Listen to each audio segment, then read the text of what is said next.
Good numbing. I woke up with a sore throat today because, of course, that's just my luck. But hello, YouTube. I hope you're all doing well, and welcome back to Genshin 4.1. Otherwise known as the 3rd anniversary update. What do you mean this game's hitting its 3rd anniversary? Oh, when I saw that this on the PlayStation Store, or like on the update screen, it's called Genshin Impact 3rd anniversary, I was like, no. No, what do you mean? But it's time again. We had a great week or so of 4.0, and more of the region has come out. Your Honor, I swear she said she was over 1,000. She's 500 years old. So hi, one man, hope you're doing well. So I've got a bit of a sore throat. I literally just woke up with it this morning, and I was like, yeah, that tracks. That's just my luck. But before we dive into story, we're going to do some map exploring. You can see here, the boundary up here, there's new map to explore. So of course we're going to be doing that first, and then after like a quick check around and picking things up and whatnot, we'll eventually then move on to the main story, which starts with us going back to the Spindler Rosa. But before we do anything, before we get too carried away, something I want to do... Take it easy. So we've got some for dungeons and some for new bosses, because I think there's new bosses. Get some Yakuza 0 and batting cages, fair enough. I'm going to spend half of my resin, because then I've got 2 for optional dungeons that we might find in here, and then 80 points fresh for any optional bosses we might find.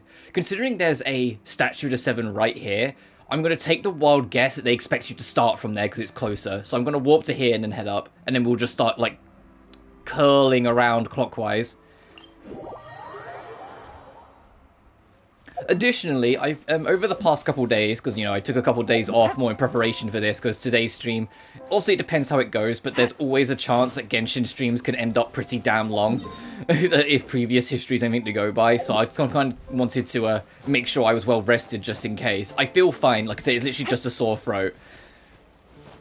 So I've been like kind of brainstorming and thinking about things, and I've come up with an idea. It won't be next week, it'll be the week after, because I've got that, I've got another week off work during that week, so we can have longer streams to kind of do it.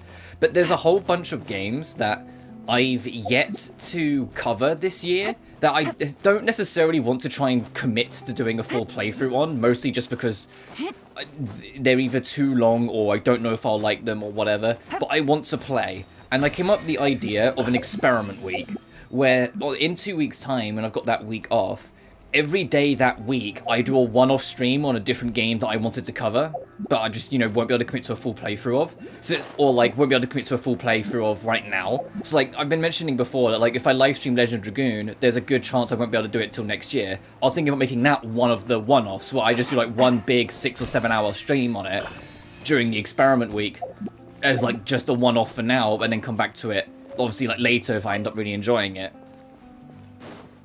I've also got a few other things, like I've been talking about Dredge on and off, like for a few months that I want to cover, like that would be in it. Bomb Rush Cyberpunk, I really enjoyed that game, and even though it's got copyrighted music, I'd do a stream on that. You know what I mean? I've got this idea of like a bunch of one-off streams, like in a week. And it'd also just be nice to kind of, just for a week, to kind of break away from these commitment ones. I love committing, don't get me wrong, but you know what I mean. To not have to worry so much about, oh, I need to do like this whole playthrough. I can just do a one-off and be like, hey, I like this game, I'll come back to it when I've got more time. You know? So obviously next week is going to be like back to normal. It's just this week is like, you know, big updates with this today and Sonic tomorrow. So it will be the week after, so it will be like next week will be back to usual scheduling, so it's the week after we'll be doing it. Oh, there's a side quest to pick up nearby. There's also a side quest to pick up from Catherine. When I went to go to, like, check my expeditions, it said I could talk to her, so I'll have to remember to go back and do that. Oh god, how's the deep sea diving looking? Okay, not too big. You can tell, if I zoom out, 95%, 98%, looking at my previous track record of 100% in every area, it isn't because I gave up. it's because I'm pretty sure some of the treasure chests I'm missing are somewhere underwater, and I just genuinely can't fucking find them. I've spent so long looking, the only reason I haven't 100%ed these areas is because I can't fucking find them. So the first thing I was going to check in this Liffey region was the underwater section, but this doesn't look too big, so I think we'll be fine. I'm not going to turn in my hydrocalysis yet. I am close to getting my reputation in the area high enough that I can craft the hydrocolors compass thing. Oh, how's this work? This is new.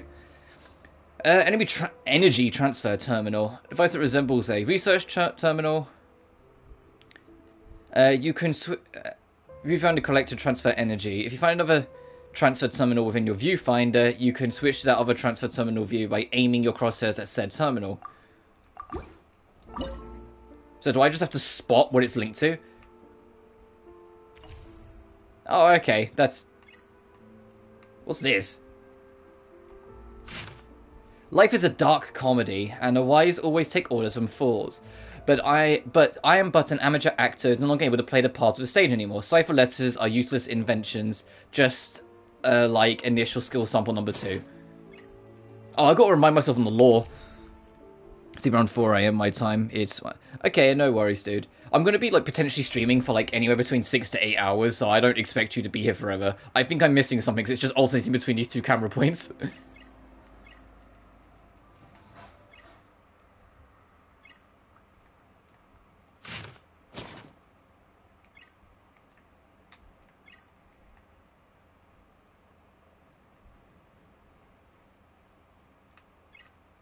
Let's go back to this one and see if I can figure something out. Oh, is it this?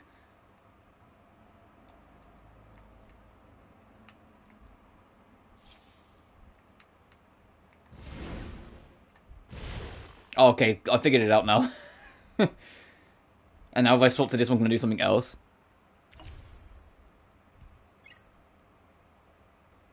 Oh no, the door's open. Okay, that's cool. Okay, now how do I open this? A chest full of valuables and a trove of potential clues. Oh, and the new character right now is Nouvelet. If you want to play as Big Daddy Nouvelet with his cane, that fucking like one-shot child at the end of that last update, you now can. And he's actually great. I actually want to, before I get too carried away, I want to show him off because I fucking love him. I'm not going to roll for him because I've got nowhere to put in my team, but in terms of like, if there was ever like a character that I was like, hey, this character's probably going to be kind of easy to just get into and pick up, how about the guy who literally has a skill where he casts a laser beam?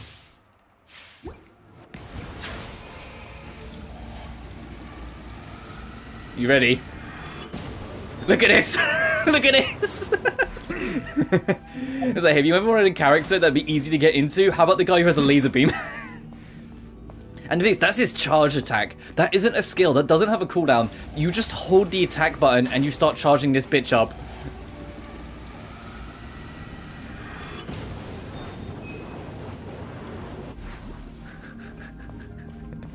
I love it. So you don't even have a cooldown for it, you just charge that bitch up and you're good. Settle down. And the thing is, if you have it interact with your skill, it insta-charges. So you can just do this. You can just insta-charge laser beam if you have it interact with your skill.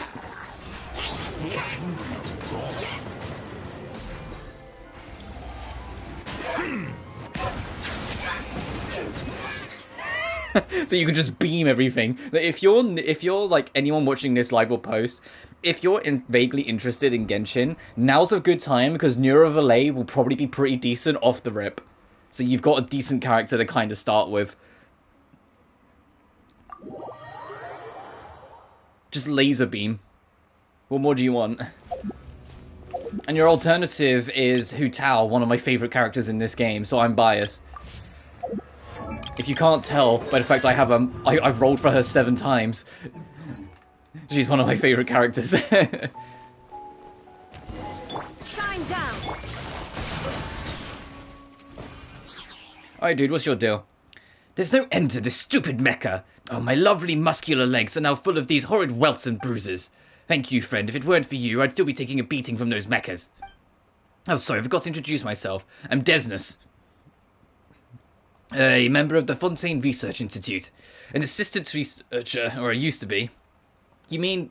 Oh, I can't see it from here. I was going to say, the Research Institute is currently floating. Now I'm responsible for receiving the adventurers who come here for recruitment and conducting preliminary qualification reviews. They're called preliminary qualification reviews, but it's more like me checking if they're carrying all the proper docs with them. After all, some adventurers can't even get their documents right. So you're looking for adventurers? Yes, as you said, we've been asking the Adventurers Guild to recruit adventurers who can investigate and search the ruins of the Fontaine Research Institute. After all, nearly the entire institute was destroyed in the explosion, and we don't have a lot of manpower. This violates the Institute's non-disclosure agreements and some other work regulations, of course, but technically only on paper. I think I've heard of this incident before. Yeah, I can see it. It's the building that's floating.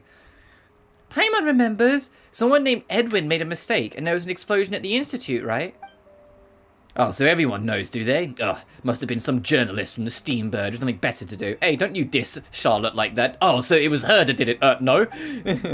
Anyway, that's what happened, and that's where we're at now. Speaking of, Charlotte's also going to be playable next update. Our little pink-haired photographer with the monocle in the little red uniform that I always say is really cute. She's going to be playable in the next update as well. So it's like literally both of like Farina and Charlotte playable next update. It's like both of the cute characters I'm kind of want to roll for are in the next one. Great. I'm glad that the early rumours are suggesting that Arleceno's a little ways off yet, just so that I've got room to breathe. In other words, oh, that's Paimon talking. In other words, you're looking for people who are good at searching for things in ruins? We're good at that. I can see that you're more confident than ordinary people, and I believe you've got good reason for that kind of confidence. I'm glad you're interested in the commission. Oh, cute fake news waifu, yeah. Yeah, she's playable in the next update. I believe she's a 4-star cryo, so that means it'll be way easier to get a hold of her, because, you know, she won't have a...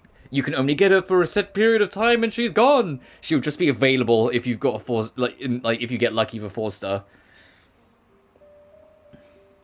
And her being ice means that she'll probably be pretty good, because a cryo as a whole tends to be alright.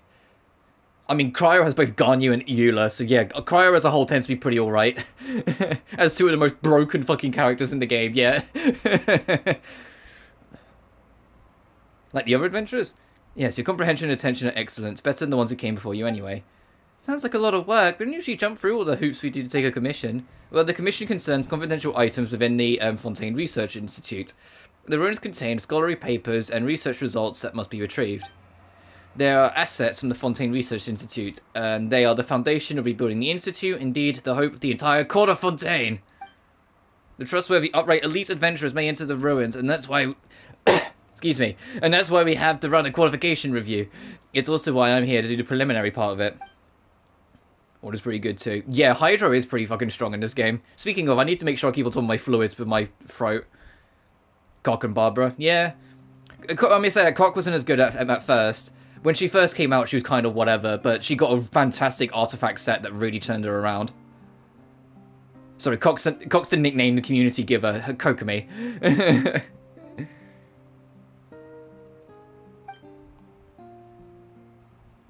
Oh, it's complicated. The ones I had high hopes for. I'll say that both Kokumi and Barbara are fantastic because they're like godly healers. No, the reason why Maxwell made that joke was because he was just paying attention to the community a little bit. He's in deep in the lore, and he knows that a lot of people, especially when Kokumi first came out and she wasn't that good, people just called her Cock. And so it just kind of stuck. Even if people are more affectionately now calling it, it's more just like a fun nickname. Like, you know, people called her Cock because she was bad at first, but it's like because she got better over time, and now she's really good. She's like the best healer in the game. Like, even better than Barbara. And that's saying a lot because Barbara's fucking cracked. And if you max out Barbara's constellations, she makes it so if she dies, she resurrects herself. So she's even better because she's a healer that just doesn't fucking die. Or doesn't stay dead. So it's like, it's a healer that picks themselves up. What more do you want? I mean, Chi-Chi can technically do that too, but Chi-Chi is a little bit more awkward to set up. Which is why she's not as good. Too high? How else do you not find a single adventurer? So basically, this guy wants to go explore some ruins, and no one else is good enough to do it. I get it. I don't want to keep on sitting here reading, because look at how much fucking text I'd have to read. But I get it. We start filling in forms, because he needs to make sure that we're officialized. We have to sign all the non-disclosure agreements before we can go exploring the reviews. The ruins, not the reviews. Yeah, and this is one of the major side quest lines, got it, so we'll worry about that in time. I had a feeling it would be. I have a feeling the other one starts with that visit to Catherine, because we do have to talk to Catherine about something. So I don't interact with the fandom. To be fair, the criticisms towards Kokomi at launch were fair. Because, like, most 5-star characters have an artifact set that's basically built with them in mind. When Kokomi came out, she straight up didn't. Take it easy. And she suffered for it. Like, the best you could get was, like, either try and get a dedicated generalized healing one, but it wasn't built around how she works, or you got a Hydro set because, you know, she's a Hydro character, and then you learnt the hard way that she's really not built for damage dealing. I mean, if you start healing your party members, if you use her skill, it immediately tanks minus 100% onto her crit chance. So trying to boost into her critical damage was worthless, because you were never fucking getting it, you know? So trying to go damage on her was a bad idea, and her generalized healing at launch wasn't ideal for her, so she was just bad.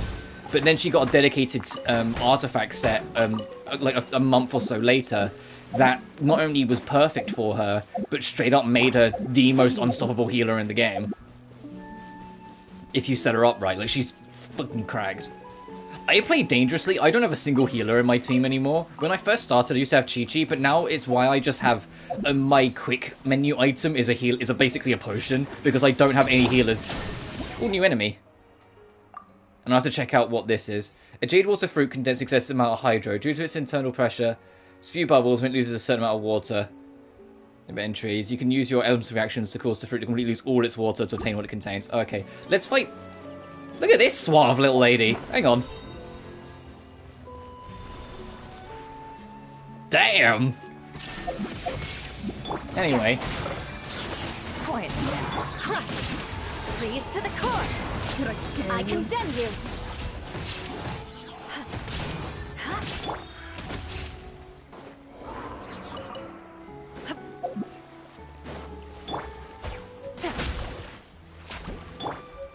Shudder!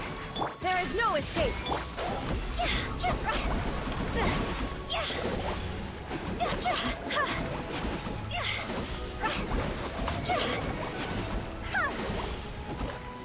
Shine down! Crush! Oh, come on, it's so nearly there. Shudder! There we go. At least good luck doesn't discriminate by clan.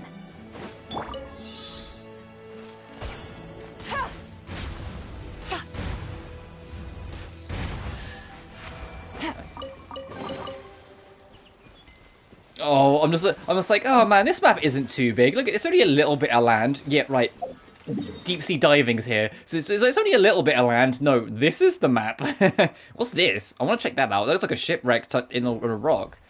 Over there, I think? Yeah, there. That looks like a little shipwreck. We'll have to go check that out. It could be interesting.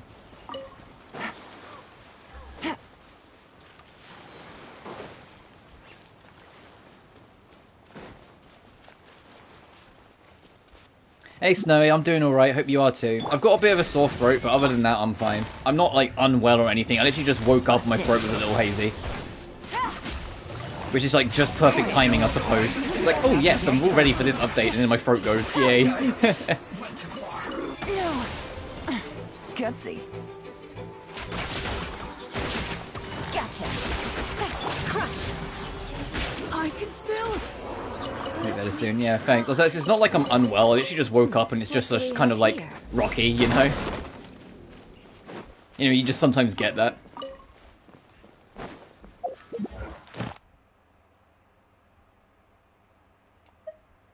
You know, encounter thing. Oh, yeah, right, I forgot. They've got this new fucking thing, in this update alongside commissions. Like, you can get your commission rewards by just going and exploring, technically, instead of having to do the commissions. You still get the bonus as you do them all, but it's like they're trying to give you other incentives to basically just play the game for a bit in the morning. Instead of it just be do 4 quests, you can just go explore and you'll get it, and you'll get it as well. Which I think's cool as well, because then like you don't have to worry about your commissions every single day. You can just go play the fucking game and do whatever you want.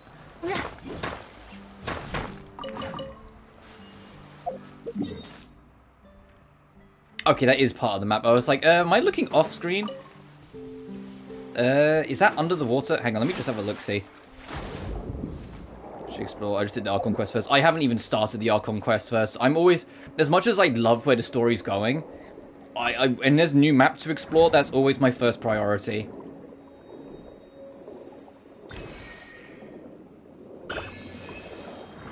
This is new. That's a new power-up. What's this? What's this one? Throw a hat-shaped bombs that explode on your command. Hold to aim and place a big bang hat bomb. A strong explosion or wider AoE. Press again after placing it to detonate.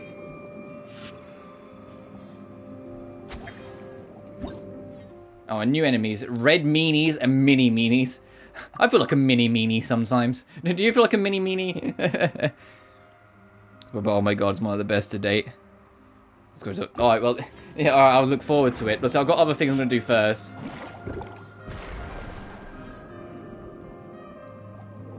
Wait, what was it about these things? Dangerous creature that is accustomed to dominating underwater paths, and which will attack any entity that approaches it without discrimination. Defeat all red meanies and mini meanies in the elimination zone within a short time, or the meanies ringleader will keep regenerating. So there's another meanie. Oh, I see it. I see the meanie bobini. Is that it? Can I plant multiple bombs? Is that what I'm supposed to do? No. It blows on its own. Got it. Am I supposed to do this then?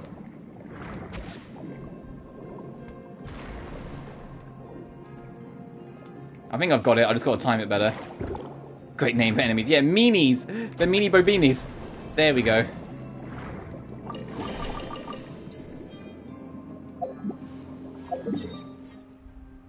And this tunnel's around. You know, I'll follow this for a while. We started this trail. I might as well stick with it for a minute. This is kind of how this always ends up going with me. I'm like, okay, we're here. I might as well just stick for a minute.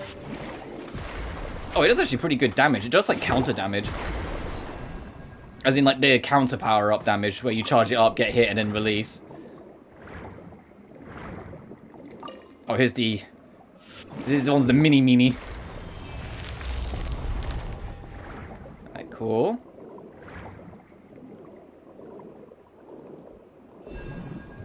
Ooh.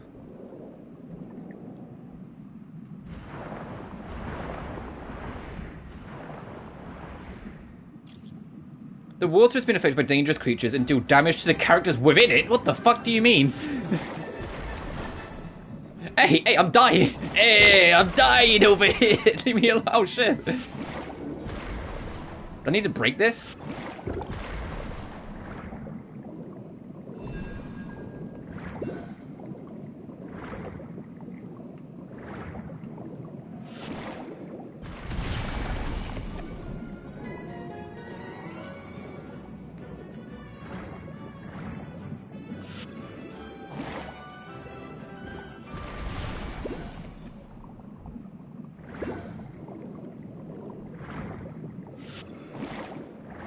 I need some health.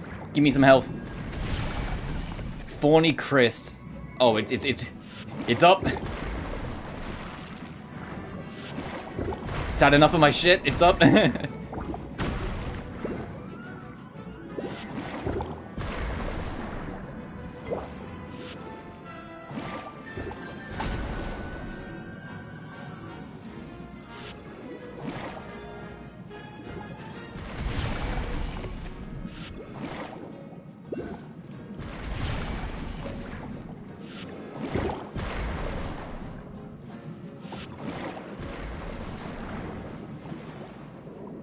So can I just sever all the links? What happens if I do that?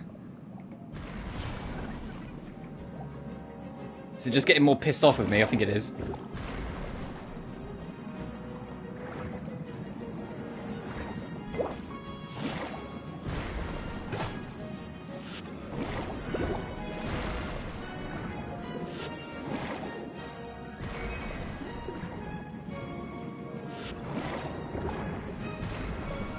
Oh, it made a new limb.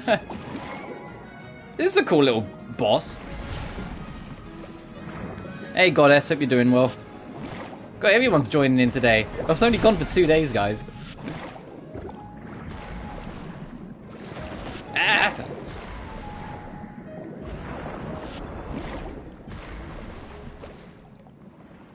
Now, I love this game. It's still one of my favourite games. It's why I always come back to it every update.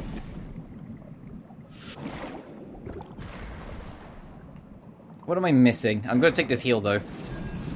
The gang really needs it.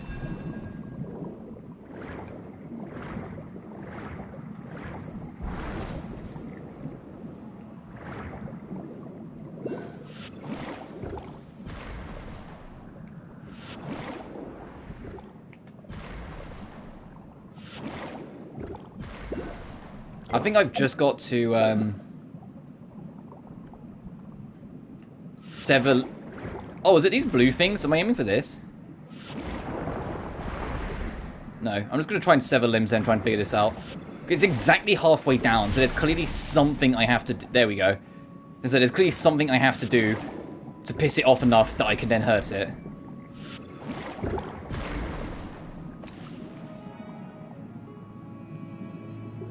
Is it your breath of fresh air? Yeah, like, if it's like... To go back on previous updates, or like previous major updates, 2.0, the thing with me is that I loved exploring the area, but I wasn't the biggest fan of the story. Like, the story I thought was alright. But in 3.0 was the entire other way around. I fucking loved Sumeru's story, but I genuinely found the map kind of tiring to explore. This one, it's super fucking fun to explore everywhere, and the story so far, I haven't like tried the new story stuff yet, has been fantastic. Like, this might, if it keeps its track record going, or keeps its, like, in the way it is going, this might be my favourite update so far. Like, my favourite, story arc so far. It's been genuinely really, really good. And it's also, like, the first game I can think of in a long while where I've genuinely enjoyed the swimming controls and the deep-sea diving. At least that same feeling, yeah. Oh, we're going back out into open ocean. I was about to say, what's this fucking thing? But no, this is in the open ocean. This isn't whatever's at the end of the path. The spiky boss thing's at the end of the path. Can I get in here, I wonder? I mean, maybe, but just probably not yet. What if I get in the way of the searchlight? Hello?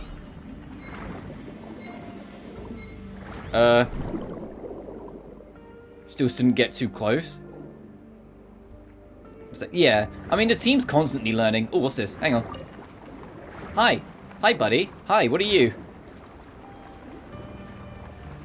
What if I disable all, like, the evil set? I'm kind of curious what will happen if I get caught. You know what? Raiden Shogun's nearly dead. Let's find out what happens if you do get... Hi.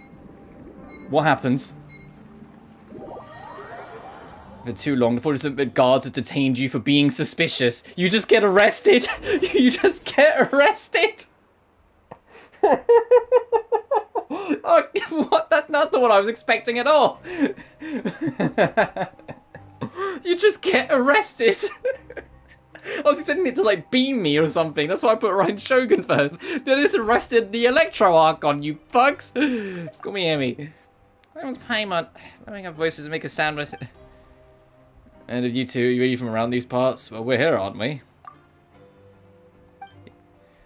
Who names these things? Like something's slacking off after record this. Reforms probably face relevant consequences. Alright, this isn't your fault and you need to worry. As long as you follow the rules and behave, you may have the chance to leave early. Oh, am I actually fucking in prison? Oh, shit. Am I actually, like, gonna have to do time? Before them out? I was just morbidly curious. I don't know what I'm talking about. Dang that. We just complete some sort of procedures. It's going way too fast. Someone's got the wrong idea. It's going to be some kind of misunderstanding.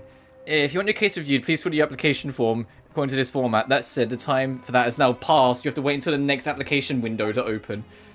If you have any questions, ask Darcy. He should be nearby. I'm sure he'll be glad to have a newbie to talk to.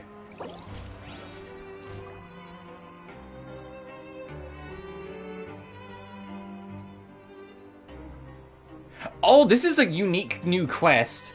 And it's like, hey, do you want... If you do this, you can't do the Archon quests right now. That's what this is saying. It's like, if you do this, you can't do the Archon quest right now. I'm going to suspend it because I want to keep the Archon quest. Where the fuck am I? Where the hell even am I? Oh, I'm literally in the Fortress of Meripede. I'm literally in the prison. So that's how you start the quest. Now I know. Oh, yeah. Be like me. Get morbidly curious. How do I get the fuck out of here, though? That's the real question. So if I go to my quest log, will it, like... Yeah, it's there, so I can resume it when I'm ready. It's just it interrupts the Archon quest. Well, it's an like, speaking of, like, speaking of, like, which... whether they went for Lumine or Aether, it's a weird thing. It's supposed to be, according to the devs, both are as canon as each other, so it's just whichever one you want to pick. But in promotional material, they always show Aether, so it does always feel like Aether's the one that's intended. But the reason why I say it's interesting is because Star Rail is coming out on the 10th of October on PS5. And Star Rail is also both protagonists are technically as canon as each other. But that one puts the girl of the two, Stell, in the front of all promotional material, making people feel that she's more the protag than Caius. I almost always pick female. It's just preference. If I get to play a game where I'm playing as someone who's not me, I'm always going to pick the option that's further removed from me. I'm not one of those people in, like, character creators that tries to make myself. I try and imagine a character and make them instead. So I picked Lumine off the rip.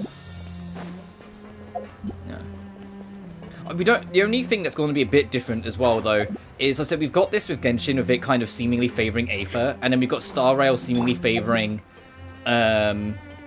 I literally just said her name and I've already forgotten it. The girl.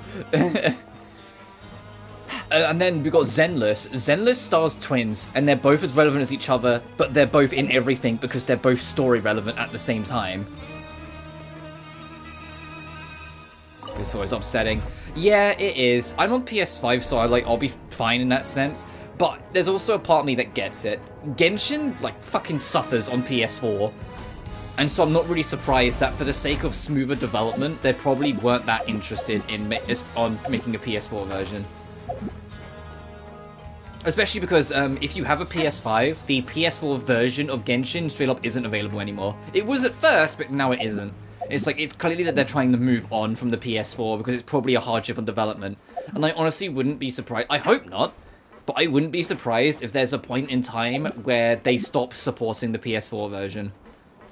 So I hope not, but it feels like something like that's gonna happen eventually. That they're leaning away from it. I'm expecting Zenless to be PS5 and not PS4 when that comes out. And Zenless arguably has less of a reason. I mean, it's more visually stunning. The game's really, like, detailed. But that game doesn't have, like, RPG mechanics. It's a roguelike. But I entirely get the frustration of it not being on PS4, because it really does feel like it should be. Credit coupon? Currency used in prison. I've got prison dollars? What the fuck? How do I get more? Whose dick do I have to suck to get more? This is how prison works, right? Jeff plays on PS4 still? Yeah. When I play online with my friends, I'm the only one in my friends group that plays on PS5.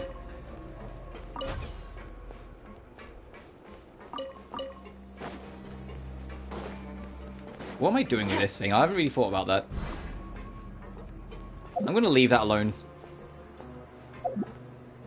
But you can get those on the map. Oh, well, if you've only been able to get them from, like, quests.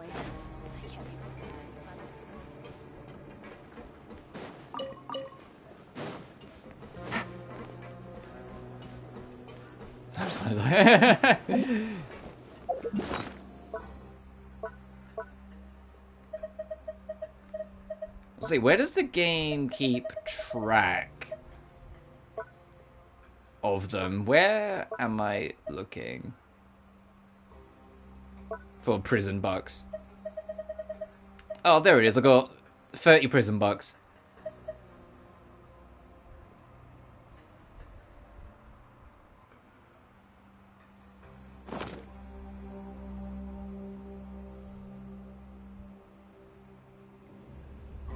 Here's my quick mention is that I had some that's like Wi-Fi, and I had it how they reskinned.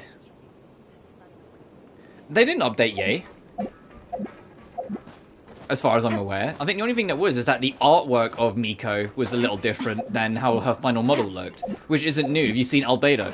Albedo used to have fucking sexy as hell locks in his hair. That man had a fantastic head of hair.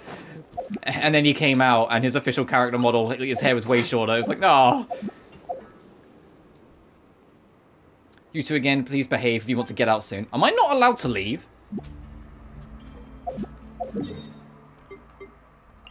Bah, bitches. You can't keep me contained.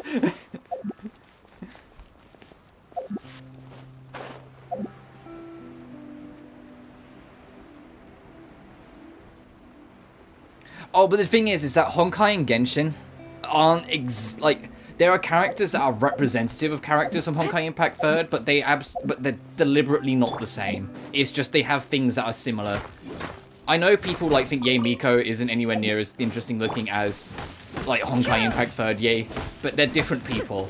It's why Seely is a character in Honkai and Seely is a little fairy thing in this.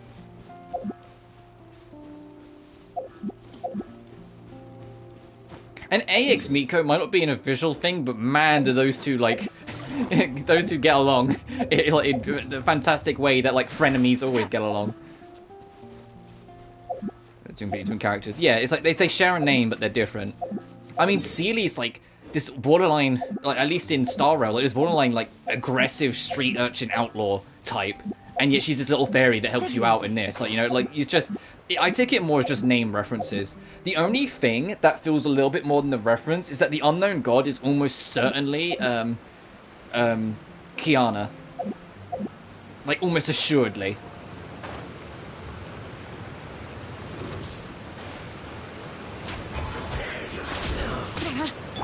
Do you mind trying to solve a puzzle? Well, I say that we kind of already know for a fact that she is because someone went into the game's code and found that the unknown god's file, their model file, is literally just Kiana. So it's oh, so yeah, if there was ever any doubt, we literally know.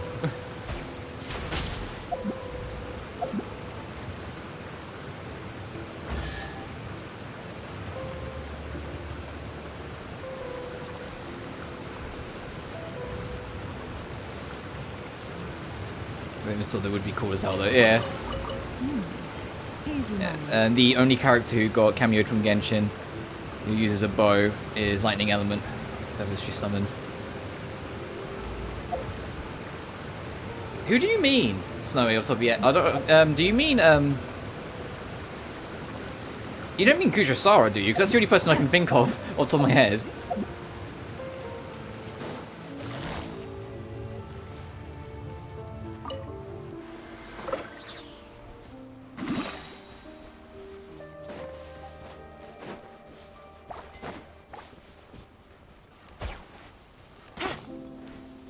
Oh, there we go.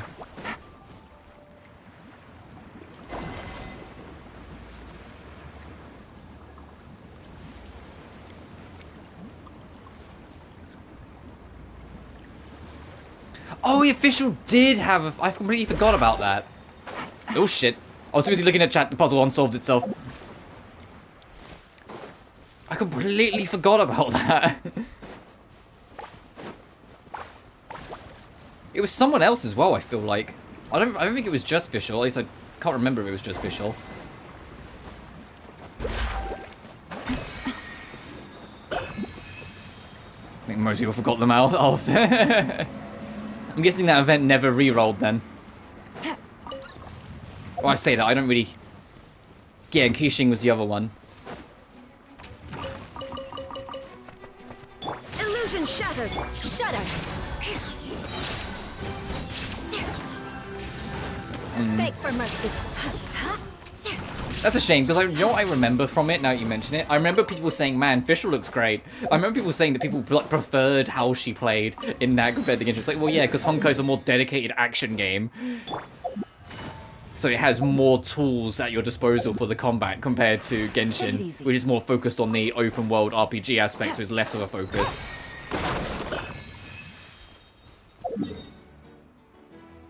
I'm going to try and explore the rest of this before we go back to underwater. No, I know I can just get arrested.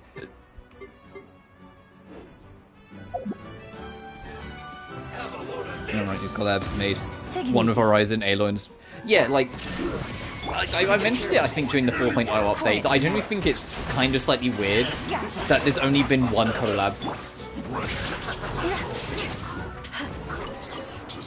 Like, why make an entire unique color for like background portraits that represents collab characters to only use it once?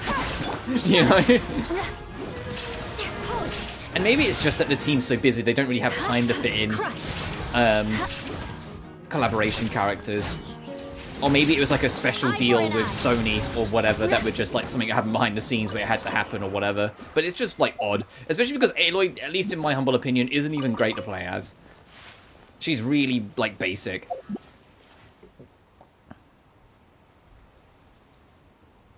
So we can't even get a weapon. Can you not? I know that was the case when she first came out, but I didn't realize that like never changed.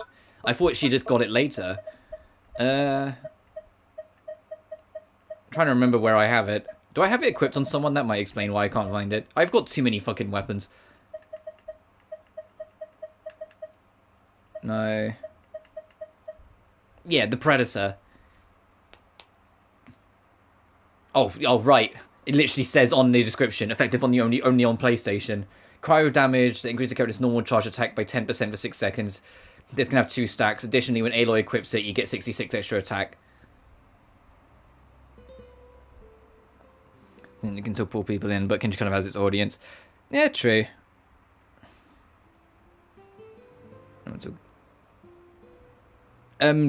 She's Cryo, she's not Hydro. Aloy's Cryo, she's Ice Lady. Which is even worse, because that means she's competing with Ganyu and Eula, so she's fucked.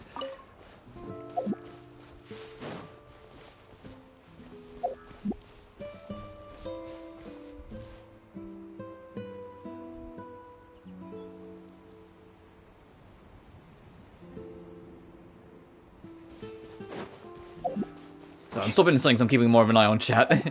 It's nice to have people in and talking to. There is no escape. So I think that's the thing, like, I know sometimes I can be a bit tired and a bit worn, or like, in general, just be like, when I'm streaming, but anytime I'm not streaming, I genuinely miss it. I genuinely do. Credit though, she can battery other cryos, but so can Diana. And the shield. Yeah, so even then, I think there's someone better. I don't use Diana, but even then I was like, I'm pretty sure she's good. I miscalculated.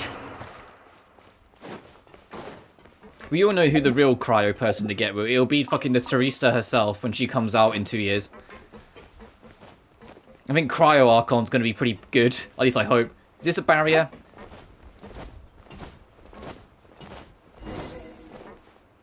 Explore the Lost Tower. Well, I'm already here.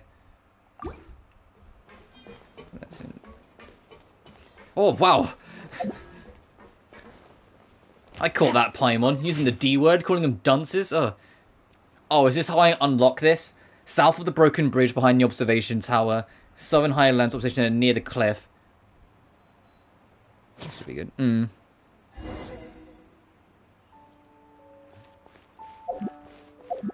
Oh, absolutely, I know. One man, I read your comment. Yeah, like in Farina, like... although I'd always try and avoid story leaks, I am aware of Farina's like story pieces, because it's one of those things. It's like, man, I've got to wait another 6 weeks yet. There's no way I'm going to be able to survive the internet without something creeping in. And lo and behold, I'm going to worry about this quest later. I'm really not that fussed right now. I just want to go explore. Quietly now. Gotcha. But I still think like she'll be good. Our Hello. Down. Beg for mercy. Flood of frost. Rack and ruin. Well, because because what we were talking about, because we talked about this on a previous stream, just in case other people don't know what I'm talking about. What I was talking about in a previous stream where I love streaming and I love doing it, but it also sometimes feels like it's getting in, like, not in the way, that's the wrong way to put it, but sometimes feels like it's stopping me from chasing other things that I want to chase for one reason or another. And so I've been umming and ahhing a few things like with my life, especially because even though I'm still young, don't get me wrong, I'm not gonna be like, now I'm getting on. Not in that sense. It's just I'm still young, but it's like I'm approaching 25 next year, and it's like a quarter of the way through my life, and I'm just kind of, you know, here. And so it just kind of, it's something that just sits on my mind a little bit. What am I looking for here, other than, hey, there's a chest under the bridge? Is that all this is? Like, hey, there's a chest under the bridge? And some boogs? Is that literally underneath? Yeah, it's literally right here. Okay, thanks, game. And so I've just been kind of umming and ahhing and thinking about things, that's all. And a trove of potential clues. Ambition's still at 40-45. Yeah, I know. I guess I'm just being impatient.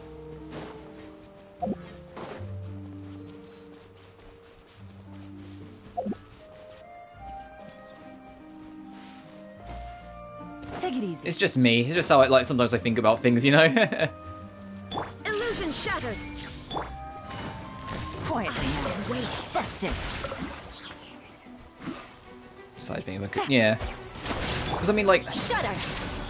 I do want to get a new job IRL. Like, I'm not just a changing thing. Like, I've done 6 years at the supermarket I work at, and it's not the same as it once it was. So I am looking for new things. And if I do find a new job, that would actually probably work in my favor for streaming, because I would try and get a job in the morning, that I work in the morning instead of working in the evenings, which is what I currently do. And so if I'm working in the morning, I would stream later in the day, so it would be not only better for me, because it would just be in the afternoon instead of like just after I wake up usually, but it would also be better for other people in time zones.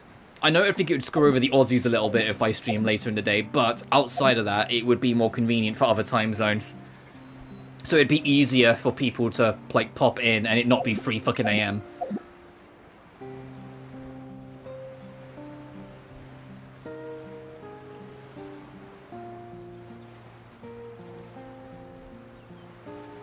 ARL, that'd be fun, kind of. Yeah, I'd like to do that. I know it'd be like extremely difficult because, you know, like some of us are in different countries, but I think it would be nice. I'd love to just meet some of like people who watch my content in general. Like, although they're very, very, very rarely present, both of my mods I'd love to meet up with at some point. One of them is in Australia though, so it's like, okay, we have to try and sort that out. That'd be awkward. I love meeting new people. I might be shy and kind of awkward IRL, but I love meeting new people. I genuinely do. Especially if it's someone I met online and then getting to meet them in real life. There's something kind of exciting about that. Especially if you know who they are, obviously. I'm not about to start saying, yes, just go meet random people you talk to online, because that will go perfectly well every time. No. Make sure you know who the fuck they are before you do that, but you know what I mean. Beginning starter, advanced, and normal training? The fuck's this? Destroy all the puffer fruit into... Oh, okay, you gotta bomb them. Got it.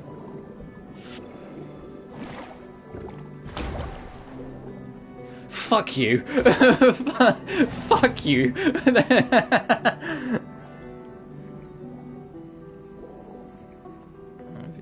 Go up. That's what I mean. You gotta be careful, obviously.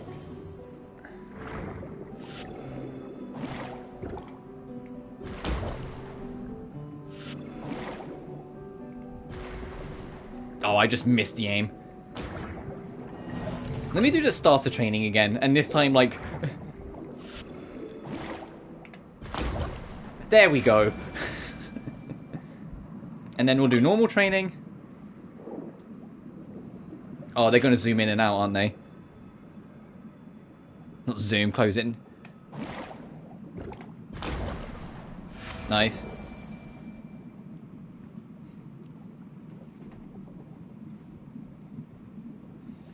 But yeah, so that's all like I've only managed to do it a few times, but I've always, every time it's gone like meeting new faces, made sure it's someone that like I 110% know who they are. Like, we've done video calls and shit, sort of thing, kind of know who they are sort of thing. If I have even the slightest doubt, it's like, no, because that's stranger danger. You know? I just checked, New Overlay is my first Hydro DPS. I was saying at the start of the stream, like, for anyone who's new to Genshin, New Overlay is probably someone you want to get.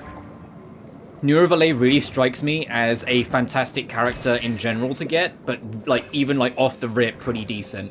And it's entirely because his charge attack, the laser beam, can become an instant beam if your... I think it's either if your skill is active or whether there's already Hydro application in the area. So you can just instant beam enemies. So if you have a good... like good damage stat and a good crit on him, or like especially if you get good Hydro damage as well, he's going to the source. He might be one of the better Hydro characters in the game, and that's saying a lot considering the Hydro characters are just kind of insane. Some of them, in a world with Yelan and Xing Shao, there are some really crazy ones, and New Overlay suits perfectly. I mean, I said it because yeah, like you've got Child is also pretty damn good even still to this day. Ayaka's brother, I always forget his name. Mr. Discount Virgil with his summon slash. He's pretty good. Yado, yeah, I've checked the chat. You know me, weirdo type. I mean, oh, fair enough. Goddess. But it's like the Hydras as a whole. Like, I'm pretty happy with Yelan. But before Yelan, I had Mona, and it's like, even Mona's like pretty damn good. Like, she's not as good as she used to be because there's just better alternatives, but like, as a whole.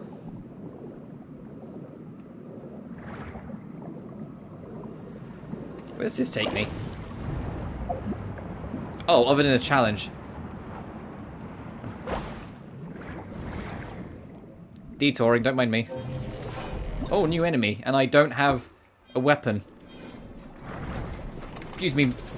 Don't mind me, I need to find something to pick up. You'll do.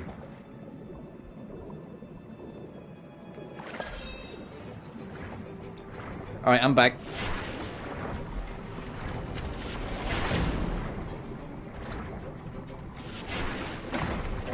Yeah, not so tough now, I've got a weapon. Yeah, get out of here. More meshing gears. C-Sync Xing Chao. I don't know what I got Xing Chao on. Oh, I do have C6. I just don't use him. I'm also sacrilegious because I have C6 Bennett, which kind of like destroys some of his tools to like specialize him, but I honestly didn't care because I had no plans of using him. I always like the starter. You'd think I'd have the starter characters max, but I'm pretty sure the starter characters just don't show up. Okay, it's in the waifus. Yeah, fair enough. This isn't a problem anymore. I don't think it's been a problem for ages. I just think some people are kind of like too like ingrained in their way. I've got Kujosara 6. I nearly said 6-star C6, but that's just because I got Raiden Shogun, and she always comes alongside with Raiden Shogun when you roll for her.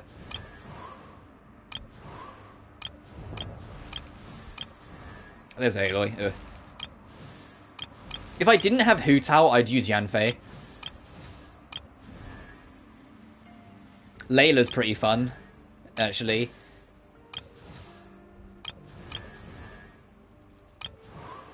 Faruzan's underrated. She's kind of nice. So is Yunjin, actually. I only have Scaramouche. Scaramouche, can you do the Fandango? Because he can fly. That's the only reason I rolled for him. So I can explore easier if I need to get on top of something. So it's like, he can fly. Got him. You know, that's the only reason I got him.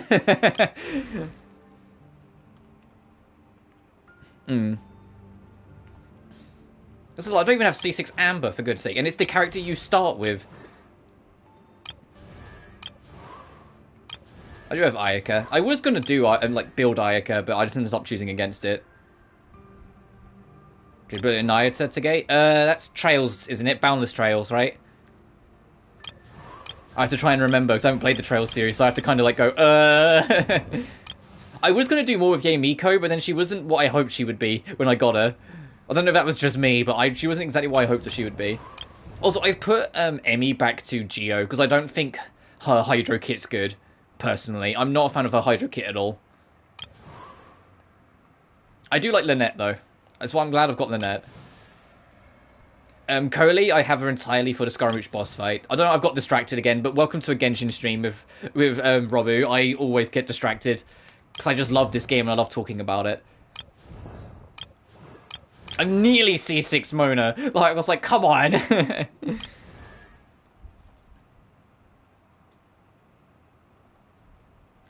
Yeah, back in 1.0, people just didn't know that Bennett was like a secret trick. That he was just a secret weapon. People just did not respect Bennett at all. He was just this dorky weirdo, and it's like, no. He's like the goated support character. And in my main squad, the only one I haven't C6 is Yelan, which I plan to do, but I need to save for Arlecchino. Yeah, he's insanely good.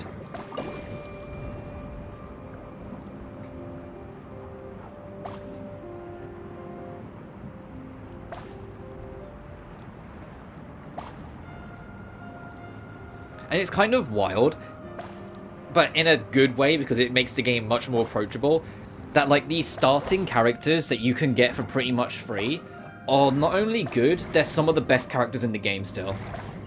So it makes the game far more approachable, that you can just, you know, you can get Coley for free, you get Lynette for free, you get Bennett, I think, for free. You can get Xiangling, one of the best Pyro characters in the game, by just learning how to do Spiral Abyss for a bit.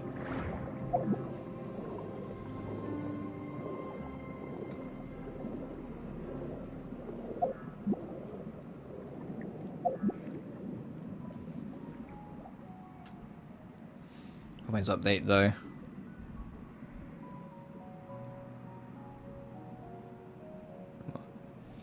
Pay free play, managed to get only C2 and a SIG. Yeah, that's fair enough. I'm entirely free to play. I think I've talked about this before, but I don't mind mentioning it again. I'm not entirely free to play, but I don't wail. I get the Welkin and I get the the not battle pass. I haven't got it yet because the update just dropped today and I just haven't got it yet. But I usually get them, so I get a few extra like pennies in my pocket. But I'm not like just suddenly burning $100. You know, I'm not just suddenly just like eviscerating it. So I'm still wary on my rolls. How many have I got actually? I'm on 132. Well, 133 because I've got the Prima Gems. Oh, you're a boss monster. Hey, give me this bomb.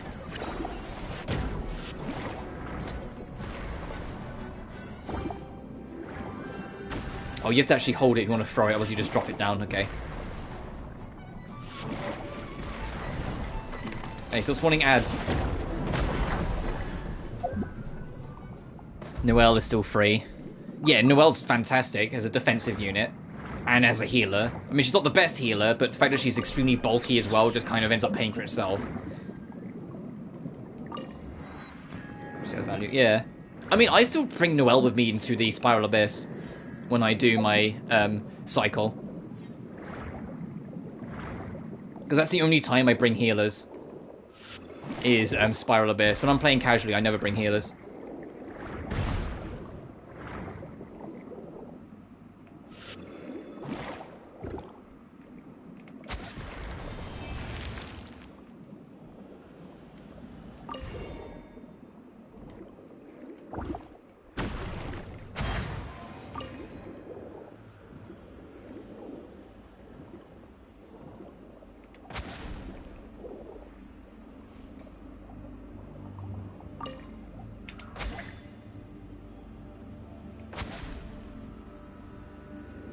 Oh, there was a tutorial about this thing. How does it work? You must hit the device when the circle is within the blue lit check zone to stabilize it. Okay. Oh, so in that top bit. No, let's try it again.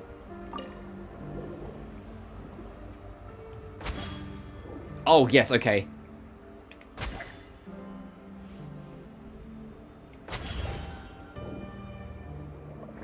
Feels like I'm doing it. You know what that felt like? It felt like I was doing a fucking task in Among Us to do that thing. So I was in electrical and I'm trying to make the free spinny thing stop on the bar. There's Element and that's it. Most of the top players and streamers. Character is a quote. Just take it. That's a shame. I don't really pay attention to any of that shit, like in terms of like what streamers are saying or what this content creator said that. Like I very much am quite happy in my own bubble with Genshin and just kind of like just stick to it. Like I love this game as a single player game, even though I know it's got online, you know, if in that sort of a sense.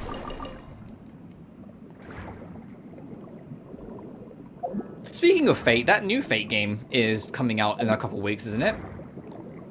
Actually, it might even be a couple days. I feel like it was like end of September it was supposed to come out, so that might be real soon. Because I was debating getting it, but there's just a few other things I want to get that's coming out too close to it. Yeah. Like, the better it gets. Yeah, I love this game off the rip.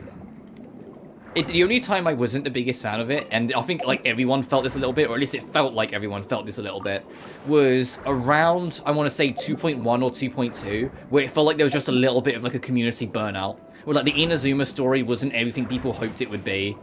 We had Yoimiya, Raiden Shogun, and Kokomi's at launch, like back to back, so people were kind of like miffed on it because Raiden Shogun wasn't what everyone wanted. Yoi Miko just felt like a worse at Amber, even though she's got a lot better in time as well, once again thanks to Artifact set. And then Kokomi was abysmal at launch, and it was really thanks to our Artifact set that she really turned around. Like, people just felt a little bit like, ugh, with it. And I felt it a little too. Like, I definitely played the game a little less during then, but outside of that, I've always kind of been in this game's corner. Not always in the community's corner. Sometimes the community are real dicks, and I think there should be more of an effort to kind of point that out sometimes to kind of get them in line.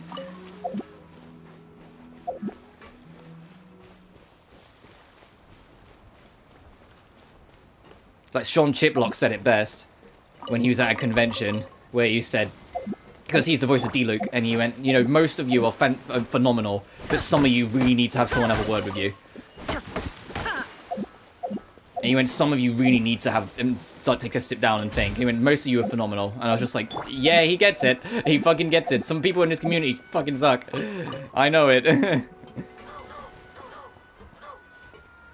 terms of lore, how much it goes into the character designs and every detail is really just beautiful. Yeah, I know, like, we always joke about how Honkai Impact 3rd is kind of their favourite child for the team, but they clearly still, you know, they care about Genshin. It's not one or the other. What kid? Him that killed Champ by the water over there. It just appeared out of nowhere. They're working day and it's understood. It's like Bound City Kid.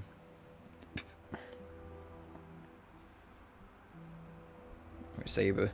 Yeah, I know of Saber, like as a character, because I think she was in a fighting game at some point. But like that's it. When it comes to the Fate series.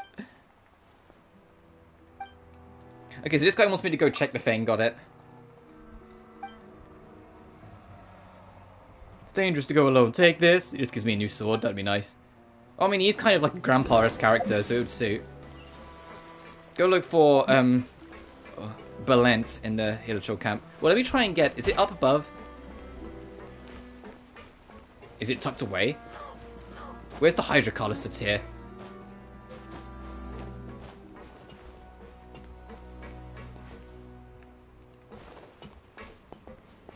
It might be on top. Yeah.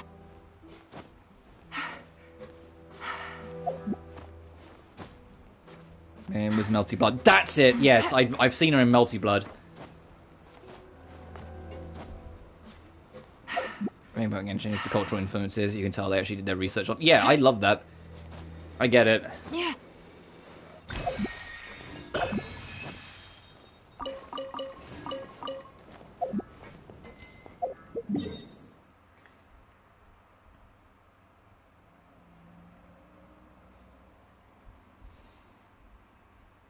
Strode to plat. Oh, it's because of that one. I think one man told me about it. It's that one challenge in challenge mode that was just like screwing him over. Yeah. No, I'm getting distracted again. I was going to say, ooh, shiny. No, I was going to detour and go do the quest. Let me go detour and do the quest.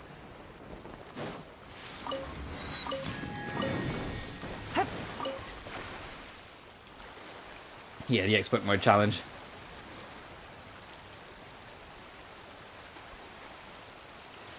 And speaking of fighting games, I know a lot of people are like, you know, we're either super excited for Street Fighter 6 or in the year, which is fair enough. I am too, but I just, you know, haven't had time, or like there's been other things I wanted to get, so I haven't got around to it. I know some people have been super excited for Mortal Kombat 1, even though I'm really not a Mortal Kombat person, so that's a skip. And I know, like, a lot of people are super excited for Tekken in January, and I would be too if there wasn't, like, a million fucking games coming out the same week as it. But I can't wait for Under Night 2. That one's my one. That's the one I'm waiting for. That's, like, my fighting game I'm super excited for that I'll probably be streaming when it comes out. Absurd. Stopping in. Yeah, no worries, dude. You take care. Thanks for stopping in. Beg for mercy. Yeah. So I love the original Under Night, but the online in it is shit. And multiplayer's now having rollback. I can almost assuredly guess that it means that Under Night 2 is going to have rollback. So a great fighting game that I enjoy, but now with good online, hell yeah. An hour or two about Uni 2. Yeah, I can't wait, dude, but no worries, dude. You go, it's fine. Take care. Too kind, thank you. You alright? I'm fine, I think. Your appearance begs to differ. And it's hard to take you back to the pair of us. Oh, I want to explore more. Oh, never mind, I do get to explore. Awesome. Hey, he took himself home, he's fine.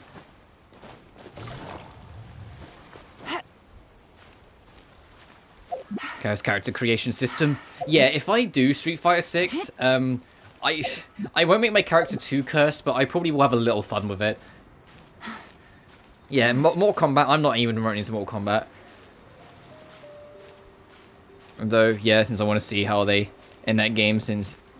Yeah, that's the main reason why I'm keeping an eye on Tekken 8. I know the Tekken lore.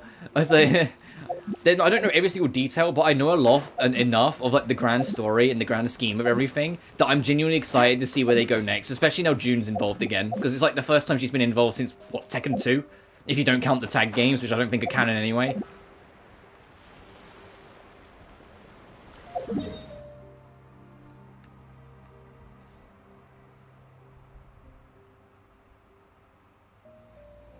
Now he was absent, and Kamato's following in T7 from his bout with Azazel back in 6. Yeah.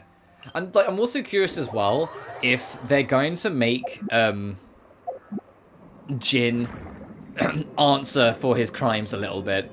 Because, like, we can do the whole, yes, he did all this death and destruction to pull out the not devil to fight him. He still caused death and destruction, though.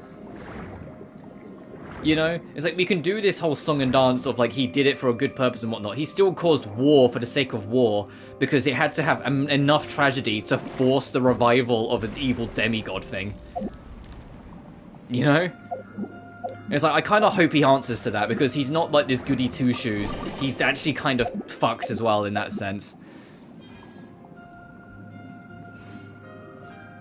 If he's trying to take the piss out of me, I guarantee you they probably not, dude. I think it's more like they're just doing their own thing and you're just one of the unhappy customers, unfortunately.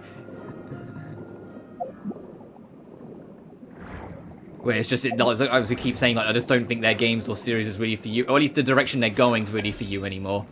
At least that's the impression I've been getting, even like outside of playing it myself.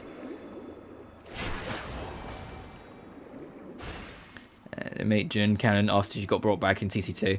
Yeah, it's like as I said, I think her appearance in TT2 isn't canon, because I don't think TT2 in general is canon. But because that also had Heihachi, I forget his name, Heihashi's dad in it, and he's dead. So.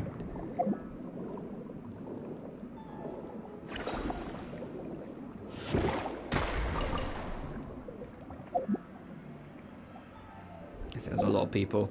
Oh, is it to... Okay, if it's something that's annoyed a lot of people, I can take a guess. Is it to do with the Switch version coming out and how that has exclusive content for SVS? And people aren't too happy about that having, like, an exclusive content... What the fuck? Exclusive content thing going on. Because if that's the case, then yes, that I've heard about.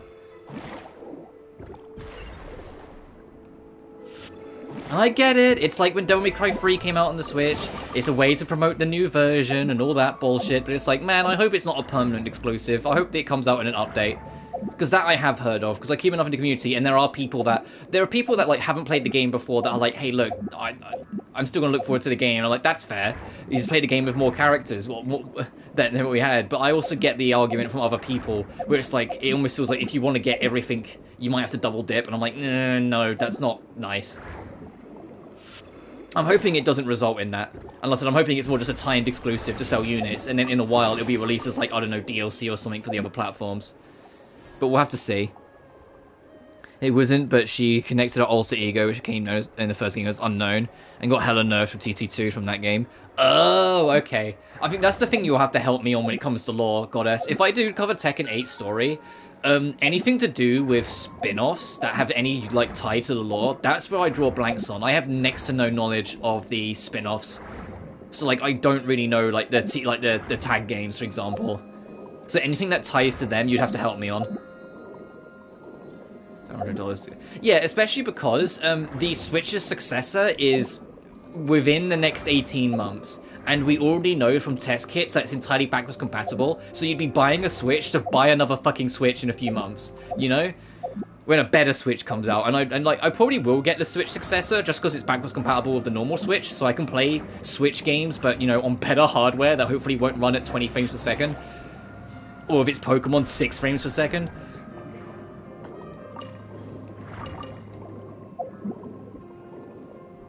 I do have another, rather a PS5, and that's fair too. I'd personally recommend a PS5. I know I don't stream in 60, but Genshin being locked to 60, and Star Rail, we know in advance is going to be locked to 60 as well, is just beautiful.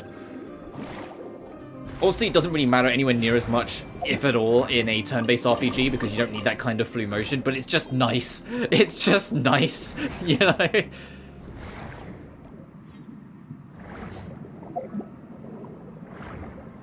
Or like Devil May Cry 5 in 120 frames. It's just nice. There's never a situation where you need to play that game in 120 frames, but it's just nice to have.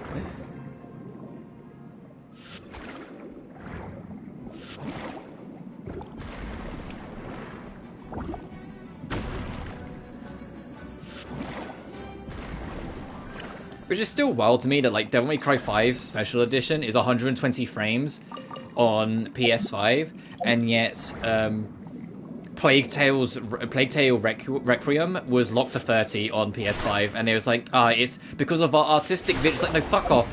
You could have made it a good frame rate. It's just that you wanted it to be so like specialized and all this bullshit that you didn't optimize it at all. I get it. Just admit it. Don't bullshit us. It's like when they remastered the Arkham Asylum and Arkham City on PS4, and they made it 45 frames per second, and it made everything feel weird. It's like, no, just come on.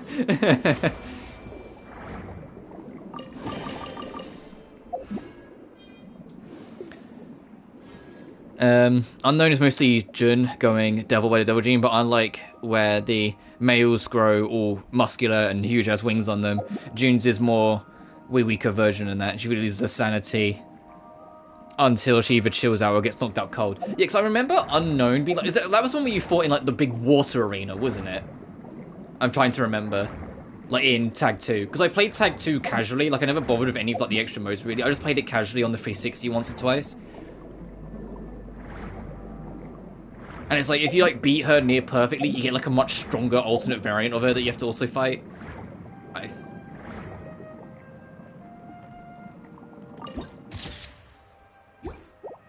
Oh, is this the side of the Fortress of Mirapede?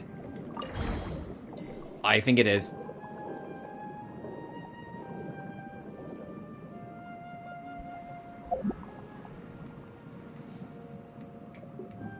Oh, that one's further away. I was going to say, is it just these two? That seems too nice. Oh, I need a bomb. It's a lesson to be learned from this. If you ever need a bomb, find a jellyfish.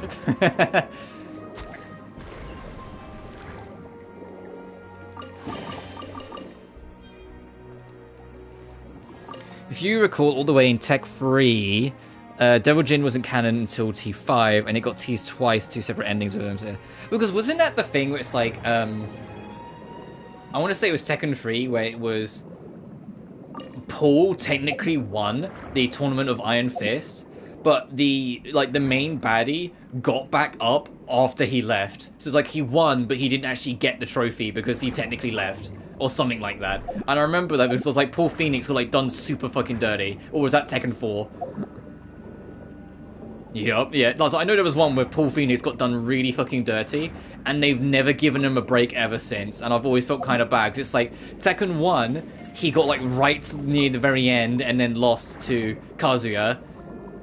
Tekken 2, he got right to the very end and then lost to Heihachi. Tekken 3, he fucking won that shit, but he just didn't stay long enough to realize that the villain got back up. And I was just like, oh no, come on, you can't do this to him. He had such a, like, he got right to the very end twice and then he finally made it and then you steal it from him. Come on. Yeah, it was T3. And it's the fact that he's never had, like, a good shot since. Like, I am genuinely in that man's corner. He's an idiot, but he's my idiot, you know? I've always been in that man's corner.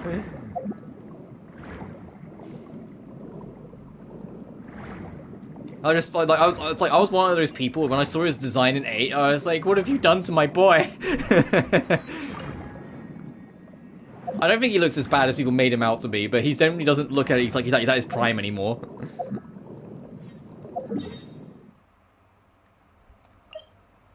Oh, this thing's in a cave. How do I... Okay, I'm thinking there. Let's head over there and try not to get imprisoned again. I'm control now. Yeah, because he's because I want to say it was Tekken, whatever was the Tekken game where he took an apprentice in it was like the apprentices most of the people in his dojo eventually leave because they get tired of him bitching about his victory that got stolen from him. T2 was only in his prime, by the way, so his touch now. Yeah. Wait, because was it T3 or T4 that was the time skip? I think it was T3 where Heihachi suddenly had grey hair. It was the time skip.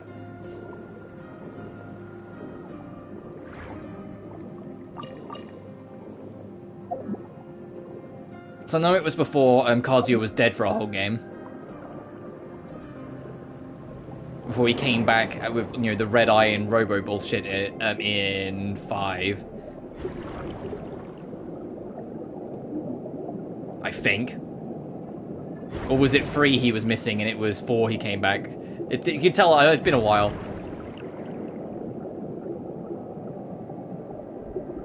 Not too jazzed about Persona. I am excited about it. My problem is that the original Persona 3 is the one I think the least of. So it's like I'm excited for it, but I know what I'm expecting out of it. But I am genuinely looking forward to it. I've mentioned it before, and I'll mention it again, though. I'm excited for it, and I'll probably be getting it day 1, but it's not a stream game. The game's way too fucking long, the original, and so it's not a stream game. I won't be doing it on stream. It's just something for me, my own time. I think T4 was when he tried doing the dojo, but yeah, but due to managing poor business and lack of getting students, was when it went down. T3 was when Kazuya was absent. Yeah. Yeah.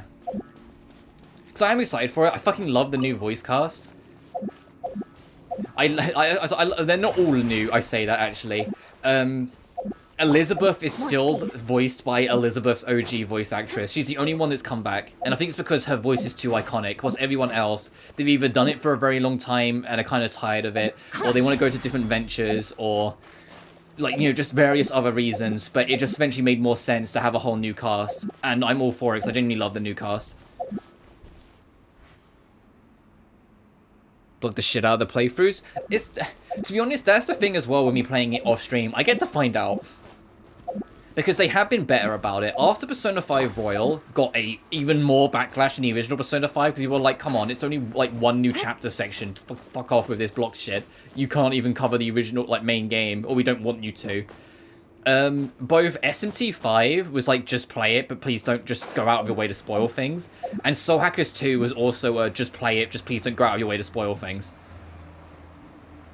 So it's like, it feels like they are adjusting. So I'm hoping, so Persona 3 Reload, you know, their Persona 3, Persona in general being their biggest baby, that will be the one to find out.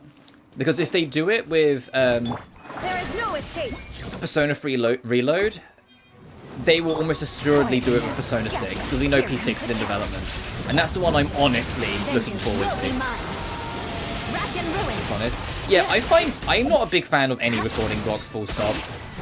Not even on like as like a content creator. I just think even in general it kind of fucking sucks. Also, that was the new boss, by the way. I hope you enjoyed him. He's gone.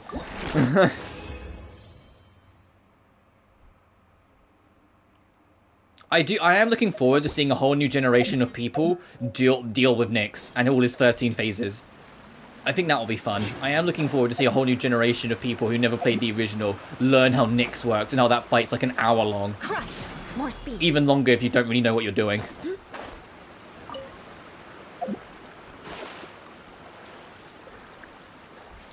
And it's like, even like outside, like if you're recording footage, sometimes you just want to get a clip to send to your friend. You just want to be like, what's this fucking stupid shit? And just send it to your friend. Or you got a funny clip that resulted in you getting a trophy and you kind of want to keep it for memory's sake and you just can't because recording block. That's why I have a problem with it. Because like, even if you're outside of recording, there's just so much shit with it that it just kind of like desensitivizes it. Because ultimately, it's free advertising, you recording or screenshotting or any footage like that. It's just free advertising. So let people do it. Other bosses like that. To be fair, I'm also overpowered.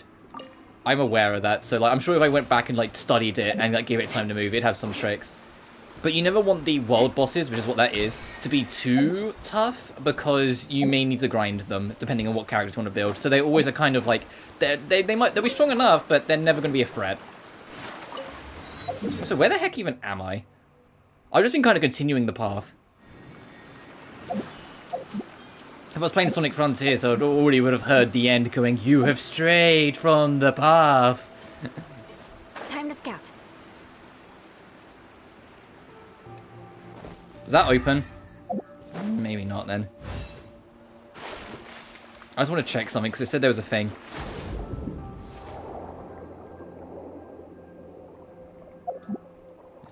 Ooh. Yeah, Nyx is 13 phases, so it infamously takes forever. Unless you're, like, absurdly good, it does take a while. So is it down here somewhere? I mean, according to the minimap icon on it, it says it's under the water. It could be above us under the water. I'm going to leave a marker.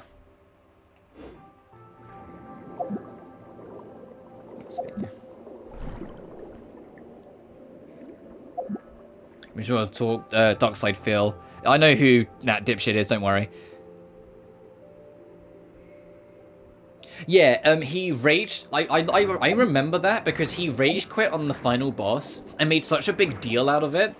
So much so that the devs caught attention of it and mocked him a little for it. Not because like he couldn't do the fight, but because he ignored the blatant strategy the game was spelling out to him and then blamed the game when he died. And it's just like, yeah, you deserve what's coming your way, dipshit Phil. You deserve what's coming. So even when like, the devs pitched in and went, hey, you gotta pay attention to those status conditions, dude. Like, it was like... I was just like, yeah, you get this. That was the only reason I even knew about that existing, because of the, like, the devs and, like, the community kind of, like, pitching in to dog on him a little bit. Charm Salt was real. Yeah. Because he just had nothing to prepare for it and did nothing to prepare for it. This is also the same man who, when he went through Bloodborne, grinded, or had someone grind for him, all the way to 99 stats on all levels. So he was the highest possible level, far beyond any logic or reason, and still couldn't beat one of the bosses and rage quit it.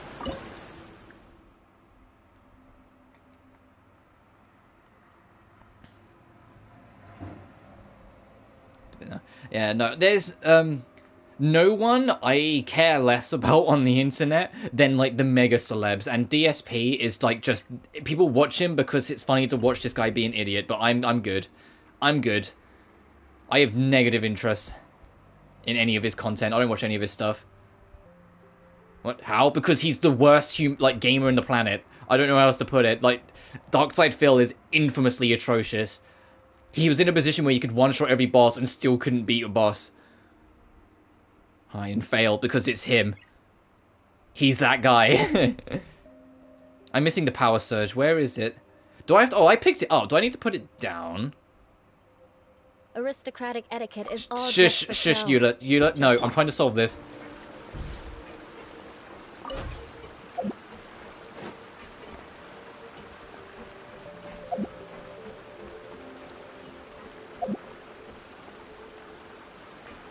Yeah.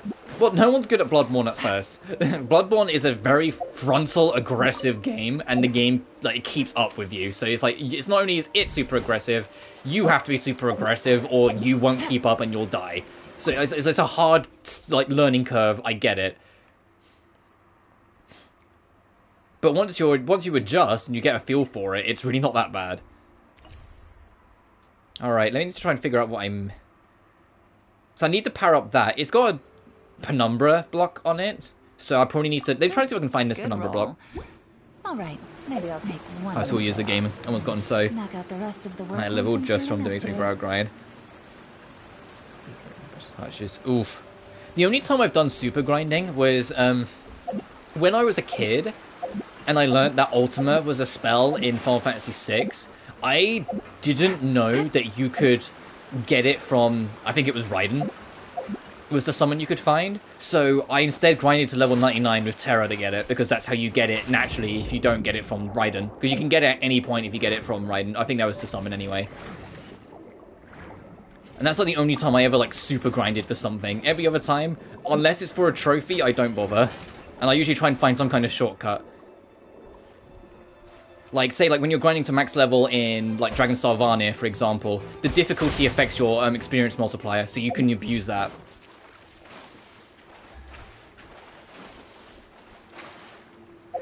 And to be fair, I did traditional super grinding, and if you don't know what that is, like, in older RPGs, your experience would be shared equally among your whole party. So if you got 1,000 experience points, everyone would get 250.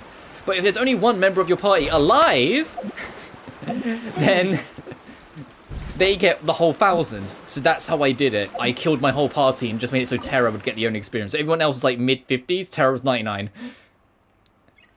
That's how I did it as a kid. Yeah, Bloodborne, Dark Souls, Neo, and very aggressively and get good. Yeah, the get good mentality I find very tiring. I don't care for it at all. But Bloodborne, unfortunately, is like, even like with some bosses being kind of it is, unfortunately, as a whole, the game is hyper aggressive, so it's either keep up with it or you'll be left behind. And the reason why I'm so against it is because of Dark Souls 1. Certain bosses in Dark Souls 1 are deliberately designed in a manner that isn't as well thought out as they think it is, or like designed in a manner where it will directly challenge certain playstyles in a way that you just can't deal with if you play a certain way. And in a game about that openly encourages play how you want to play, having bosses actively challenge that playstyle felt counterintuitive and unfun. So when you try and bring that up, and people just go, "Oh, you just got to get good," I'm just like, "Fuck off," you know. Like, I'm very outspoken that I think Ornstein and Smo is straight up a badly designed boss. Because it's two enemies that are polar opposites, so your playstyle will only ever accommodate one of them regardless of how you play. So you just have a boss that you can't deal with, and that your playset is actively fucked over by. It's why it's the hardest boss in the game. Because your playset, no matter what, is designed for one of them to be to destroy you. You're playing rock, paper, scissors, but you can only be one of the three things, and the other two will always be the other two. If you pick rock, one will always be paper and one will always be scissors. And you don't have a say in it, you know? Is the assumption I'm back? Yeah.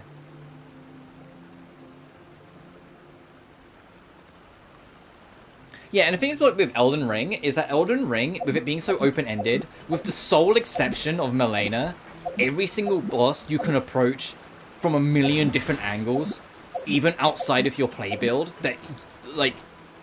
I feel like Elden Ring is one of the more fair games in terms of how it handles its challenge. It feels like you can, if you're struggling with something, you can just approach it a different way without compromising your build.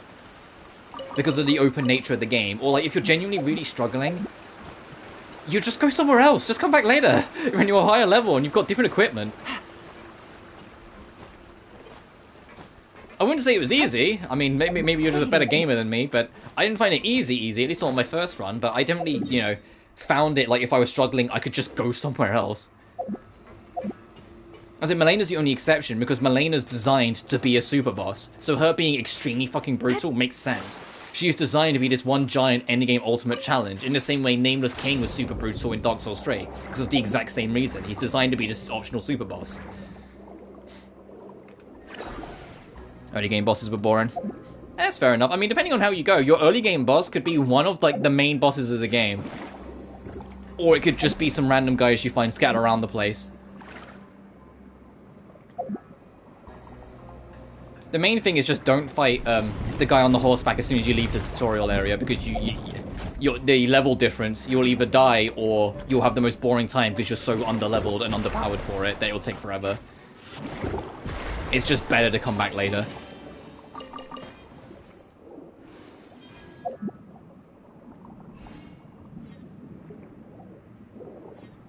You know, I just played a Mikola. I did at one point, but it's been over a year since I last really acknowledged and played much in Genshin, so you have to forgive me if I don't remember everything. I knew it. I knew it. I was like, oh, I bet it's one of those like you change the doors. Okay, yeah.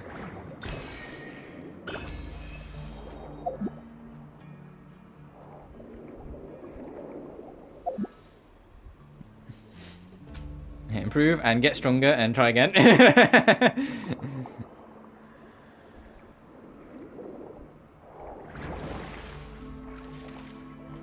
So where's this? Well, I literally can't see where I am. I'm off the map, but I'm off the grid. There's another switch down here. Maybe if I press that, it'll open that door. Let me find out.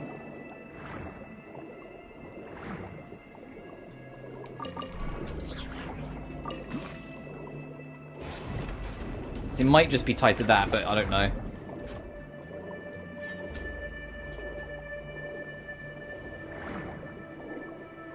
Also, that Melena's like the only boss that everyone remembers the name of because she tells you it every single time you die. And everyone died like a million times to her, so you can't not know. Okay, so this is a dead end for now then. Okay, got it.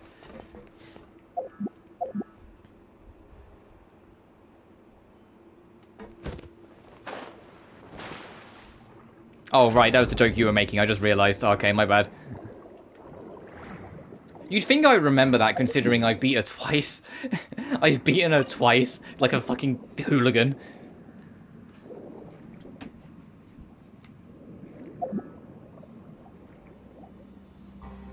It's like trying out Oblivion. Yeah, good joke.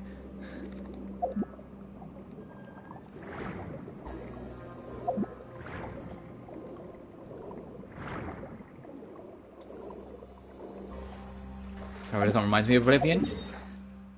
I guess I can see that. Even though we've met a dead end, I'm gonna leave. I made her be. Yeah, which I find wild, because they were like, oh, she's too strong. I was like, she's an optional super boss. Oh, she's too strong. She's optional and is a super boss. You know, she's supposed to be absurd. Come on. She's supposed to piss you off, because that's the point. Like, I get that she can be a little, like, decentivizing, like, if you're out of, like, an hour and you've got, like, no progress. But I found it greatly fucking satisfying when I finally beat that bitch. And then when I went for my second playthrough of a different build, and then managed to find a different way to beat her, I found it immensely satisfying. It's raining again? Oh, this isn't good. If the rain washes away the traces, it's gonna set us back a long way. And the thing is, part of the reason why she was so difficult is because of how many Souls-likes, or like Soul games even, because, you know, they invented it, so it's not a Soul-like if it's the Soul game, they made. So they not only know, you know, had loads of experience with it, but they also know how people play their games from years of watching people play it. So they could just build a boss built around challenging the standard way people play. Which is why, like, it's why, to be fair, Elden Ring as a whole punishes you for panic rolling more than, like, any other game. If you panic dodge, you get fucked. Because those bitches will delay their attacks if they know you're trying to panic roll. I can put these to good use. Alright. We've got daily commission to turn. Yeah, so we can pick up our daily commission rewards, even though I haven't done any commissions, because we've been exploring. That's what I mean, that's how they've done it different. I'm going to start heading for that one, because I want to get the map open. And then we'll kind of do a basic, like, check around the area, and then we'll start story. Because, like, we've done 42% already, so we're not doing too bad. And I also, like, I'm curious about the Fortress in Mirrorpeed. No, that's the Fortress. That's the Academy, even. I'm curious about the Academy. Is that it? That red light I can see in the distance? I think that's it. Take it easy. Oh, another Among Us minigame.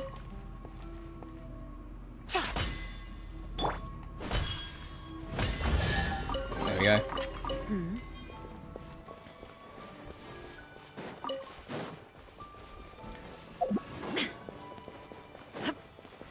Oh, I haven't even looked how many new Hydra colors are in this update. And how far you can get. I imagine at least far enough to unlock another Shrine of Depths. So probably another 2 levels.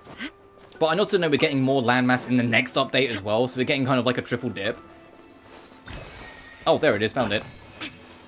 So it's like in 6 weeks' time when 4.2 comes out. There's even more new map to explore. So that'll probably be a longer stream as well.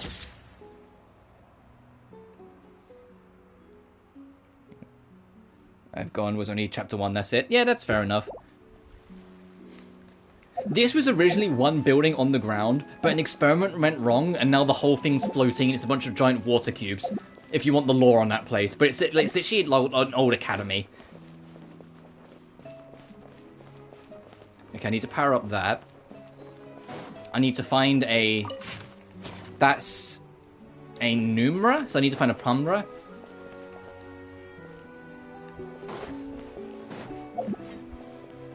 If you don't know what I'm talking about, in Fontaine, certain objects have like a bright yellow light on them, and some have like a purple glow to them. These. Like a bluish purple. Or an Ulcead, sorry, not an Umbra. And they are opposites that attract. So if you can find one and pass it to the other, it will activate. And they're literally like magnets. Opposites attract, but the same will repel. So you can turn things off by finding the same, or you can boost them. Okay, that's active. So how do I move its power? Okay, there's one of... Okay, so there's a camera. Got it. There's a camera machine I need to find.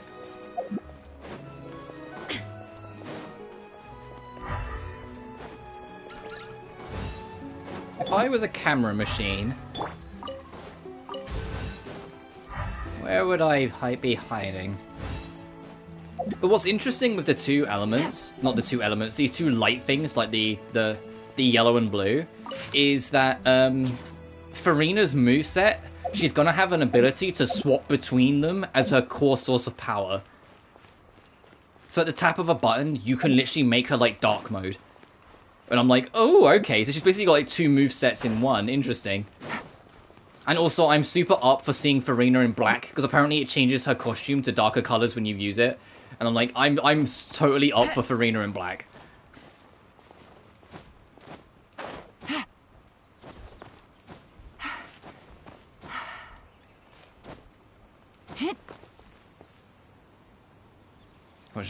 Yeah, she was polearm. Yeah. What didn't help was that in 1.0 she was also the only fucking polearm. But she is also one of those... She's another one of those characters that wasn't appreciated at first, but now people have a better understanding of how she works, knows that she's actually pretty damn cracked. She's not as fantastic as she used to be, but she's still pretty damn good. Especially because her burst lingers, so you can just kind of set it up and then let it go, and then worry about other things. Alright, here's the camera.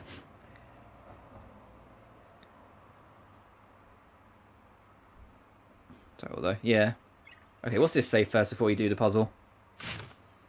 All that once stood fast has been destroyed. The stone walls are as weak as flesh and blood. The time has come for me to leave, and I shall not return. But I won't give up. I see the path leading towards my future. I'll endeavour towards it, even if it's a path of solitude. Hey, can I pick up the power source from this? I need to swap. I need to swap. And yeah, Tower of Fantasy's on console now. I was debating giving it a try, but I just never got around to it. It's just been sitting there. You want to learn some Favonia's blade work? Alright then, I'll teach you. Oh yes, I'll teach you alright. Mark my words.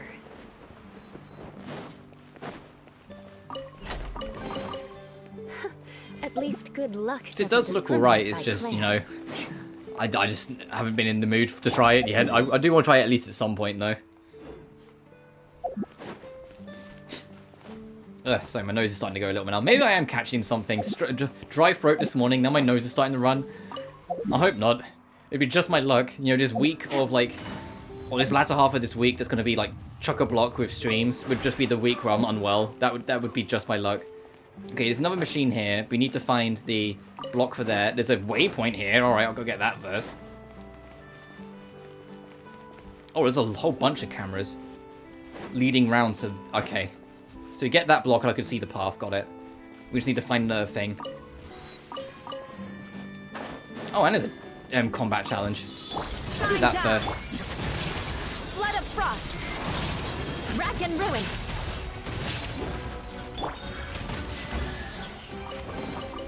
But a momentary distraction.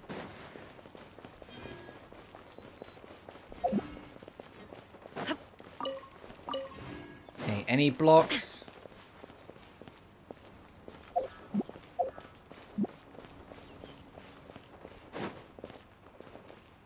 No, it's not it over there. It's probably in the area, so I don't think you can keep hold of it for long. So I've probably gone past it. Because that's there, so it has to be close by-ish. And if you see a blue orb...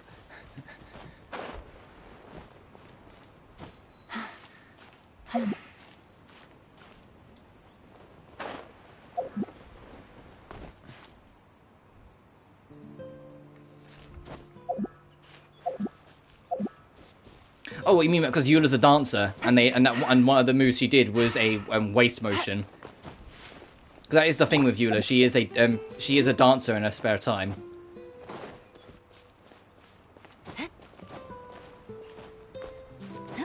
And it was also literally the very first thing that started setting up the shipping between Eula and Amber, because that trailer ended with Amber spotting her, and you're going, oh, you were spying on me, were you? Well, it takes two to tango. So it reaches out her hand. So it's like, oh, they danced together, cute. And then the shippers went, wait, they danced together? Alone? By the lake? And then the rest was history. And that was before we learned that they were roommates.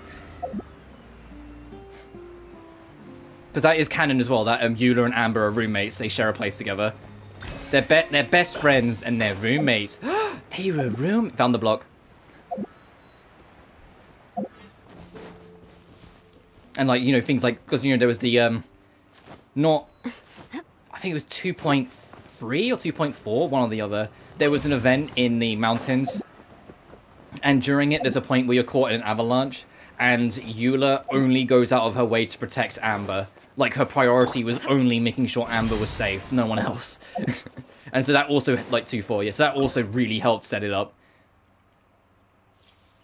Wait, what's this say first? 2.4, yeah, okay. This is a test text to cipher letters. This is not this is not a test text to cipher letters. It looks like I can add or remove text.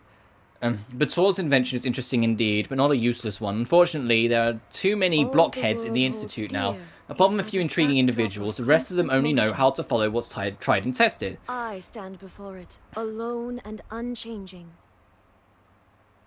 These few exceptions are buried in their own fascinating experiments and Kelly Waifus projects. But I believe that one day, cipher letters will be applicable in our lives, just like my system-wide prototype, which has a ton of development potential. Shit between mean with Amber. Fair. I mean, when the game first launched, yeah, but like nowadays, no, because, you know, Amber just clicks with Eula so well. The world remains constant over the centuries. Well, I'm a supporter of that, of Eula Amber. Life is like the dew at dawn, or a bubble rising through water. In the same way, I'm a huge supporter of Mona and Fischl, because those two, we've actually seen their friendship develop.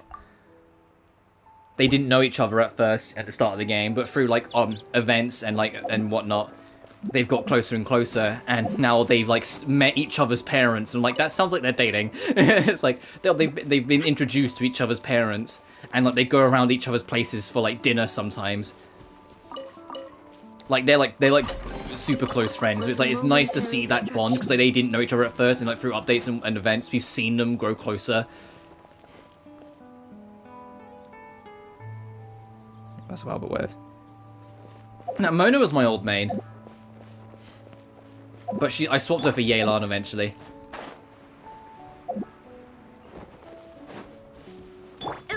shattered. Quietly now. The only thing I don't like about Mona is how the artistic side of the community tend to treat her. The moment they found out she was broke, it was like the doors opened to like treat her in the worst way in like all artwork, even like less horny ones. It's just like, come on. And it's not that she's broke; she's just a spender. The moment she has money, she spends it, but she earns well because she has her own place and pays rent. And it's even like joked about in 2.8. Take it easy.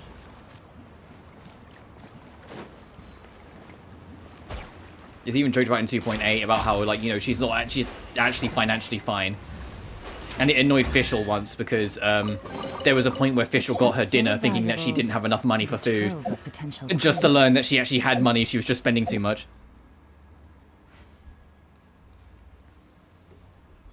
I don't main the protag because there's other characters that are just more fun to play as. And more often than not, I'm with you. In most RPGs, I'm with you on that one. I get it. But Lumine, just, there are other characters that are just more fun. So it's like, in Lumine, it makes you play as Lumine in story. So when I'm playing the game, I'd rather just play the game, you know?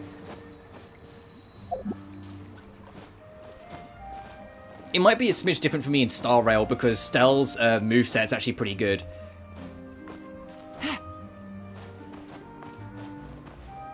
But that's that.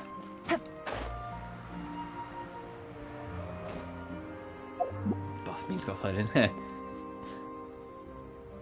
Like, my intended team would be... I know it's, like, not optimized at all, because I haven't played the game to know how well the optimization would work. But in an ideal world, I would take Stell, March 7th, Sealy, and Kafka. And that's entirely because I like all four of them. And that's it.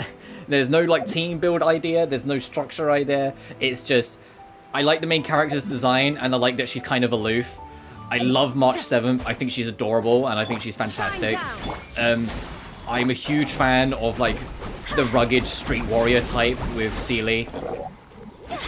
And although I'm not into mummy characters as a rule, I fucking love Kafka's design. There is no escape. Shut up. But I know that's not like an optimal team, like, at all. I don't think any of them are healers.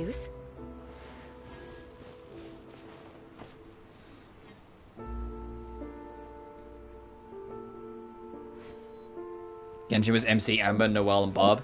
That's fair. When I first started, my team was Yelan. Not Yelan, so I just looked at Yelan, sorry. It was Lumine, sorry. Fischl. Oh, I'm trying to think. Noelle, and then Kaya. And then as more characters came up, I started rearranging. When I got Ningguang, Ningguang replaced Noelle, but Kaya was replaced with Chi-Chi, so I still had a healer in the early days when I was still filling out the game. I need to find an opposite block. No, there it is. When Hu Tao came out, she replaced Chi-Chi, and I no longer had a healer, and that's been that way ever since. Ningguang got replaced with Eula, Fischl got replaced with Raiden Shogun, and Mona replaced Traveler when I got her, and then Mona herself was replaced by Yelan when I got her.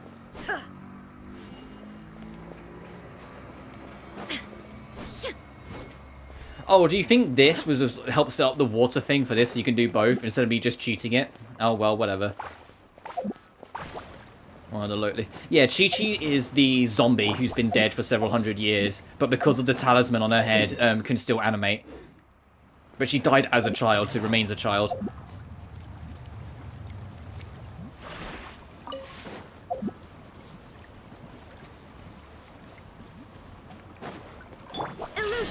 Which is what started the dynamic.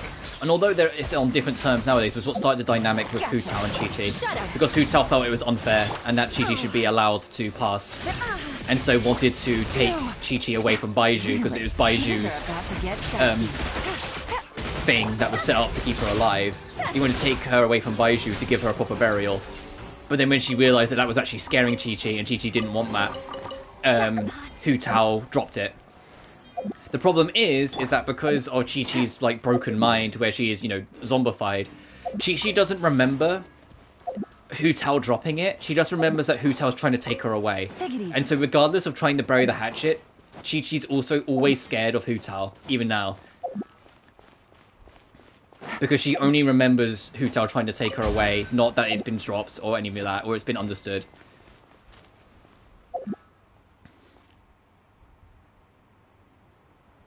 The Gothic tall one? Oh, Rosaria.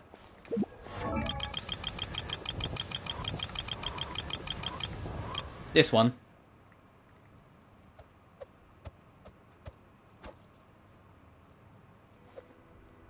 Who works at the same church as Barbara.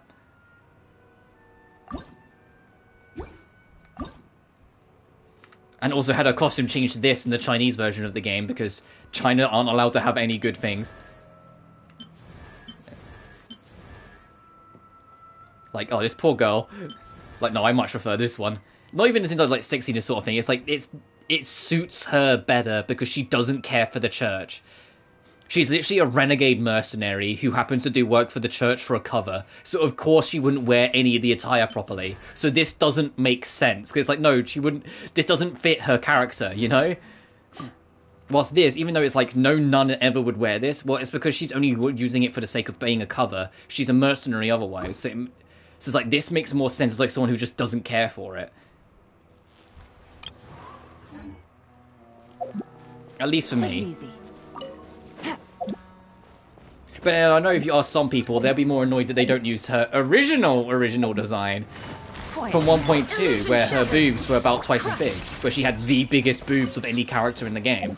But then because of the game's age rating, being 12 plus, they were told very quickly, it's like, nuh-uh, if you're going to make her playable, that needs to change. And it's like, damn it, so they had to change it. It's like, if you want to keep your 12 plus, you can't be booby, McBooby, McBooby, McBooby, McBooby, McBooby. They had to change it. So they toned it down. She still, even when they toned her down, she still had, I think at the time, the biggest bust size in the game. What do we have here? I know in the, like, if you use her Chinese costume, her boobs are even smaller, and I don't think she is anymore, but she had, like, the biggest bust. I think nowadays Shenhe holds that record. Which is why they have, like, a little talisman over her instead.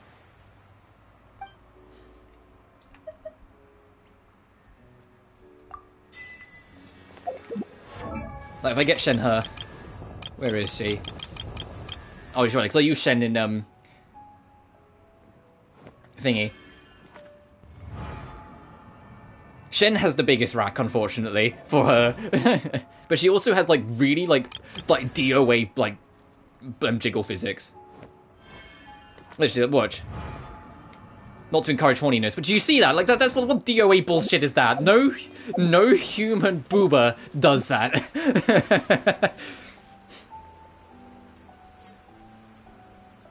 You just swimsuit outfit? Yeah, I have both of them.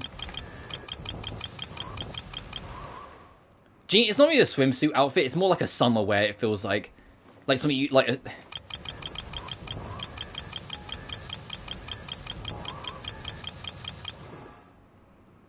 I would say hers is more of like a swimsuit with a little dress on top of it.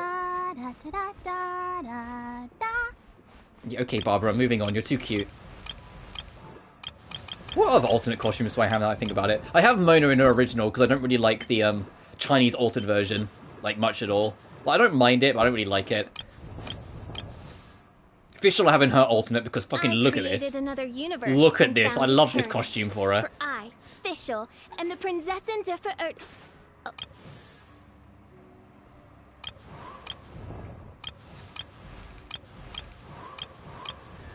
Oh yeah, Ayaka I have her in her alternate, because I genuinely love her costume. She looks so cute. Amber I have in her default, because it's not that much different from the Chinese costume. Anyway, other than just like, she wears it a bit more casually, I think.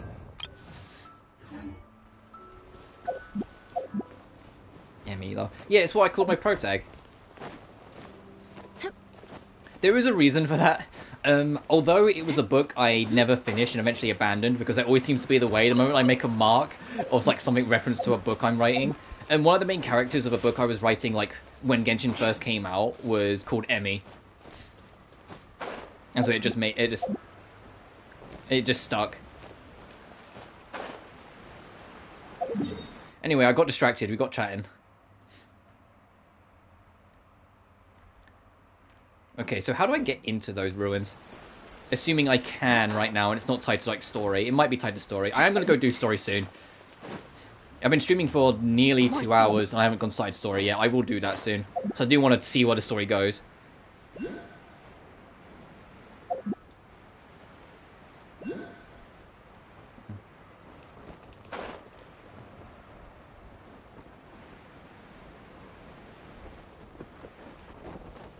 Oh, I see it. I was like, I'm sure there's one around here.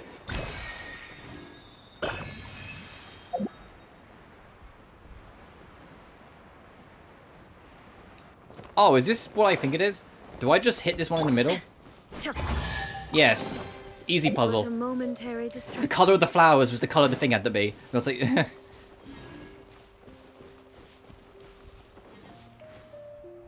Hey, come from, I'll do that with my Meru character.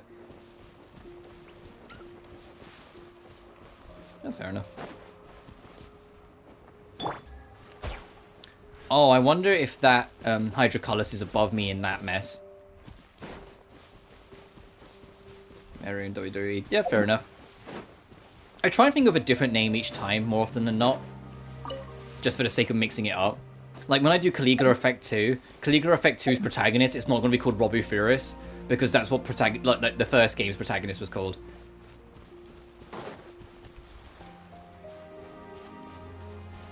I think it's something else. Oh, there it is. My Lunimi was wasn't Meru, fair. Take it easy. Well, I probably won't call Stella when I play Star Rail. I'll probably name her something else.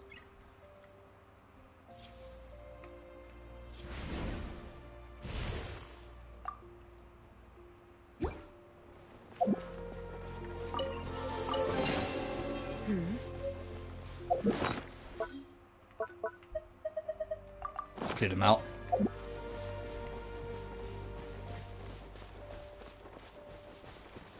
Samira's gonna do some art. Oh.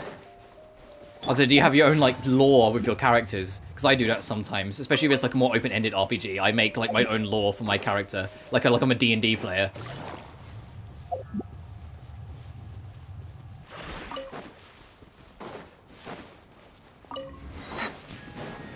Yeah. Shine down.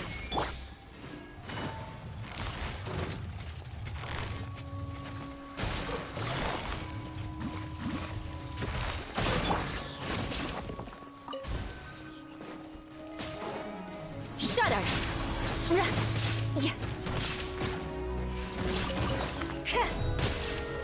Some characters with ideas and themes. Yeah, fair enough. I usually don't go that far when I'm playing like a game with an RPG stuff. I usually just like make my own lore for my character and then carry on. More speed.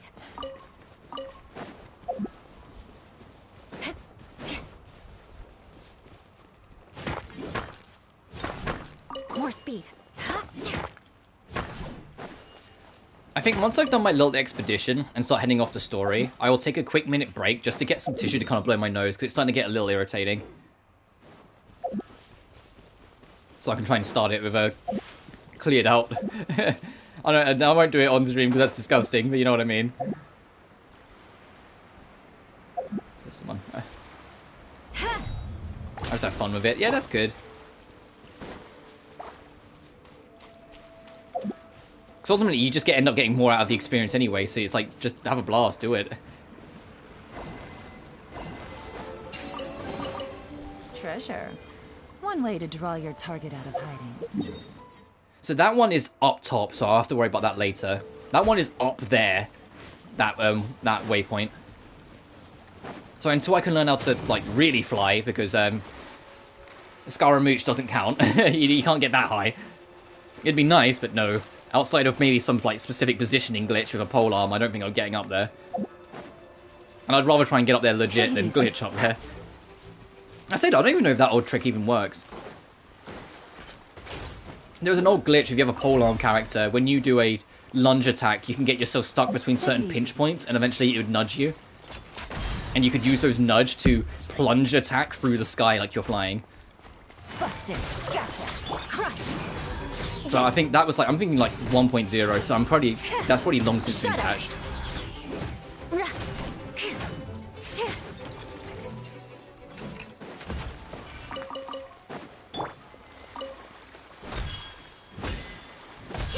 Nice. Take them. I have no need. Oh, is there a Hydroculus? No, that's under us. That's under us. That's the one we were looking for earlier that we couldn't find. Yeah, that got patched out. Yeah, I gathered. That's in there. Can I manipulate this? Damn it.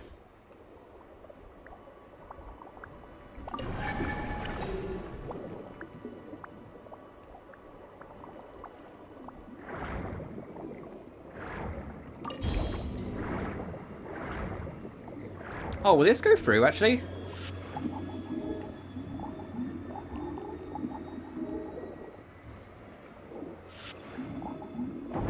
Nice.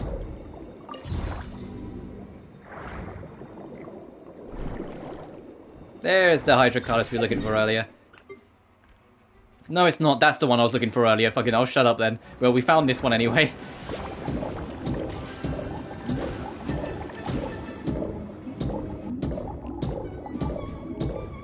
Oh no, it just nudges you. Yeah, that makes sense.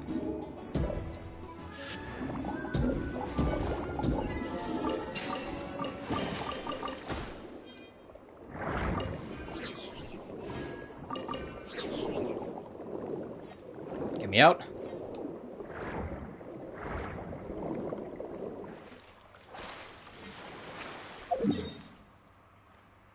New Fontaine Research Institute. Oh, so they built a new base over here after this one became this. There. You know what? Yeah, no, I'm going to explore more of that later. I want to get over here, turn in my Fontaine rep request stuff. And then I'm going to take that minute break to kind of like blow my nose and just kind of clean up. And then we'll start story.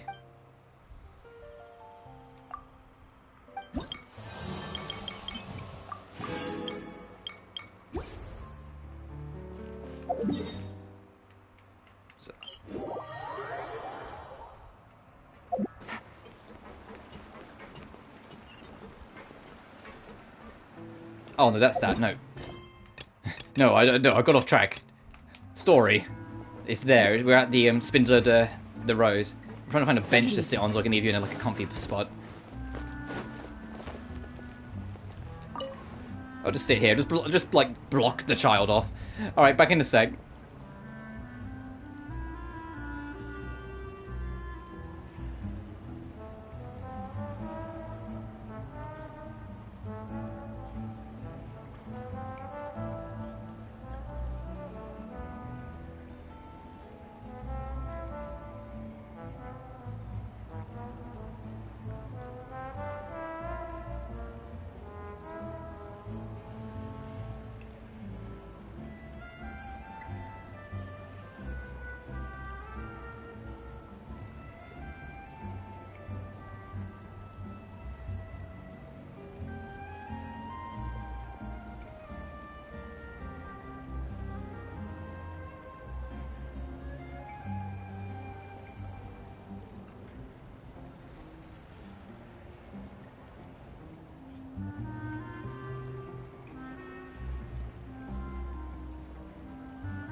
Ah, there we are. Much better.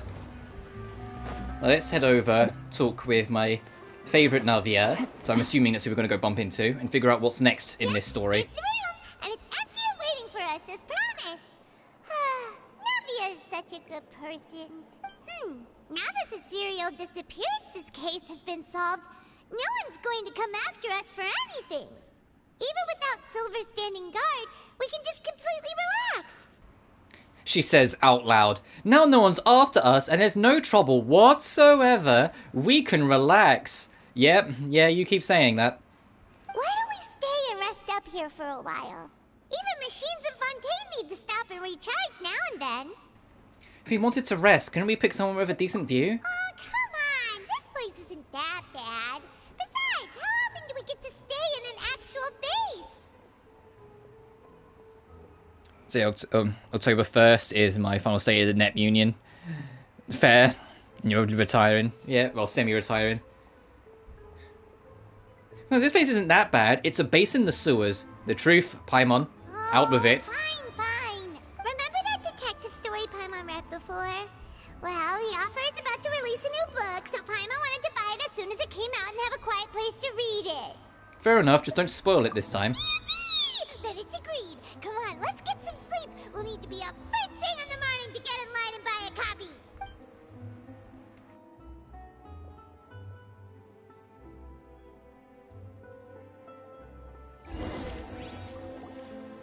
Paimon didn't expect that style at all. Even though it's a detective novel, it's also like a social documentary. Whew. It's actually pretty good. You only just finished it? You're a pretty slow reader, Paimon. No! Paimon just spends a bit more time sleeping than you, that's all.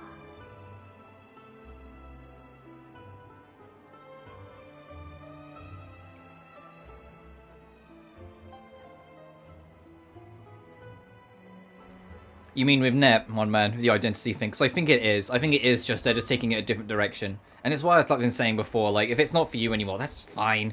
Things change. You've got trails now, you know? Excuse me, but do you know if the Traveler and Paimon are lodging here? Hey, do you know if, like, the blonde girl and a midget are here? Blonde girl and midget? Huh? Who are you? Paimon doesn't recall seeing you before. Wait, you're not here to give us trouble, are you? A blonde traveler and a chatty little fairy. Okay, I was Looks like close. found the I was place. close in my way of wording it. Come on. Seems they sent me the right way. Hey, what do you mean by chatty? Paimon's always careful not to talk too much. Most of the time, anyway. John Cena poking his head through the wall moment. Are you sure about that? It's an honor to meet you both. I was sent from the Palais Mermonia. Monsieur Nourilette wishes to see you. It seems he has something important to discuss in person. Nouvelle wants to talk to us. Uh-oh.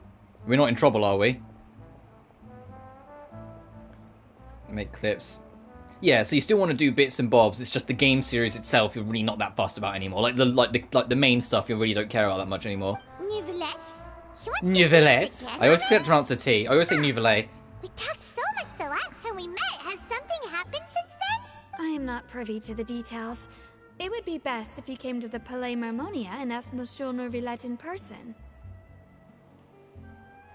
I can take a wild guess. I can take a wild guess what it is. Let me just grab my water. 1 second. Ugh. So my water was behind me, so I had to reach around. It's probably because a certain Tartag child got arrested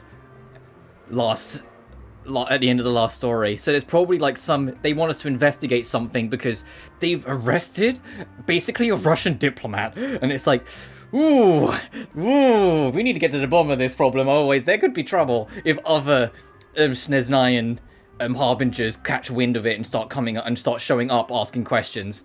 You know, like that's a war you don't want to start, Verena. If you say so, but Paimon has a bad feeling about this.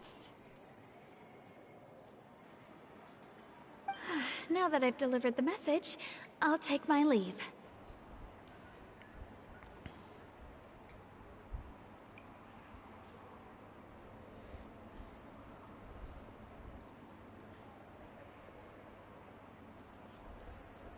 Yeah, I see what you're saying, my man. Maybe. So I'm very much just kind of like just switched off with the series for the most part. I just take it as like junk food kind of for a lot of the time nowadays. Well, mostly the spin-offs. So I can't speak for SVS. We'll see. But you know what I mean? Like I don't really think about it that much anymore. I'm disheartened and disappointed in what it could be and what it doesn't be. But I also know that ship has long since sailed and it's probably never going to be that. So I just accept it. I'm just like, you know what? The games are fun when they want to be. I enjoy some of them. Whatever. It will go in with the same mentality of SVS. I'll just enjoy it for what it is.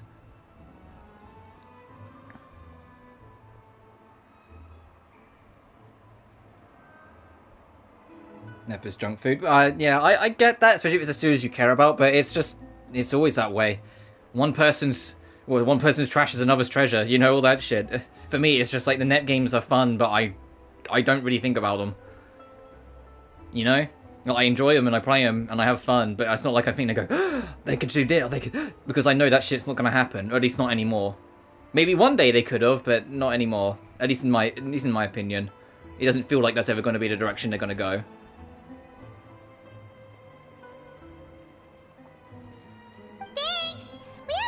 It's why I don't bother with every single spin-off, because some of them I just have no interest in. It's like, look, if I don't really care about what's going on in the grander scheme anyway, if the game itself's not selling me, pass. Just I've seen it all, and that's fair enough too. I said both perspectives are valid.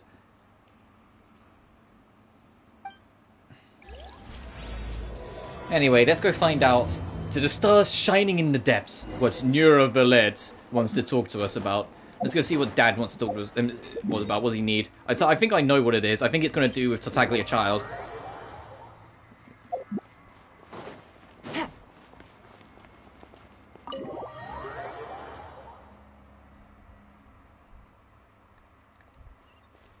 I'm just going to go straight into his office. Can I go straight into his office? I don't have to get any kind of special permissions. I can just waltz straight in. Hey, King. How we doing?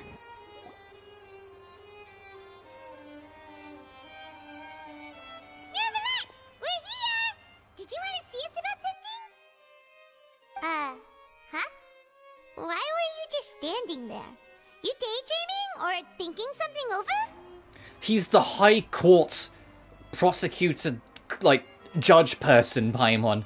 I don't think he'd just be standing there daydreaming. He's probably got like 1,000,001 documents he has to go through that he's just taking a moment from. Yes, I did send someone to fetch you. But as for what I'd like to discuss next, well, I still have some reservations. Given that we've already made the trip here, you should just tell us. Bet you need us to help you with something, right? I do indeed have something I'd like to ask you to do. However, you should wait until after I tell you the details, then decide for yourselves whether you'd like to help or not. I want to always be emergency food. Luxury white chocolate. The situation is this. Okay. A while earlier, at the Palais Memorial... That the Snezhnayan Harbinger known as the Knave wants a diplomatic meeting with you, Oh, correct? fucking god. I told you. You arrest like a Snezhnayan diplomat, one of the others are gonna fucking notice and come over and have a chat. I literally just said this. I knew. I was like, you do this, all of Russia will know your name, and they will come fucking looking for you. That's what's... And now it's like yeah, his Farina, like, fuck. Oh, fuck. I heard that she was originally from Fontaine, but for her to suddenly arrive here and abruptly request such a meeting like this, I sincerely advise you to refuse her invitation outright. And Neurovalet's like delay tactics. You accept this meeting, she's going to have questions, and it could cause more problems. You need to delay this. I'm sure you're aware that her purpose is most likely related to Child's recent predicament. Yep, it's almost definitely related to a different Snezhnayan Harbinger being arrested. We convicted one of the Snezhnayan Harbingers in a court of law, but we have yet to provide any form of detailed report on the matter. This does indeed provide an opportunity for Snezhnaya to put pressure on us. I believe we should adopt an evasive stance until we can provide a proper explanation and have a preliminary plan on how to deal with the matter. No, we shouldn't. I think we should agree to the meeting. Oh? Well, you see, we are the ones that owe an explanation. I like that she's pacing back and forth, like she's thinking as she talks. Easily result in the problem escalating, right? She sounds a little scared. She sounds a little scared. She's like,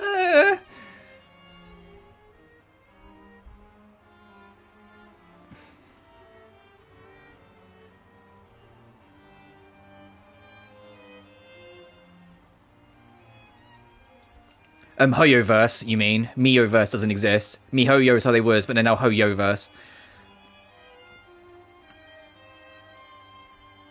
Hide the voices put into Genshin might add. Oh no, I don't pay attention to any of that stuff. I know voice actors and voice actresses as I hear them, but that's about it. It's like... It's what I was talking about earlier, where so I don't really like... between two I love friends. Genshin's story and I love its If they don't material, agree to see and each other I'm and perfectly talk happy in with the voice person, cast. I don't really isn't care it about the possible bigger, that in-depth thing friendship beyond could that, you know? end entirely? I enjoy it for what it is, as it is. Though diplomatic relations between I very much treat it as like a focused single-player experience that I choose to share on stream, you know? Because I would otherwise just play this on my own time, you know? As you did in your example. It was just an analogy. An analogy, okay? Moreover, even if we were to talk in person, if we don't have sufficient information prepared, it is quite possible the result wouldn't be restored relations, but a complete falling out. And Nura Valet's here going, look, I get the idea, you want to talk things out, try and sort it, but if we try and talk things out, it could lead to a fucking war, because we don't have the answers. So no! This can't happen. I don't think we should overthink those possibilities yet. Even if the logic of the divine is not immediately apparent, its wisdom will only be revealed with time. Well, just a heads up, the one who does Lisa in here is the same one who did both Papa and Neptune from Neptunia. That's cute.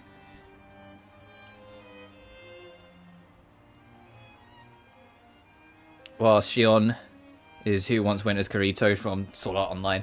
Oh, fair enough.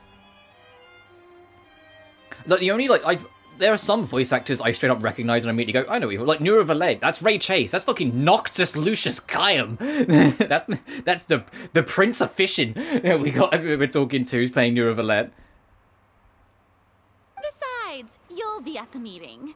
If any problems do pop up, you'll have... Farina's like, we should have this meeting, because it's okay, because you'll do the meeting. I'm not going.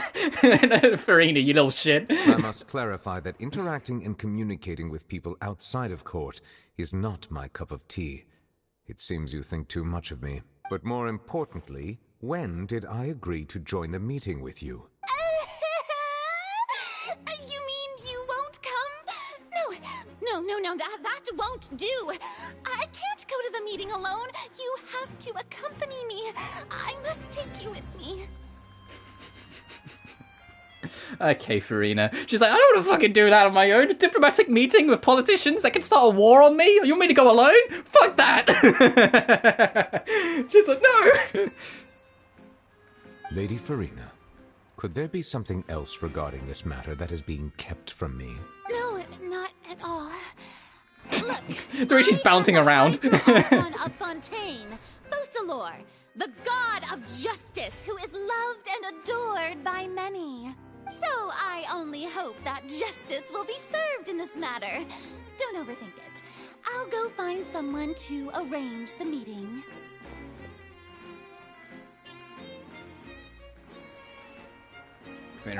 Yeah, because Nura Valet is heavily implied to be the Hydro Dragon who's taken a human incarnation.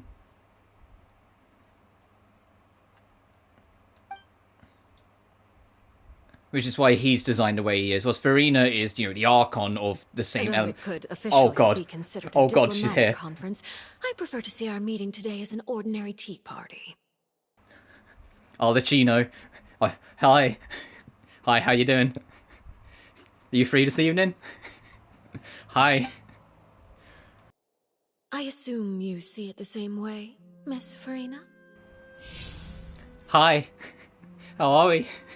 Hi. The Chino, the knave, the fourth of the 11 Fatsui Harbingers. She's the fourth deadliest person in the world of Genshin. Just to give you the lore catch-up, she is straight up the fourth deadliest person in the entirety of Genshin's world. And I am absolutely rolling for her when she comes out. I have been excited for Arlecchino since she was first revealed, nearly a year and a half ago.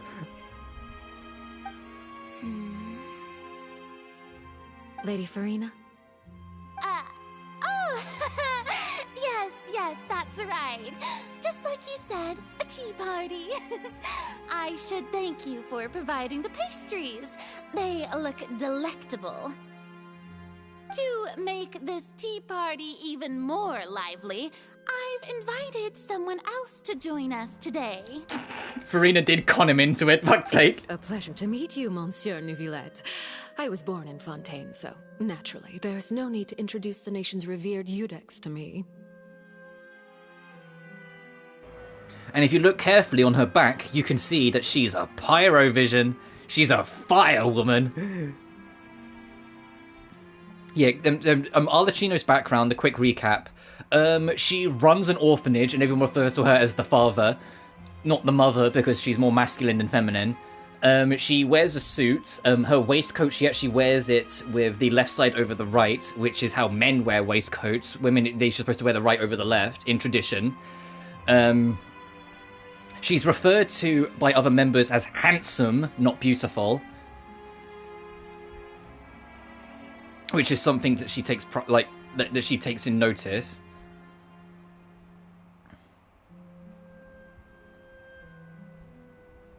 And she's really fucking cool. But maybe that last one isn't a fact. Maybe I'm skewing it a little bit there at the end. Who can say? Hello. The pleasure is also mine.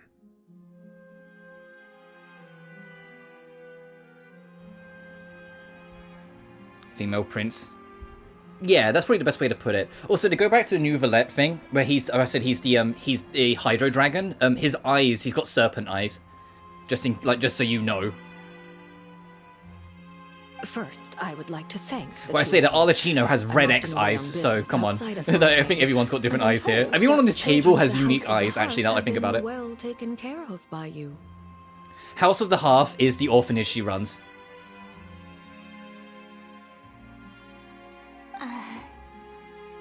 Oh, I'm not referring to when my children, Linny and Lynette, were falsely accused by you. Please don't misunderstand.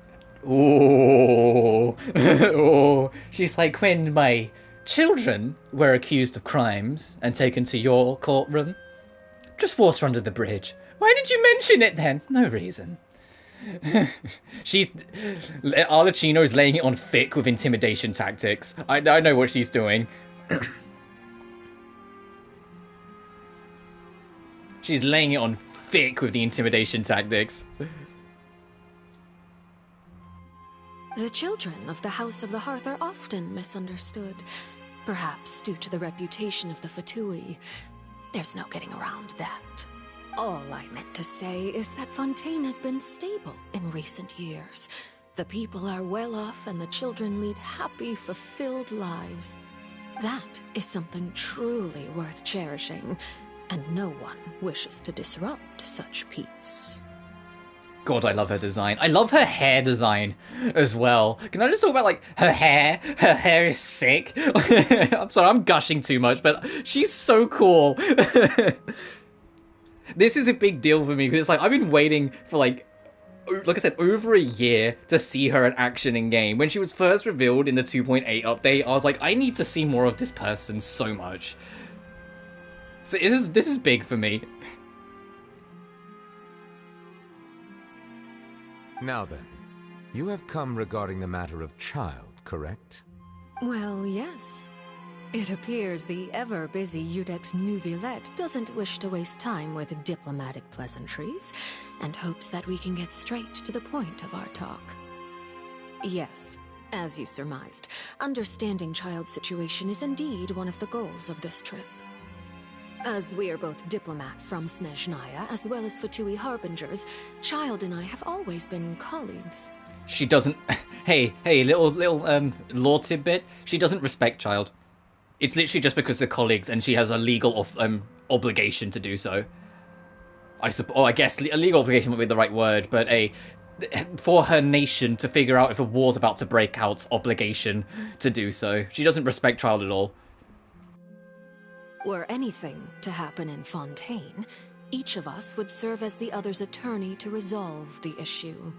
So now, in my capacity as his attorney, I request that Child be turned over to Snezhnaya. We have a responsibility to cooperate with Fontaine and resolve what has happened to him together.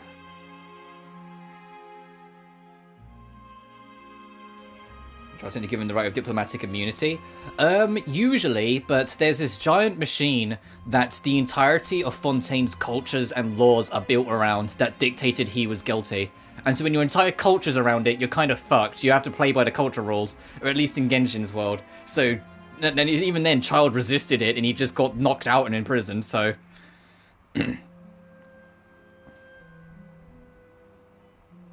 I don't know. The rules governing attorneys only apply before a trial has concluded. Since a verdict has already been rendered, we see the case as settled. I apologize for being unable to grant your request. An outright refusal. Very well. I respect all the rules of Fontaine's courts, just as I respect you as Chief Justice. God damn. Alachino's English voice actress nailed it. Holy shit. I never find issues with machine dictating everything. When it's the origin of your culture, I guess not. Gotta go soon as this cutscene ends. I need to sleep. And it's about to be daybreak over here shortly. No worries. Okay, why don't we back up a step? You don't need to transfer Child to us. I only request to enter the fortress of Meripede to see Child and confirm his condition. It's not like you couldn't even manage to fulfill a simple request like that. Right, Miss Farina? About that. The Fortress of Meripede has always been completely autonomous. Even we have no authority to interfere there, and diplomatic issues do not suffice as an excuse. The prison's a machine as well! Fontaine, we need to have a word about letting machines do too much of the fucking work. I just pull Farina to the side and go, alright, you little brat, what the fuck do you mean the machine dictates whether you're innocent and guilty? And what the fuck do you mean the prison is a machine that only lets you in if you're actually guilty and won't let you out? What? Come on. Where's ex-pupils, lol? No idea. However, if you absolutely must confirm the situation of the Harbinger... Did Neuvillette drag us into this? Is this how he dragged us into this? He's gonna because we technically have a crime on our name, so we could technically enter the crime of, we could have technically entered the fortress. There's an extremely abstract, random ass law that Farina pulled and plucked up when we first met her to try and get us in trouble. Where if you have a significant sized floating object with you, it has to be signed off. If not, it's illegal. Paimon we can technically pretend is a flying object, so then we're breaking the law, and then we can get in. Is that what it's going to be? Is it going to cut now back to us and be like... Maeve showed up already? Well, Lenny did say that Father will be returning soon. We didn't even know that Lenny was from the House of the Hearth at the time. So we kinda overlooked that information. Please be careful, Neuvillette. Yes, thank you for your kind advice. I'm well aware of the situation. I also noticed that Lady Farina acts a little odd and unnatural whenever I bring up matters related to the Knave. I bet I know why. Because Arlecchino is the 4th deadliest person in the entirety of Teyvat, and it's already since been established that Farina isn't a fighter. I think Farina is genuinely afraid of the Knave. I think she's genuinely scared of Arlecchino. That's my hunch, anyway. Because she knows if she gets on the wrong side of her, she won't fucking win the fight. She will lose and she will be murdered. And I think that thought sits on the back of Farina's head.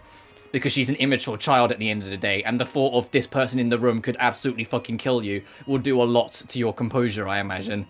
Could the Knave be threatening Lady Farina or something? If that were the case, then why wouldn't Lady Farina inform me? And what means could the Knave possibly have to twist the arm of an Archon? So maybe that's not very likely. Even though Farina can act a little weird at times, she's still an Archon. In reality, this problem is even more thorny than it appears. According to reports from the Fortress of Meripede, Child recently disappeared under mysterious So your stupid fucking robot prison didn't even work? Child got out anyway? The details are still unclear. Fontaine! I cannot rule out an escape, but there have Please. also been no reports of him outside of the fortress of Meripede. Okay, so maybe he didn't escape, he's just hiding, got it. Special guards oversee the fortress, and its internal systems are extensive. Combined with the special characteristics of the surrounding terrain... Fontaine, your law system sucks. I'm gonna say it, your law system fucking sucks. I say to the head court judge, he just looks at me like, what the fuck do you mean? I was only willing to share this information with you. I prefer the way Vine Shogun did justice. She just went around fucking killing people. At least then, it's like you knew what you were dealing with. So this is what you wanted to see us about before. Yes. Or in Sumeru, where the whole nation was governed by Harvard University. Child's disappearance. This was my proposal during our meeting with the Knave. Rather than allowing her to intervene, I offered to send someone to find out about Child's situation and report back to her in detail.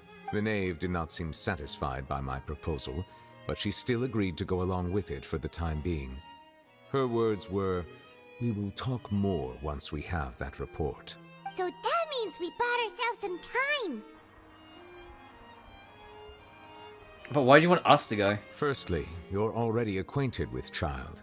Your eyes may discern relevant details there that others would miss. And secondly, is the consideration of the unique nature of the Fortress of Meripede. Isn't it just Fontaine's prison? I would not define it so crudely. The Fortress of Meripede is not affiliated with the court system of Fontaine on paper. It has always existed as an autonomous entity. Early in Fontaine's history, criminals were punished with exile, not imprisonment. Even today, sentences against convicted criminals still include exile, just as before. Karina, yeah, Paimon's VA. Also does Fenrir in Tower Fantasy. Yeah, she also does, oh, I forget the game. She get the character name. She becomes the main character in the second one, from, like, AI Somnin Files. She plays that girl with the blue hair and the yellow jacket. The Fortress of Meripede may seem like a prison, but it should in fact be regarded as a gathering place for exiles. All we do is dispatch guards to keep watch and help maintain security. But when you're not playing as main man Date in AI, and, you know, just perving on everything, because that's, like, Date's entire fucking shtick. Although I do have a personal relationship with the administrator there, neither myself nor the courts have the right to be directly involved with the investigation, no matter how serious the grounds. Oh, Paimon gets it now. That's why you need us to conduct our own investigation as a third party, right?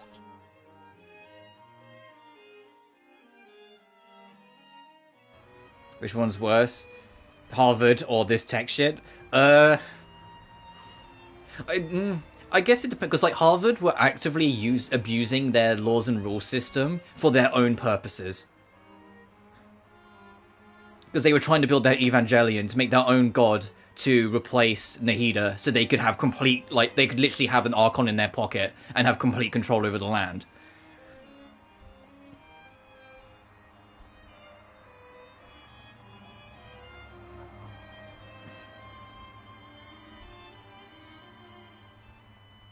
Oh no, I just shorthand read it. You know, I don't know how to pronounce oligarchy. I hope I did it. Ruled by Harvard or a technocracy of the most extreme machines. I just read it quick. I just scanned it and just went Harvard or tech weirdos. Correct. I will arrange Shut up, false Nevada. charges against you so that you may secretly investigate inside the fortress during your detention. This will save us a lot of unnecessary trouble. So, are you two willing to accept my proposal? I'm not doing it for Child, I'm doing it for you, dude. Yeah, no matter how you look at it, it seems we're the best choice. Alright, we hereby accept this difficult task. Reluctantly. You two have my sincere thanks. This matter is of critical importance to Fontaine's current situation. Also, I hope that both of you can keep this operation a secret. We will rendezvous at the Fortress of Meripede's entrance on Erinius once you've prepared yourselves. I will arrange for someone to take you inside. Prepared ourselves? Is there something we need to prepare? Perhaps you could enjoy a good meal and have a nice bath. I'm afraid. Yeah, and Neuvalette's like, you're going to fucking prison. Maybe make your last meal something worthwhile. My scientists and engineers. Oh, fair enough. I think I recognize that word from like Civilization, from the Civilization games. We'll be in prison for real. On second thought, is it too late to back out? We've already agreed Paimon Please accepts. do not worry. Since you are sacrificing both your time and quality of life for the sake of delivering this report, you will be compensated according to the Wait, highest you play Civ? standards I used to. permitted I don't really play it legal that much anymore. regardless of the outcome. Now that's more like it. Come on, traveler, let's go eat the best meal. I was never that good at it. We'll eat so much that we won't need to eat I'm another back. Hey, meal goddess. for a whole month. You're a treat. Are you leaving now? In that case, please take this cake as a token of my personal gratitude.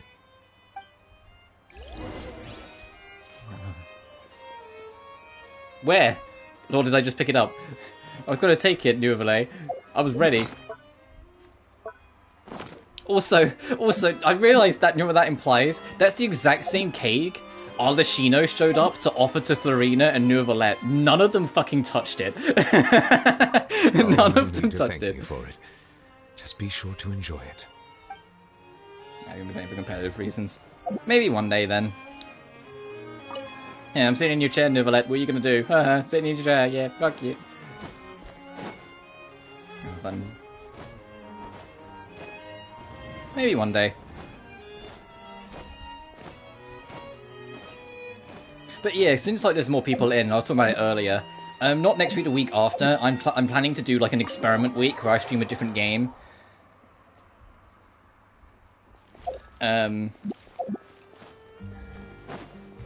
Each day.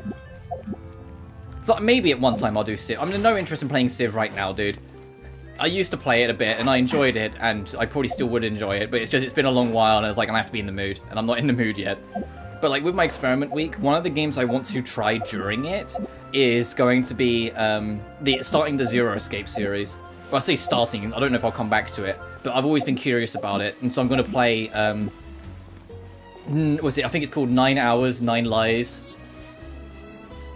9 something else. Right, like the first Zero Escape game, the 999 game. So we've got Legend of Dragoon's going to be in it in the experiment week because I don't know where else I'll fit it. Zero Escape's going to be in it. Bomb Rush Cyberpunk is going to be in it, so I still have 2 more slots. Okay. I will when it's closer to the time. Because I'm still like debating and thinking on things. Once I know for sure what I want to do, then I will. Because the other reason why I'm also thinking about it is because I mentioned this before. I don't want like a big like weekday RPG to still be going on when I start Crime. So I've been debating putting Trails from Zero in that week as well. So I do like one big, excuse me, one big like 6 to 8 hour stream on Trails from Zero. And then come back to it after Cry Markener. So then I've got more room to play other things before Markener's out. Since we're only a month off it, and I don't know if I'd get Trails from Zero done in a month. Considering there are other things and other updates and other bits and bobs, you know? But it's still just debates and thinking of. But then that'd still leave one more slot. Because I'd make it 5 streams. So I'd still have to think on it.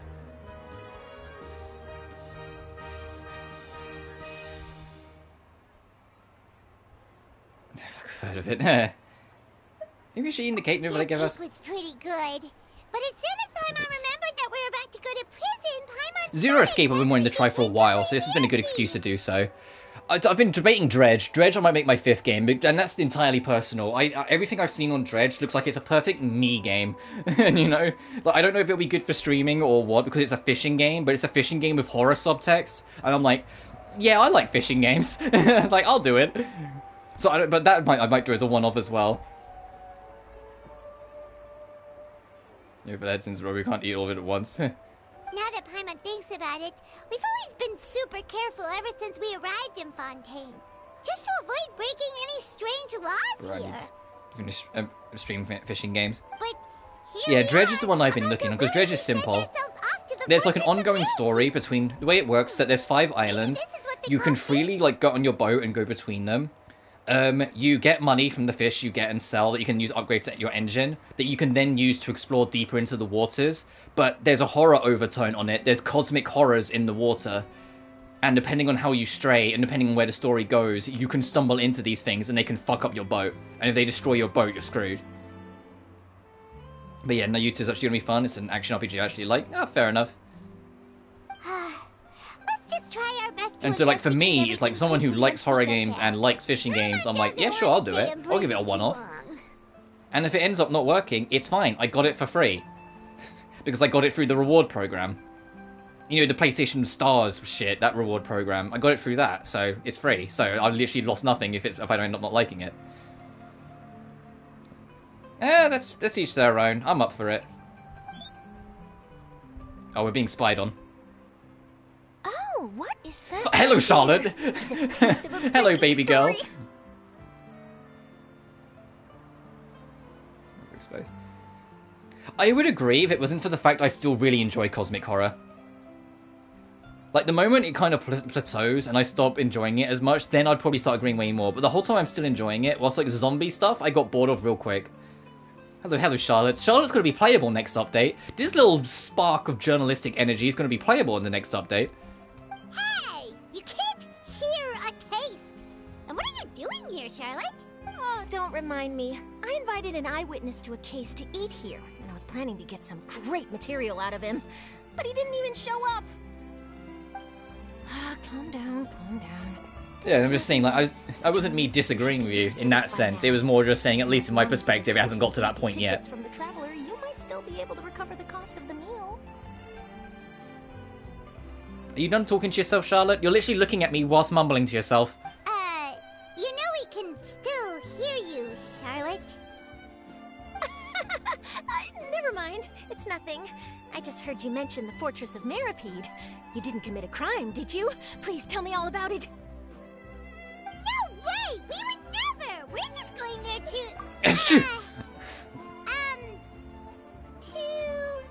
You didn't think this one's very far ahead, did you, Paimon? Oh no, Paimon almost forgot that Neverlet told us to keep it a secret. For spoiling the ending of a detective novel in public. Huh? You're being arrested for that? Oh. But now that I think about it, I suppose that's not completely unreasonable. That's pretty despicable. Almost as offensive as committing theft. Great, now Charlotte's gonna think we're little shits. She's gonna hate us forever because we had to make up a lie on the spot. Great. You mean Paimon really did something that serious? See, told you, Paimon. Sorry, Paimon really messed up. Well, in that case, it's nothing particularly newsworthy after all. Oh, how disappointing. Oh, right. There's still a chance. Since you're going to be at the Fortress of Meripede, would you be willing to Is she help gonna me be like, gather some hey, so I material for the heard there's a story?" SNES-9 diplomat in prison right now. About that, Paimon doesn't think we'll have... Paimon's not looking at her now. No, it's nothing difficult. All you have to do is think of a way to get some time face-to-face with the warden of the fortress. The warden? Ooh. Who's the warden? He was awarded the honorary title of Duke in Fontaine. Sounds really cool, huh? Only those who have made significant yeah. contributions to the nation have been conferred When you run this the title. only news That's press in incredibly the rare. region, people will just probably believe whatever you say at this point. On top of that, the Fortress of When you have a Meripede monopoly has never on been under the newspaper-based jurisdiction of the news, courts. Practically nobody, including journalists like me, knows anything about the person in charge there. Oh, if I could write an exclusive article about him, I bet it would sell a boatload of papers. You make it sound easy, but it really depends. it's like Yoimiya. I mean, you got the right name. It's spelt wrong, but it's spelt with a Y. It's Miya. It is. So also bare legs, yeah. This little journalist. Of She lives in the course. moment. I wouldn't ask you to do it for free, so this meal is on me. Yeah, that's one man got it. God, Charlotte's so cute. So now I'm just looking at her dead on. Charlotte's so cute. Why is it with the Fontaine characters and all of them looking great? Every single Fontaine character, I'm just like, man, they look great. Alright,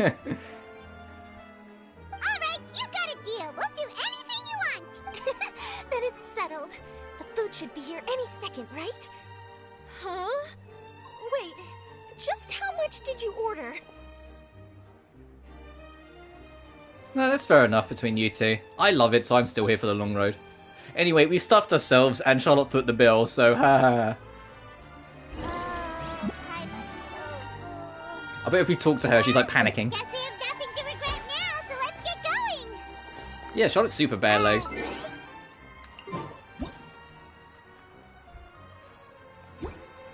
I had no idea you could eat so much. That didn't go according to plan. Please, please, don't forget about the material for my news article. She sounds like she's in pain. She's like, please, I've lost all of my savings because of this.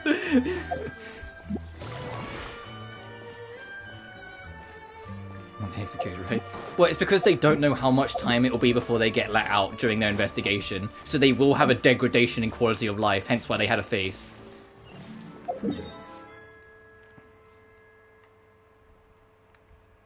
Oh, we're just meeting at the Opera Epicles for this? I would have thought we would have met, like, you know, closer to the Doom Fortress.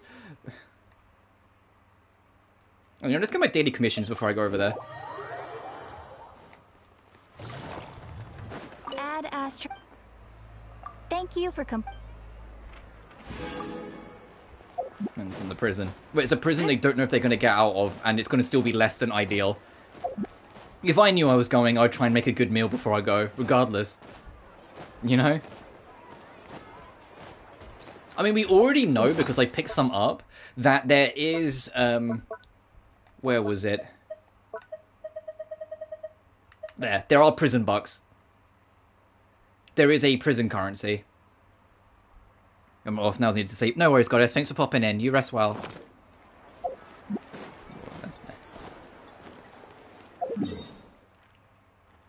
I haven't. I'm a goody two-shoes.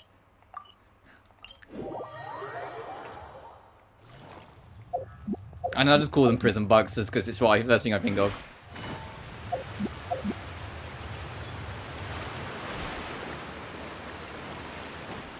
No, I say that. I've just never done anything outwardly illegal that would get me in trouble. At the entrance to the fortress. Wait, is this the entrance? This thing? But the fortress is way over the fuck here.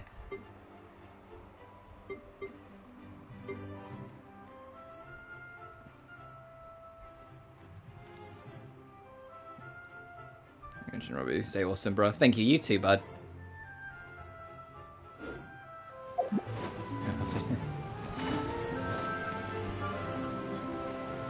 I wonder, like, is that like a tunnel, do you think? I wonder, how does this work?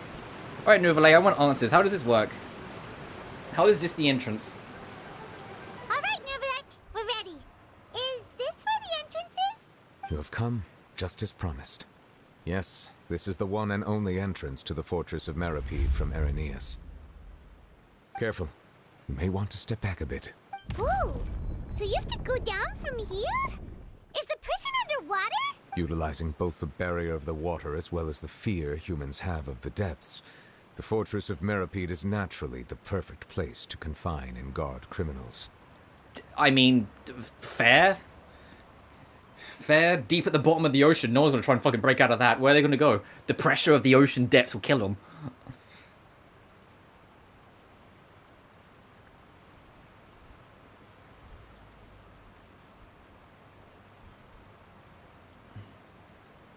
But do not worry. It is not nearly as frightening inside as you may think. You will see for yourselves once you are down there. Paimon hopes you're right. Don't know about you, but just thinking about being at the bottom of the sea like that gives Paimon the heebie-jeebies. Who the fuck says heebie-jeebies in 2023? Have a good night, you too, Goddess. Take and care. there's one more thing. I mentioned that I have had personal dealings with the administrator of the fortress, Writhsley. He's a very shrewd fellow. Oh, is this his warden we were hearing about, Writhsley? Yeah, we heard about him too. Writhsley also looks pretty cool, by the way, when we get to that. Correct. He is the highest-ranking manager of the underwater prison.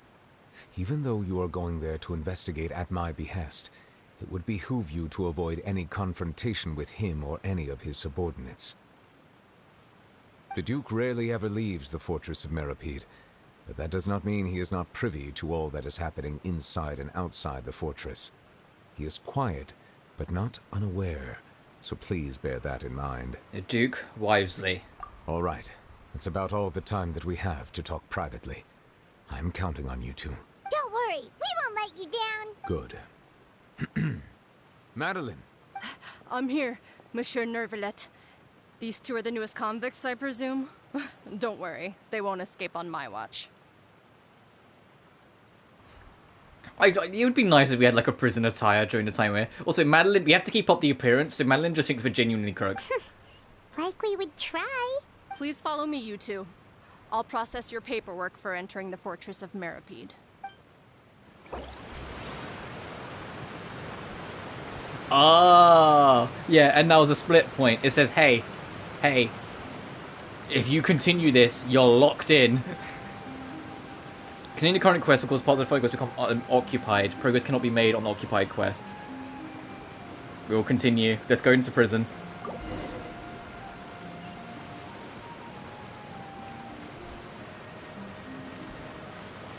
If I just turn around and left, would Madeline like lose her job? Or we can't let you like get away. I just walked away. What do you mean? I hope we get mugshots.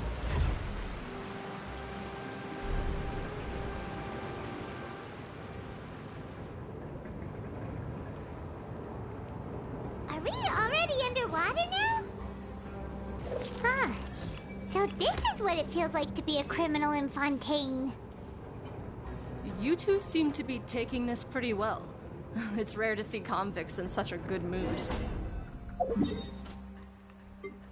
Oh, is that gonna be like a super shuttle that like takes us down and around through to it?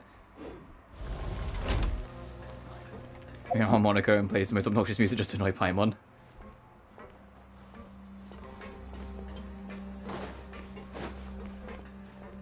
What's below us? I mean, just in the oi, oi, you're gonna get the fuck out of the water. Oh, we were at this desk. This is when we got arrested earlier. When we actually legit got arrested earlier. Because we got too close to the fortress and the searchlights got us.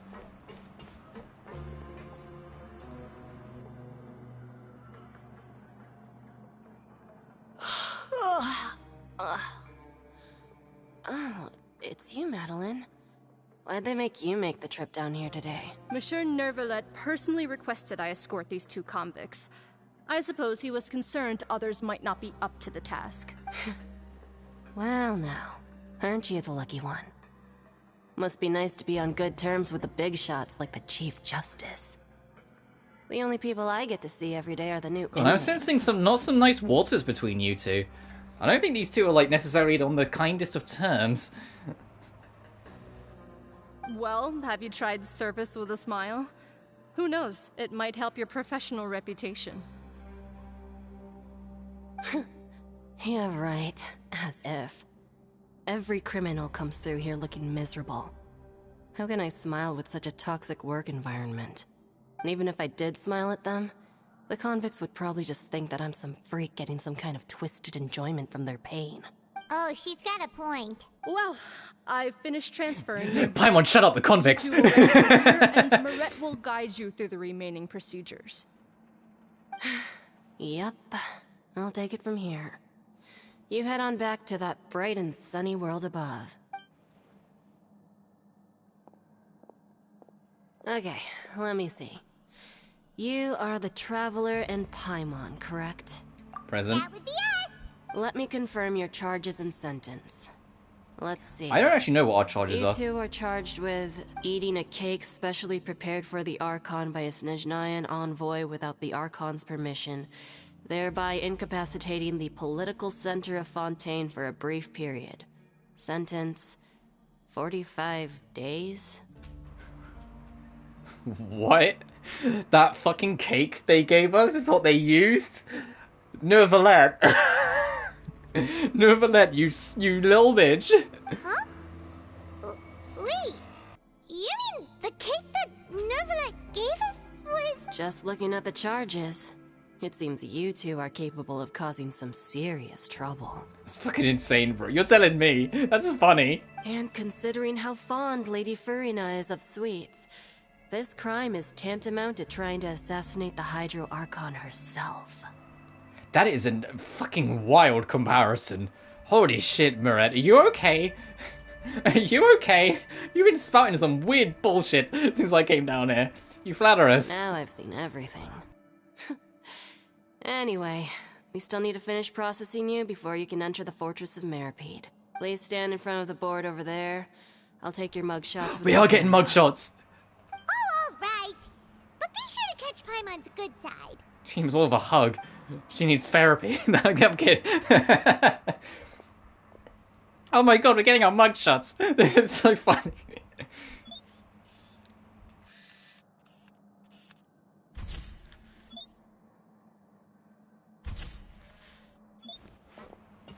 Also, did they get us while we were blinking?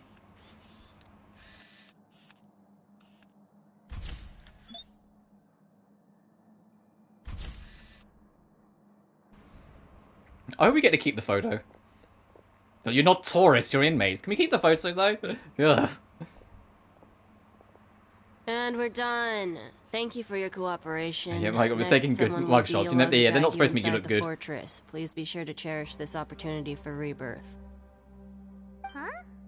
Rebirth? Isn't that a little much? We're only gonna be here for 45 days! You two are the new inmates, right? Follow me. Oh, okay. Paimon is Paimon and this is the Traveler. Save it. Not like I'll remember your names. Move it.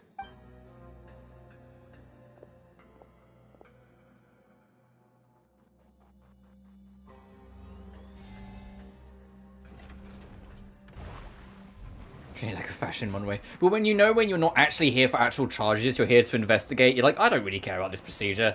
You know? You know it's not legit, even if the people in it think it's legit.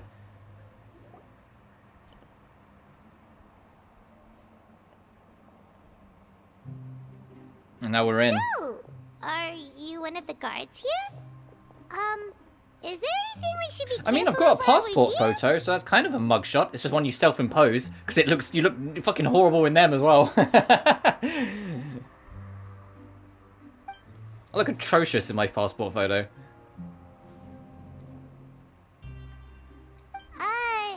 Did Paimon already ask something she wasn't supposed to? Why should I tell you anything? What's in it for me? You sure don't seem like a god. This is exactly why I can't stand you fish. I wouldn't even be doing this if it weren't for the credit coupons. Oh, prison dollars. Credit coupons? Alright, seeing as you're not the annoying kind that's getting dragged in here crying and blubbering, I guess I can tell you a few things. But next time, it'll cost you some coupons. Mora means nothing here. Here, we use credit coupons. Coupons can get you almost anything in the Fortress of Meripede. Desires? Fulfilled. You want power? No problem. Coupons can even change fate itself. So, credit coupons are a currency that can only be used here? It's not as simple as that. Like Moret said, everyone gets a chance at rebirth. No matter how much money or power you had before, it means nothing once you set foot inside the Fortress of Meripede. You have to start over and earn your coupons. I'm a big fan of this theme that's playing. For the Everyone Fortress. starts from the same place, and you have a chance at a new, less terrible life. I guess that's the real purpose of the coupons. They symbolize true fairness and true justice. And this is also exactly why so many criminals choose not to return to the outside world, even after they've served their sentence. Oh, so that's what the Fortress of Meripede is like. Huh. Paimon was under the impression that it'd be more like a prison. It certainly ain't all sunshine and roses here, but it's also not the worst place to be. You'd better take a good look at the scenery now.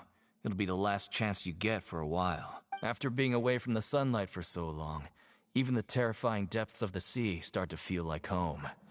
It just stops feeling oppressive, you know? Oh, I'm actually an inmate like you two. Welcoming newcomers is a job I've picked up to earn some extra coupons. Have you ever seen the Duke? Never mind. Why aren't you answering us again? Because he will charge us. I've told you enough for free. Any more info is gonna cost you. So all you care about is Mora. Wait, No. Coupons? Almost there. It's down through here. Your turn to give it a try. Yeah, just for the roof of their head. Yeah, that's the same in a lot of places. Visitors to the aquarium, the achievement's called. Hi. I don't like how many robo dogs are here as well. If I'm gonna get hounded.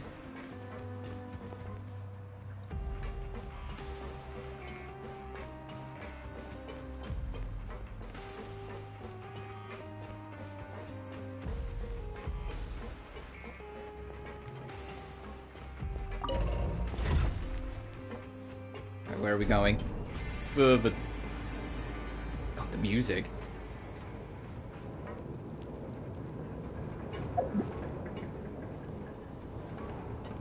Oh, I think the music's going to change to a different track, so we're going deep in now. That's probably like the surface theme versus the in the depths of the prison theme we're going to hear now. So, we're going even deeper now? Just how deep down are we? It's like a metaphor for your previous life, isn't it? Our lives weren't that bad. Stop jumping around. No! I'm already in prison. What are you gonna do?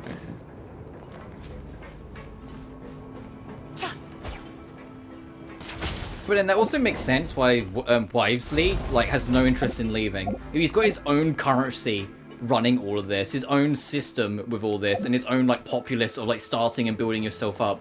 He's literally the mayor of his own mini town down here. I wouldn't leave either.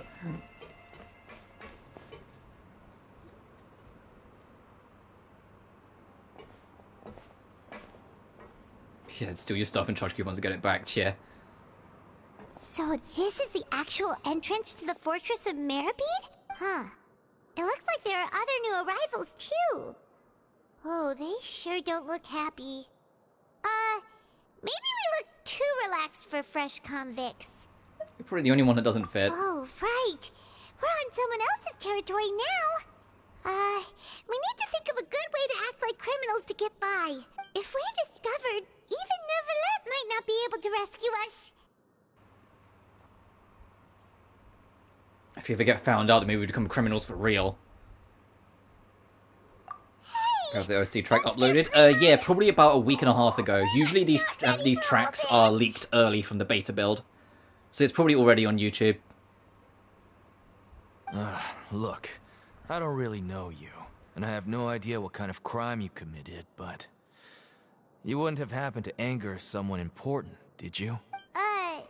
Someone important? Paimon doesn't think so. Wait, why are you suddenly trying to talk to us now? Now's not the time to worry about that. Anyway, it's over there, so you just go on over there by yourselves. I've done my job, so good luck. Shooting that harmonica. I mean, there are different instruments you can play in this game, so why not?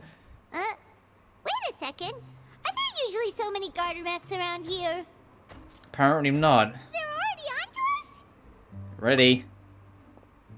No, this is Prisoners Wivesley. numbers 7459 and 7560. Welcome. Oh, no need to be anxious. These Gardamex aren't here to attack you. In fact, they're here as your honor guard. When I heard that you were friends of Monsieur Neuvillette, I had the Gardamex come and wait in formation. Wait, you know about our connection with Neuvillette? The seafloor isn't as cut off from the world as you might imagine. However, I'm afraid that I know nothing more than that you are friends of the Udex. And as you can see, committing a crime means being sentenced here, even if you're friends with the Chief Justice. Quite fair. So you must be... The Duke! Greetings, Your Grace. Lovely weather today, isn't it? We're 500 miles beneath the ground. What are you talking about? Huh, greetings, my good fellow. Well, I'm willing to imagine that the weather is as good outside the sea as you say it is. How great it would have been if only the Fortress of Meripede had been built on the coast, huh? It would have been so convenient to enjoy a nice chat in the sunshine. My profuse apologies. I just got so nervous when I saw you, So this is the Duke. He sure looks a lot younger than Paimon imagined. The Traveler and Paimon, correct? Mr. Deacon here was responsible for your welcome. I trust you were satisfied with his guidance?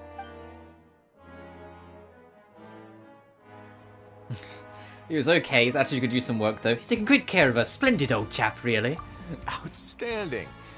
Well, Deacon, I recall we discussed fate during our last work meeting, I believe that fate will reward all those who take every aspect of their work in life seriously. When you return to your bunk, you'll find the guards have issued some extra credit coupons to you. Oh, thank you. Thank you, Your Grace. Oh, and you too. I can't believe you gave me such praise. If you need anything in the future, anything, please, come find me anytime. Oh man, all words No have consequences, huh? necessary. If we'd picked that first option, I think he might have got fucked over a little bit. Oh, Jesus. Well, I believe that concludes the introductions. We've already taken enough time here. Deacon, if you would. Yes, Your Grace. I'll take my leave now. Please, follow me. To make you feel more welcome, I'll show you around the various facilities of the Fortress of Meripede. I hope it'll help you adjust to life here. Okay, Wolf Boy, lead the way. Did you got a wolf crest on his shirt? I just noticed that. Cure? Huh. Paimon can't figure out what this guy's thinking at all. Let's roll with it for now. Just hope he doesn't know too much. Charlotte's so interested in him. He's one of those mysterious types. Alright, let's keep up with him.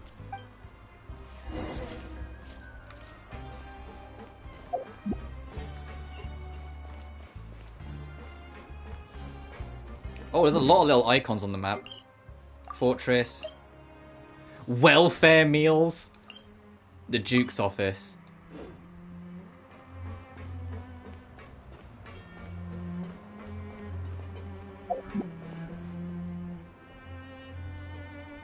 There's no need to be so reserved. The label of criminal is nothing but one of many identities, and being criminally inclined here at the Fortress is just one of many ways to survive. Is it really okay for the warden to think like that? We're real criminals, you know. What Yeah, really convincing, Paimon. difficult to handle? Well, then maybe you'll be able to carve out a name and a place for yourselves in this underwater world, But before you go in swinging, please remember that in the Fortress of Meripede, it's better to not cause trouble for yourself or for the guards. Now, we've arrived at a very important place, the Coupon Cafeteria. You can come here and claim one welfare meal each day. Welfare meal? You mean it doesn't cost anything? That's right. Criminals are essential to Fortress operations, so we must guarantee that they at least have the basic means to survive. But that's not how it was. Back in the day, it cost your reward coupons just to get a cup of water here. For fish like you who just arrived with nothing, you'd have to go to work hungry until you earned enough coupons to eat. It was only after His Grace became the administrator that we got the free meal rule. Now everyone gets a square meal every day, even no-good slackers who've never picked up a wrench in their whole lives. Nobody starves to death here. In the Fortress of Meripede, credit coupons are the only currency, and everything must be purchased. In some sense, you could say using the coupons is a form of trade. But trade is always conducted by people. So if we want trade here to prosper, we need everyone to work hard and live their lives. If nobody could even afford a meal, then the whole fortress would be up in arms. And that would only make things more difficult for me. So, rather than saying that we're giving everyone a free meal here, you should say that everyone's hard work has improved the living conditions in the Fortress of Meripede. Your Grace's reasoning is correct. I'm gonna head out though. Okay, no worries, dude. Thanks for sticking in. I'm still gonna be going for a few hours yet, probably, because I want to see this through, but I'll be... The rest of this week's gonna be juggling either this or Sonic, because Sonic Final Horizons tomorrow. And then I'll get onto our usual scheduled programming next week. Because I have a haircut tomorrow. Oh, fair enough. Whatever the case, hard work is rewarded here. You'd be hard-pressed to find anyone. No worries, either way, you take care, dude. And reasonable. Right! Paimon sees your point. By that logic, this place doesn't seem so bad after all. Oh, wait, no. We shouldn't drop our guard so quickly. But it seems the inmates really respect the Duke because of his attitude, right? We should still try to verify the truth with our own eyes. Let's continue this way.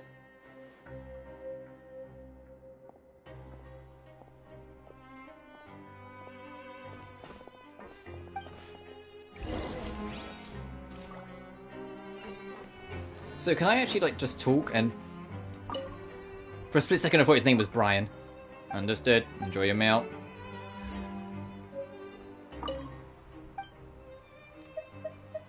Will you stop me? Negative. You've already had one? Yep.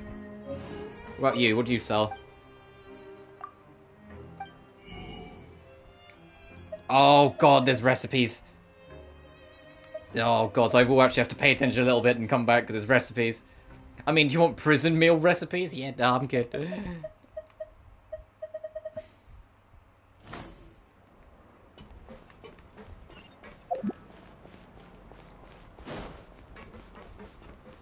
Guessing we can't go to the Duke's office. At least not yet. Oh, we can! Okay, never mind, I'll come back later. Let's stick to the path for now.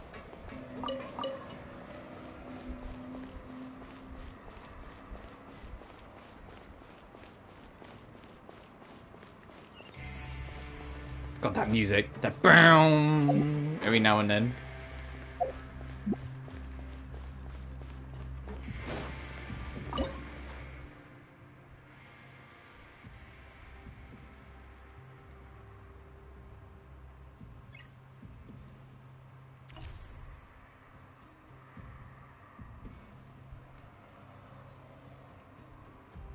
I'm not sure what I'm looking at or for here. I got a new letter from an informant. Looks like the situation has changed again.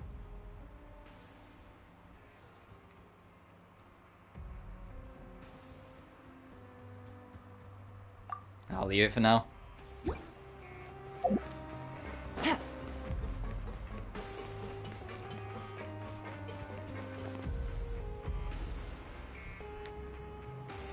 This place is known as the Pancration Ring. Fight Club? Sometimes we have criminals who have more energy than they know what to do with.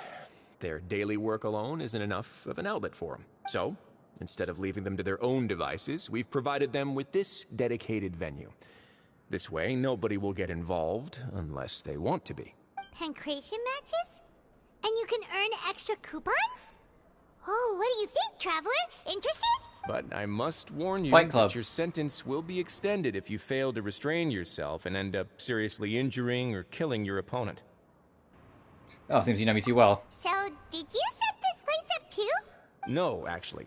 I just granted approval for the organizer to use this area to build the ring, and I collect a portion of the proceeds in return. Of course, the fees are also quite useful. Oh. Do you mind if we ask what they're used for? Sure. Ensuring personal safety, maintaining the arena, and resolving any conflicts that arise. Why?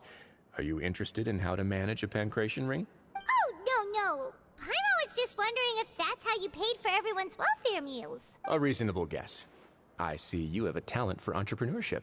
Oh, you hear that? Paimon has a talent! So we can start a business here? That is something you can discuss between yourselves later. Let's move on for now.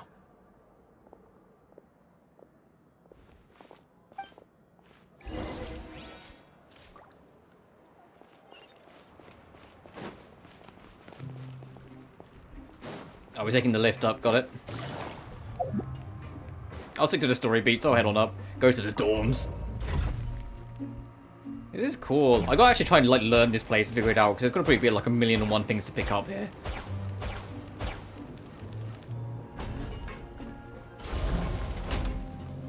Well, there's already a waypoint.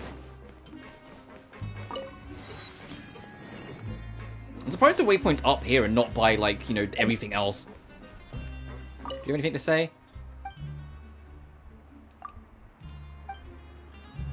Oh, okay, just usual.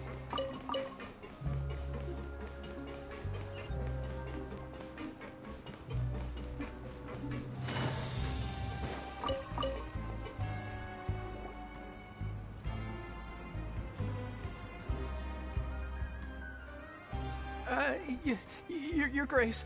Good morning. I mean, good afternoon. No, wait, what time is it again? What time indeed? Time waits for no one, so it's best to keep an eye on it. My apologies, Your Grace.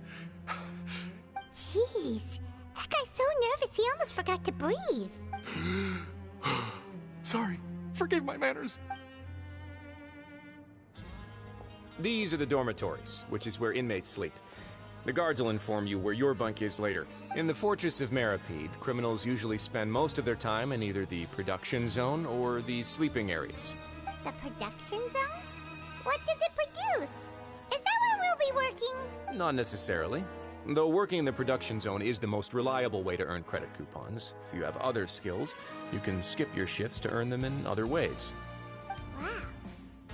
Wait, you're the manager of this place? And you're just telling us to our faces that it's okay to skip work? The fact that the Fortress of Meripede has continued operating completely autonomously is proof enough that most people are willing to work honestly and earn a stable income. As for what we produce, many of the clockwork machines seen all over Fontaine originate from our workshop. Therefore, the Fortress of Meripede is not only a place where criminals serve their sentences, but also a giant machine factory.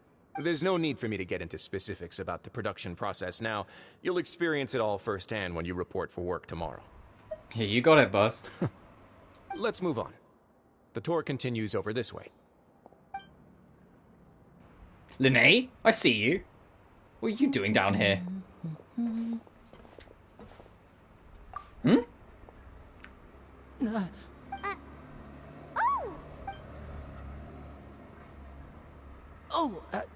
You really scared me there. I didn't expect to see you here, Your Grace. I thought maybe I was so tired from work that I was starting to see things. The only thing you should be seeing is the work in front of you. Stay focused and keep up the pace. Oh? Is something the matter? It's nothing. Paimon's just worried about how hard we'll have to work tomorrow. Linnae's like, yeah, Linnae threw us a fastball there. He was just like, don't say anything. Go to the infirmary and talk with Worsley. That was a real sharp, don't fucking say anything. So over here's the dorms, did they say?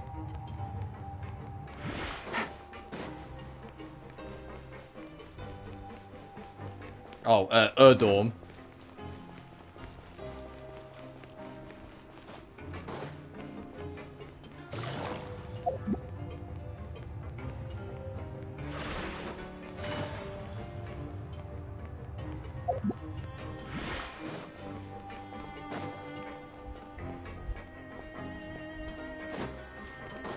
Let's go check the infirmary first before I get carried away.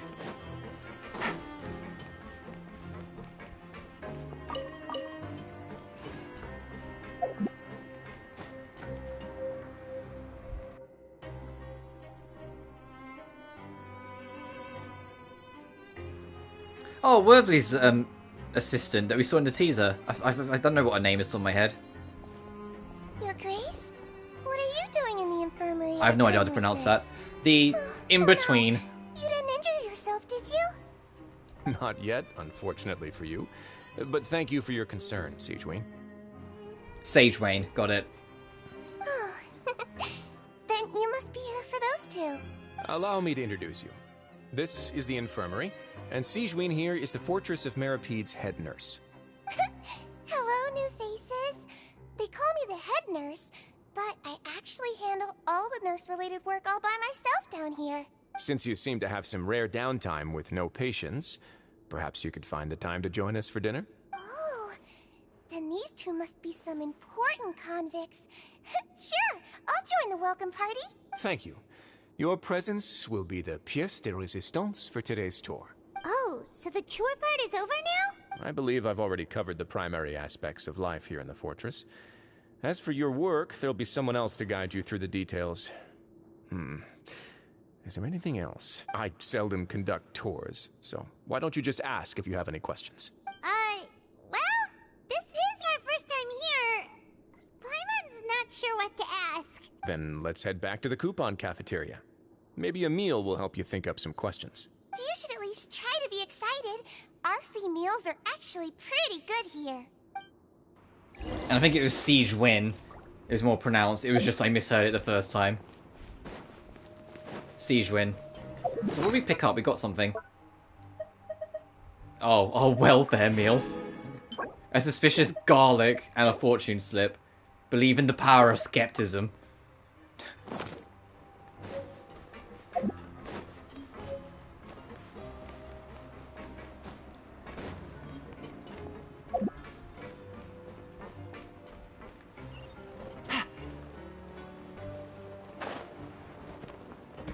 That's below us?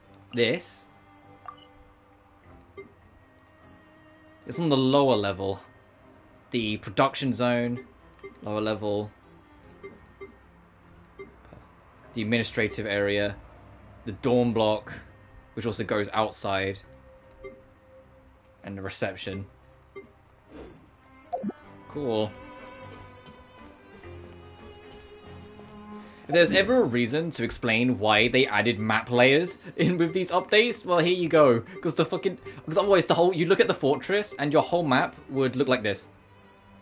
If it was still in Sumeru, you wouldn't be able to see anything.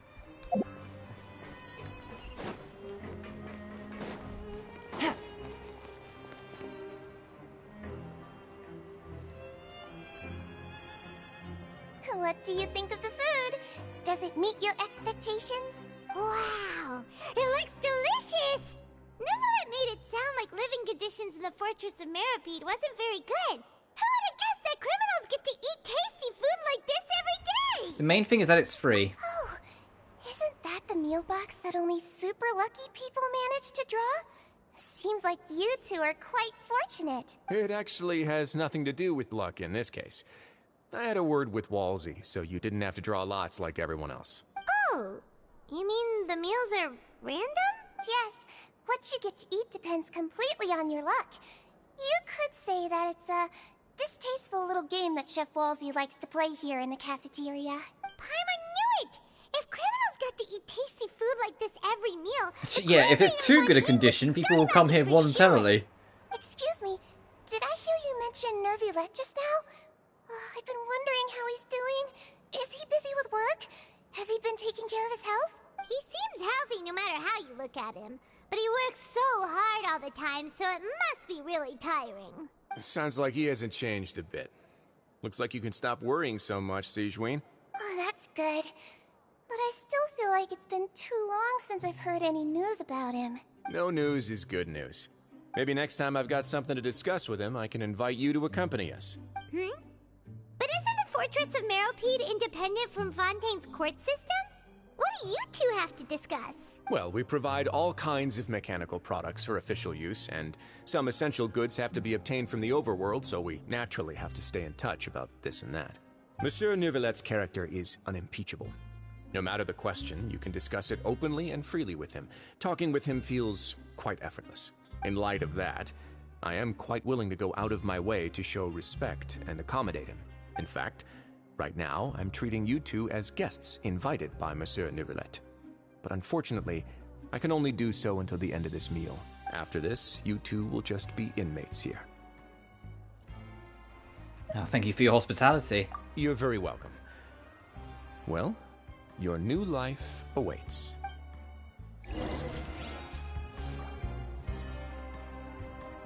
I'll see what they say more. Finished eating? Then I recommend that you return to the dormitories and rest.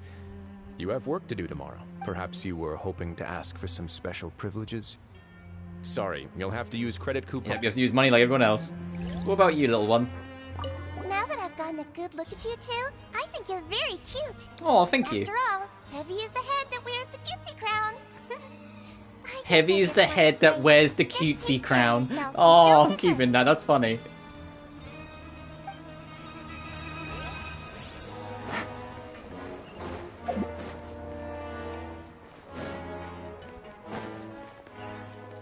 Oh, I gotta remember where the fucking lift is. It's here, right? God, that... Oh, do you hear that drum creeping?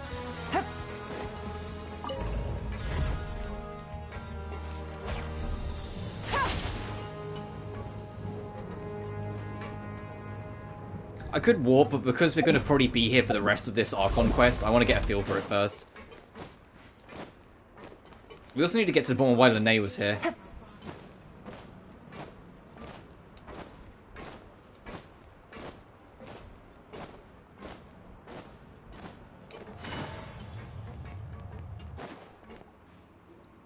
The Traveler and Paimon, right? Listen up. As new inmates, the only thing you need to worry about is what to do and when to do it. Don't make any extra trouble for yourself. Your bunks are right over there. Follow me. Oh, you mean the two only bunks that are over here that I already walked to? Got it.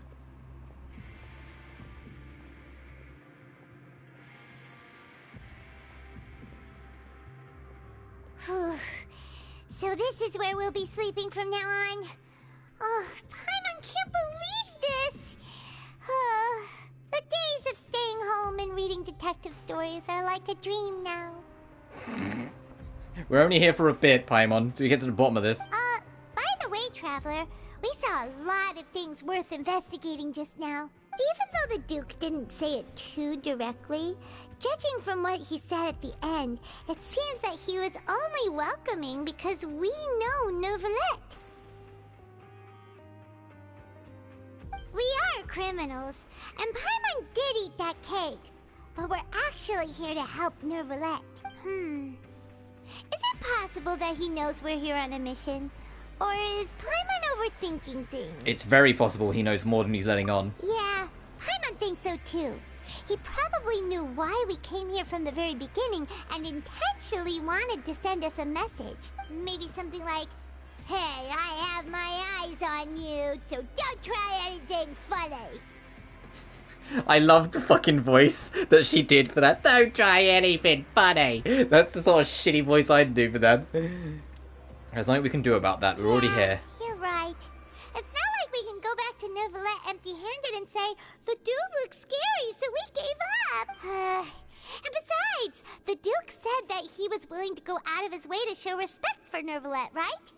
So, we at least need to try. But Paimon hasn't gotten a clue where we should start our investigation. Well, there was one other important thing. You mean? Linnea's presence here. Yeah, that's what Paimon was thinking too. Paimon almost spilled the beans when we ran into him. Fortunately, based on his attitude, it looks like the Duke sees Linne as just another inmate. We worked so hard to help clear Linne and Lynette's names, and yet we turn around and bam! He's in prison anyway! I'd say he's here for the same reason we are. Oh, right! Linne and Lynette are from the House of the Hearth. Yeah, so the Knave probably set them up to investigate as well. Look, there's something over there. Huh? Oh, it's a card! Paimon didn't notice it earlier. It looks like a magician's prop. Lenny must have left it here. He's in prison and still doing his little tricks, huh? Let Paimon have a look. It was nice to bump into you again. Let's catch up in the production zone tomorrow. What in the world? It's written like he's greeting a buddy on the street. Paimon thought he'd write something important. It proves he's up to something here too. If you say so. We can ask him what's going on tomorrow. Let's get some rest now.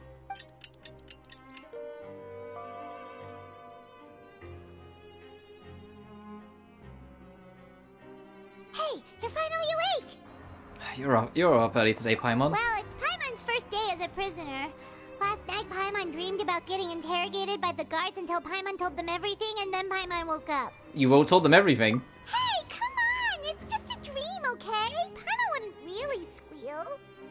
Maybe? Hey, lazy bones! What are you still doing here? If you don't want to starve, then get yourselves over to the production zone. Sorry! We're going right away! The bed is ginormous. It's like base Persona 3 bed sizes. Look at this fucking thing. You don't need a bed this big.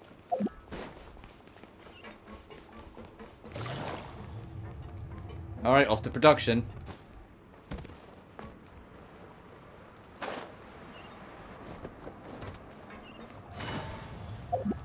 Oh, is there a lift on the other side that goes down? Following the sparkly trail. Yes, there's literally a lift that has a down arrow on it. Got it. Because that's the one that goes up. I want to check the combat zone first.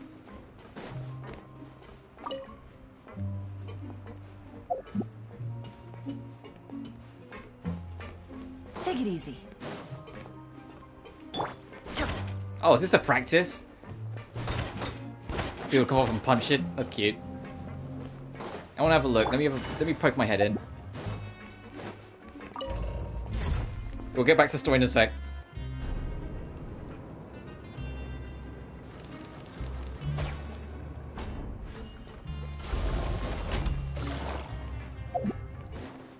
Oh, cool.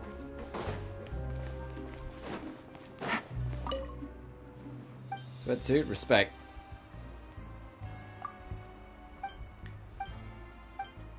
We might be able to do something with this later.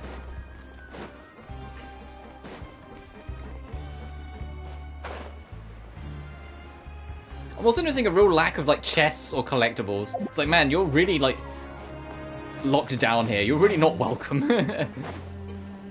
Which makes sense. This is like spectating booths, got it.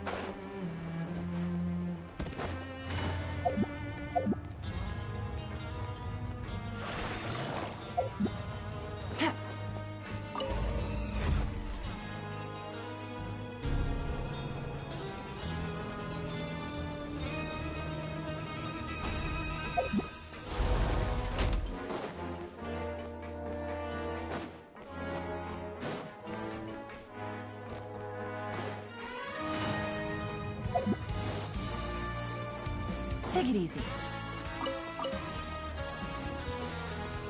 So I'm just letting the music play every now and then. The music's great.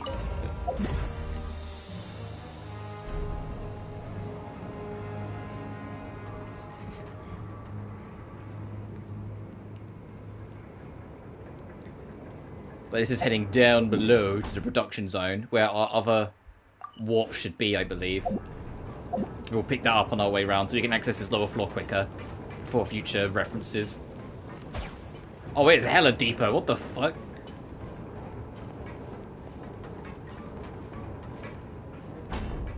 Oh yeah, this does look like a production facility.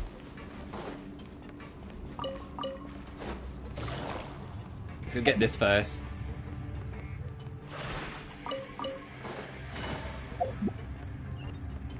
It goes even deeper. What's below us? Oh, the actual production zone.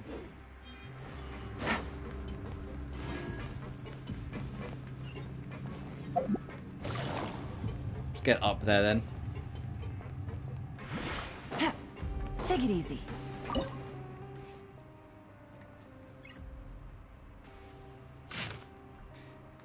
Your luck isn't here, but somewhere. Try your luck nearby cipher letters.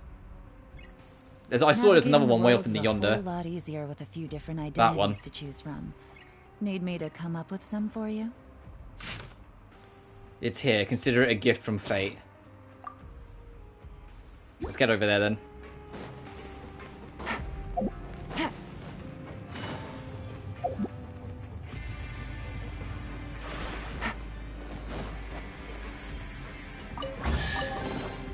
A Nice. chest full of valuables. An actual chest down here. Holy shit. Clues.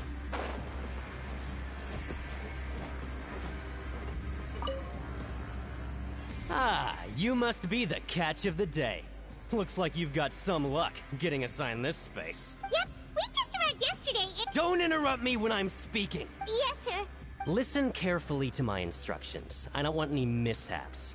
Every machine here is worth more than the both of you. Working around these machines can be very dangerous. Do your job well, and you can eat in the cafeteria after your shift. Get sloppy, and you dine in the infirmary. Anyway, the Fortress of Meripede doesn't want to lose a single one of its machines. And it also doesn't want to waste the production potential of any inmate. You got that? Got it. Your job is to use the machine over there to process widgets. Watch carefully, and make sure you step on the pedal at the right time. If the machine gets jammed, then give it a little maintenance with your fist. Here, take this. Bring me the process widgets, and I'll give you some credit coupons in exchange. Alright, boss. Press the part in the machine. As it gets stuck in rotating, you need to attack it to get it to move. But it glows. Jump to complete the process. When you finish, you must retrieve the process part.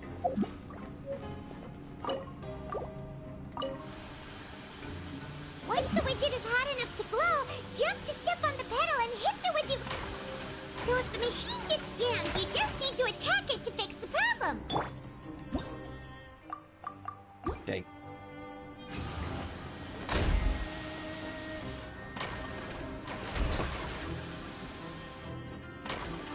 Okay, fuck. So getting stuck, you stupid thing.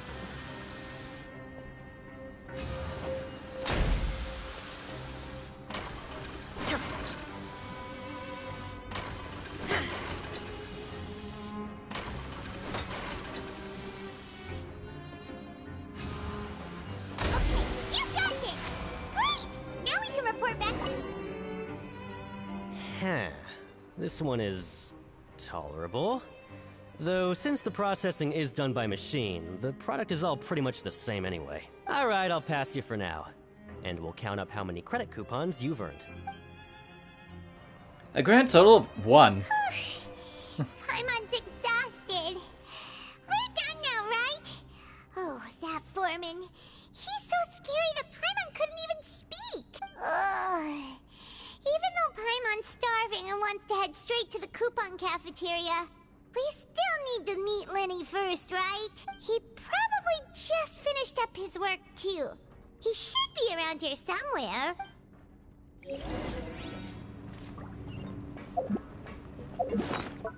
Did I say credit coupons for use during the quest? Is that not legit? Oh, no.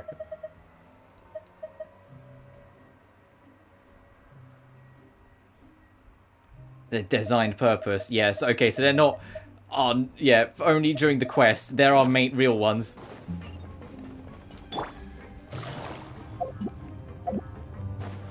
Lenny? Mr. Magician? Where are you? Oh, this had better not be some disappearing act. He doesn't seem to be around here. Let's try looking somewhere else. Yeah, up above, apparently.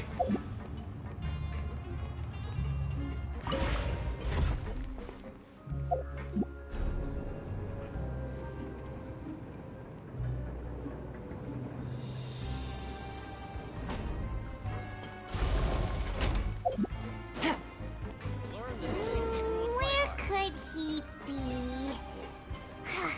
Did he decide to slack off and sleep the day away? Are we going to find Lynette instead? There's always a chance. Hey, over here. Shit, really subtle. Oh, you scared Paimon! How did you appear out of nowhere like that? Oh, you scare so easily now?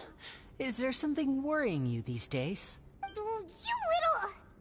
The only thing we're worried about was trying to find you. Sorry. Come over here and keep it down.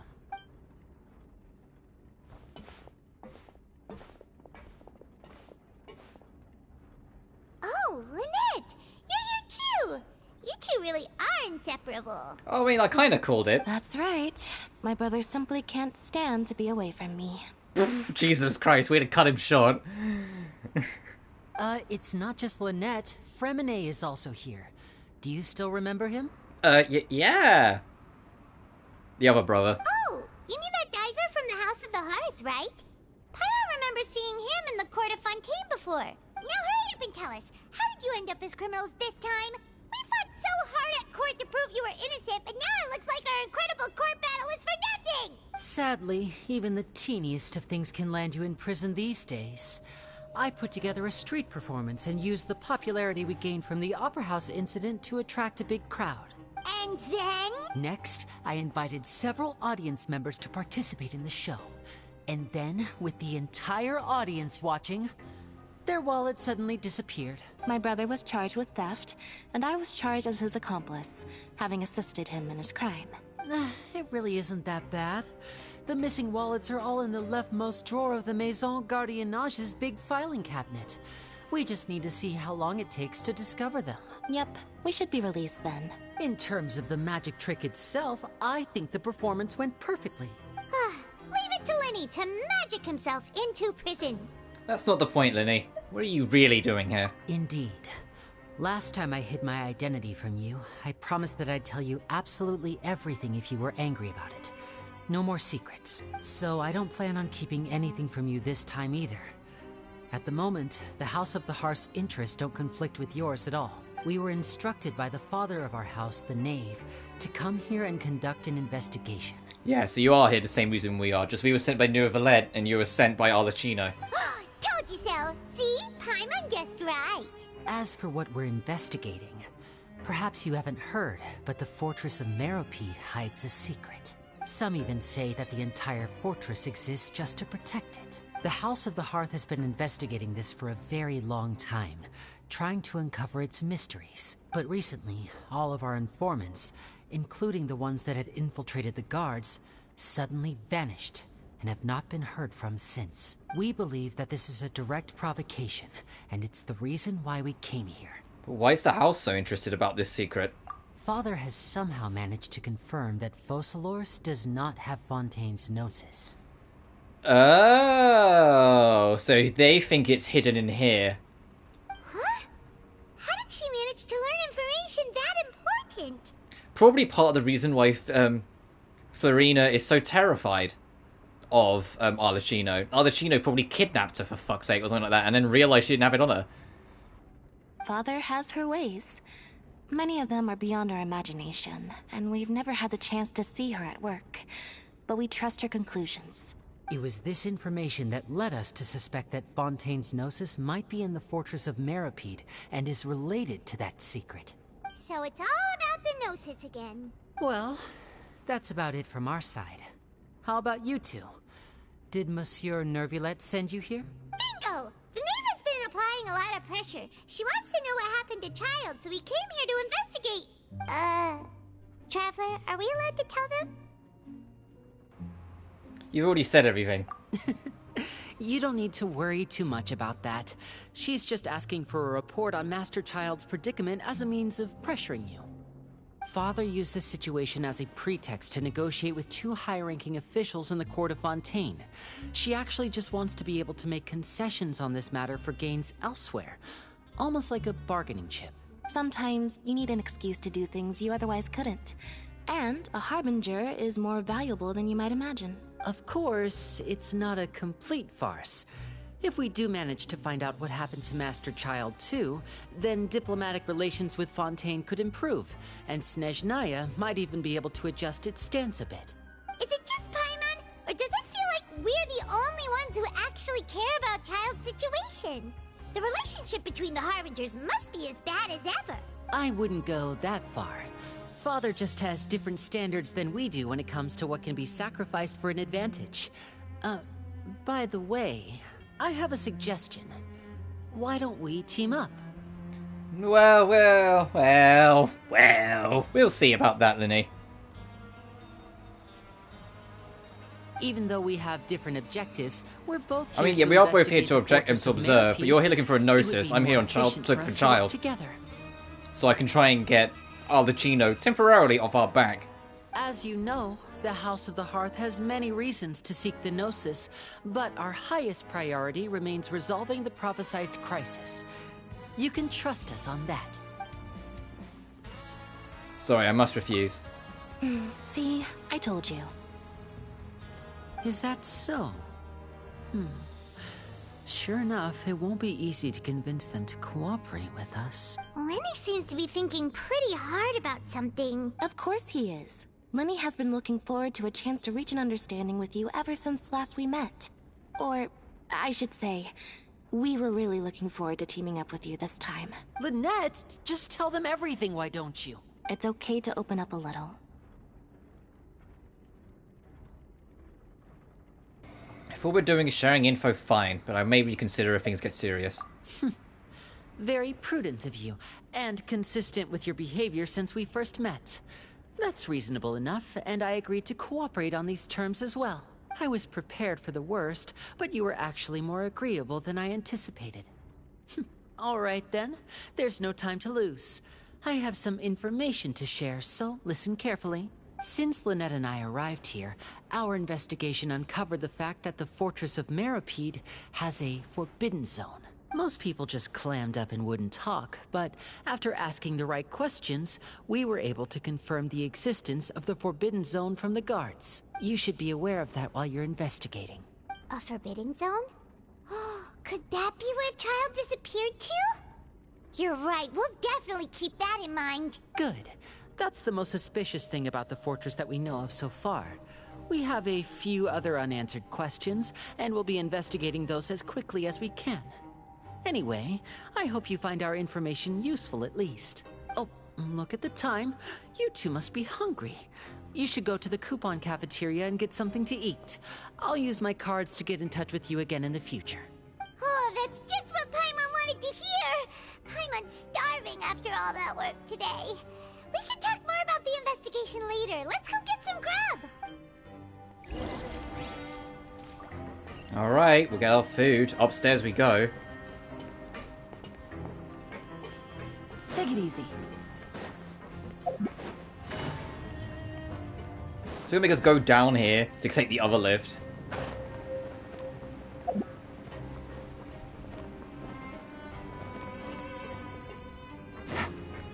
Yeah, so we can take the other lift. God dang it.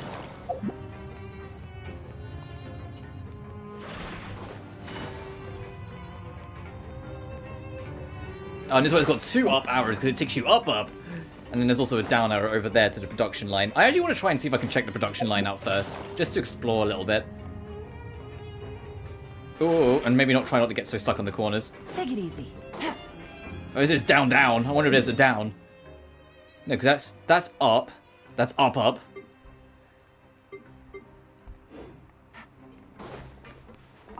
Let's go to the production zone. Let's have a look-see.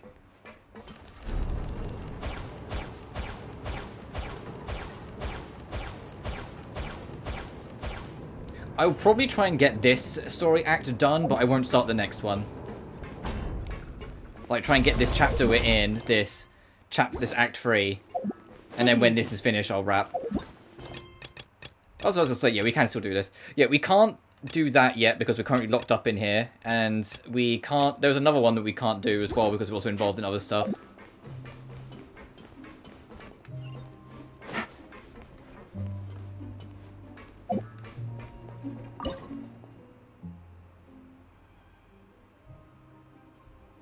Oh, okay. We can get inside this little hatch. There's a chest for our trouble.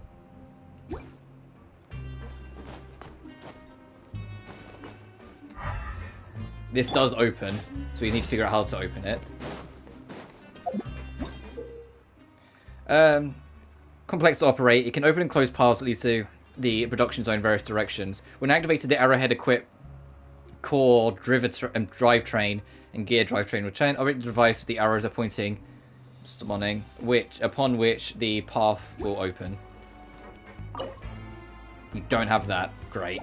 Alright, so we can't do this just yet.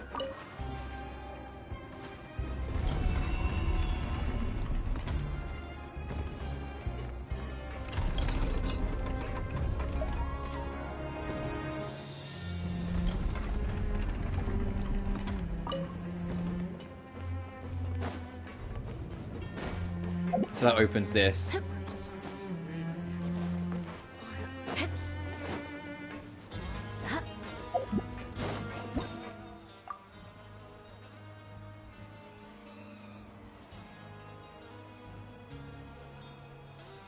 Operate the device when the arrows are pointing in opposite directions to cause the device to stop spinning.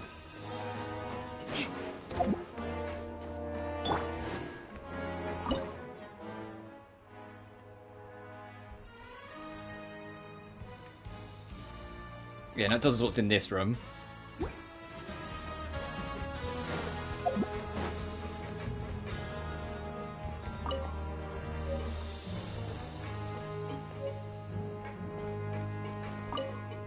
Oh.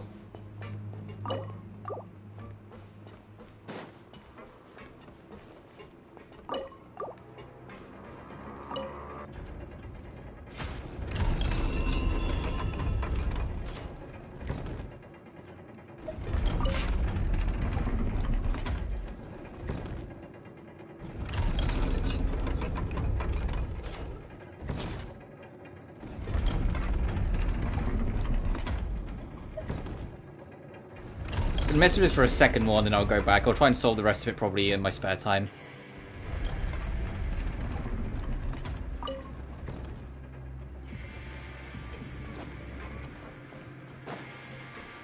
That's where the secret was. Yeah, I'll try and solve this in my spare time. I'll look it up or something.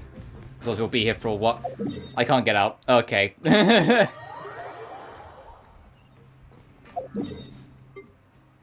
Actually, I'll warp to that one.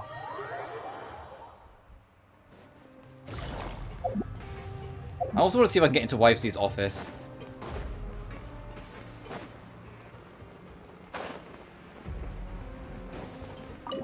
Oh, it will let me in. Interesting. I had a feeling it probably wouldn't at first. And of course he's not here because until the game says he's here for the plot.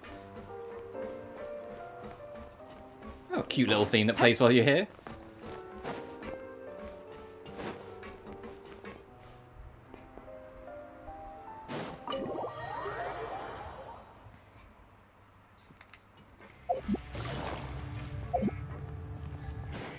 Let's get our slop.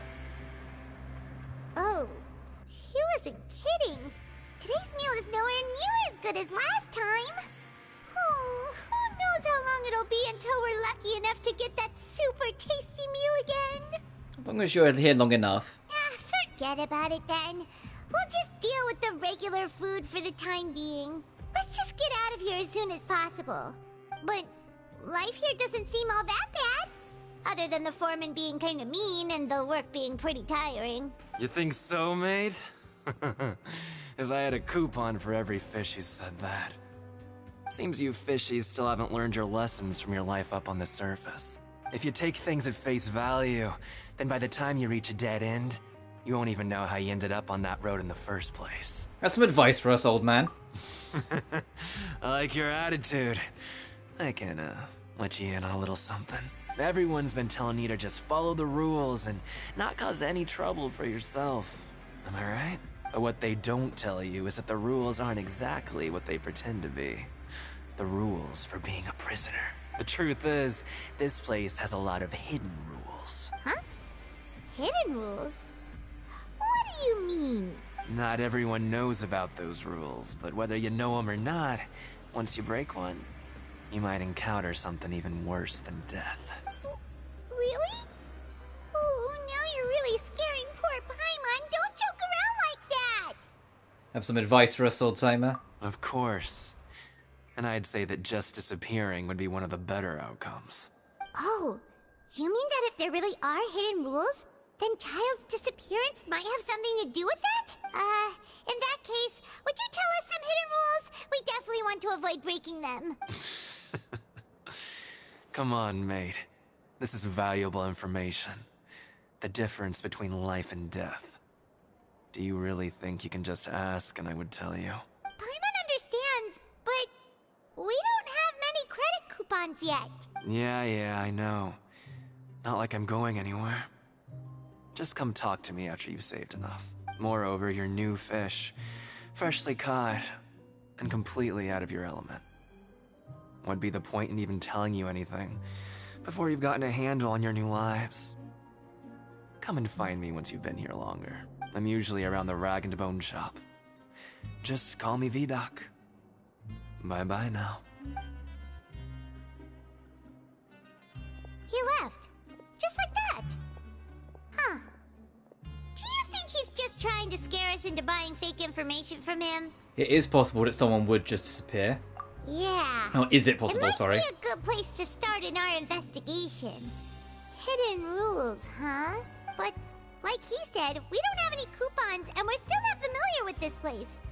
Oh, there's nothing we can do about it now. Ah, we were so busy talking, we almost forgot to eat. Even if it's not the best, it's probably better while it's warm. Come on, dig in before it gets cold.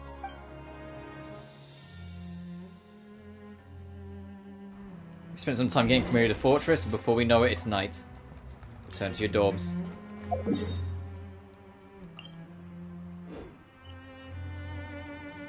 Oh, okay, the Fortress of Mirrorpeed puts you there. Okay, got it. So that is actually, that's the reason why there's the warps upstairs, got it. This is the dorm warp. The actual fortress is the entrance warp if you want to get to the food.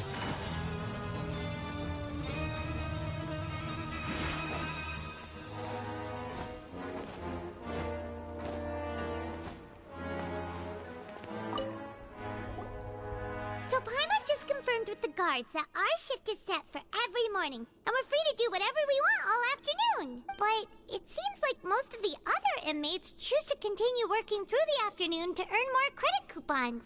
Oh, and they also said that you can use coupons to skip work in the morning and free up your time. They weren't kidding. Credit coupons really can be used to do anything here.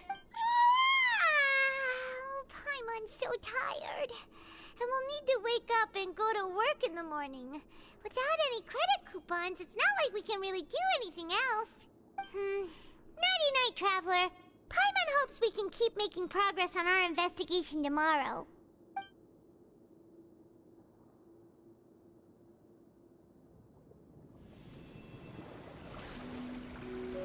Oh, Child's Vision. I think that was Child's.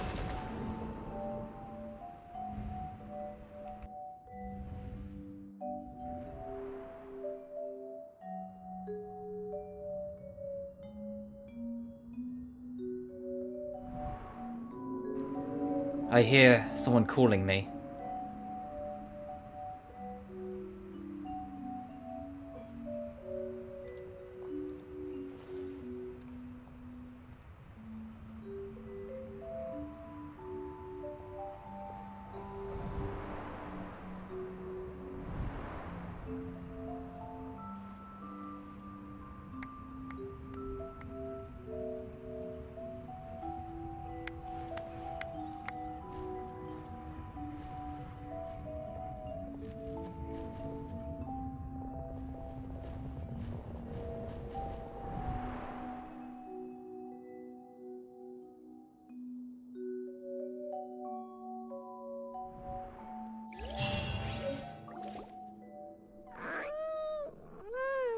Are you awake, Traveler?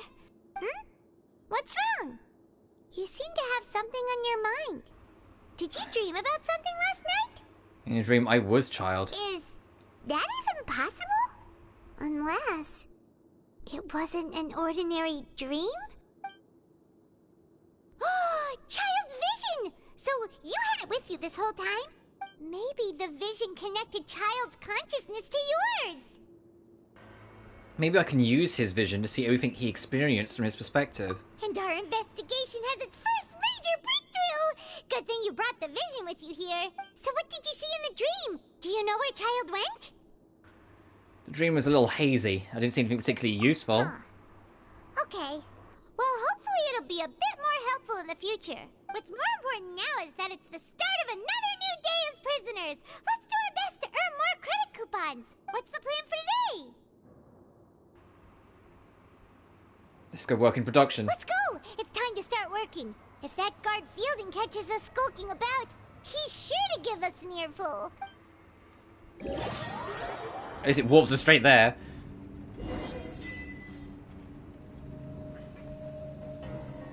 Look who decided to show up. Get your butts in gear and get to work. Time's a-wasting. On Good, it. here you go. Remember to give me the widget once you've finished processing it. Alright, back to the old grind. Let's go.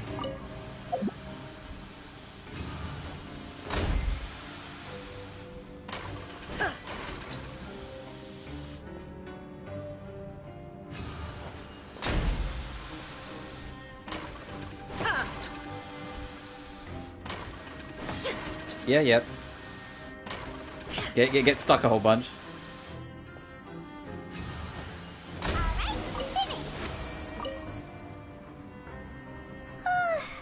I'm on speed.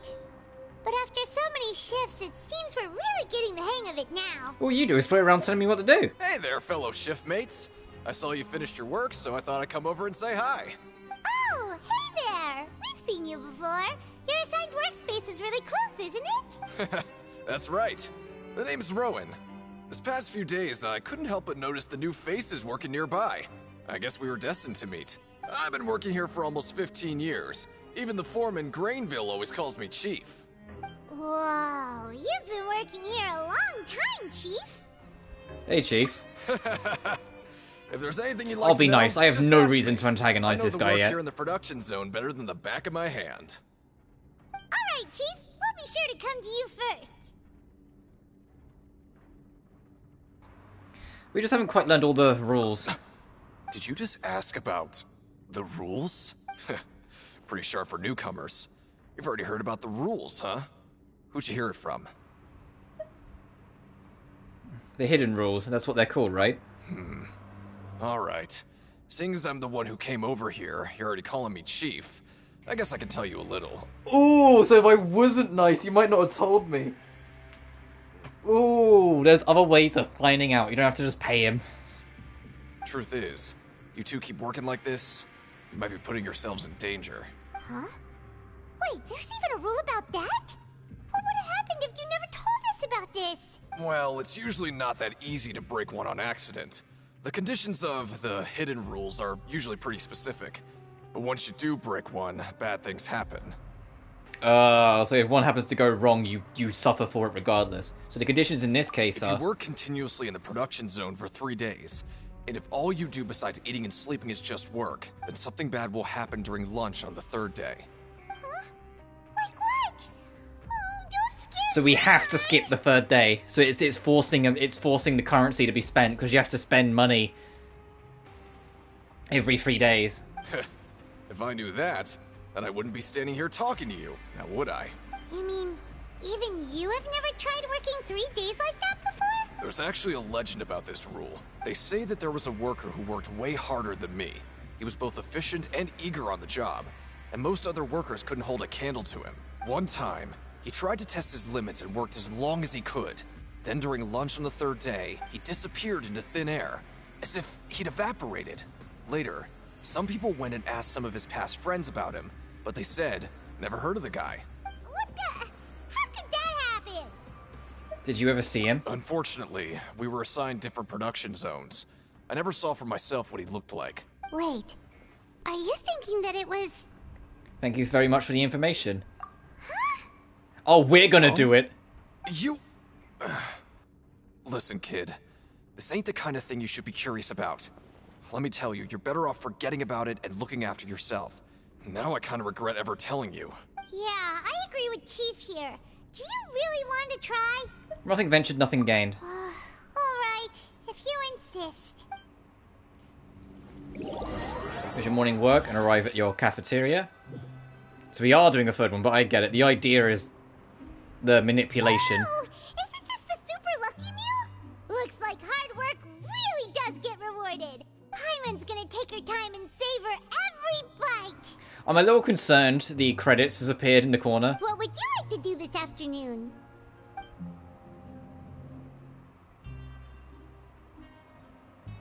Right, we just need to keep at it. Yeah, try and get ourselves in the same predicament.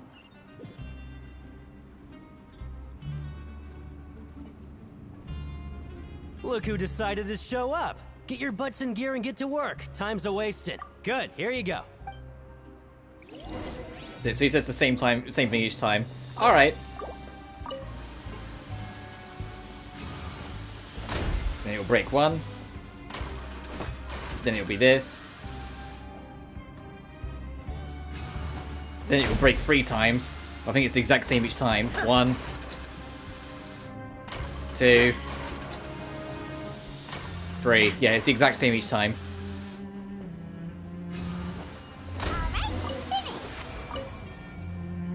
Let me have a look. And then we rest. And then we go back and we just keep grinding it. Try and get ourselves disappeared. We woke up so early today that Paimon's been nodding off all after... This is so interesting, the way they're doing this. Oh, Paimon doesn't want to get up. What do you have planned, Frat?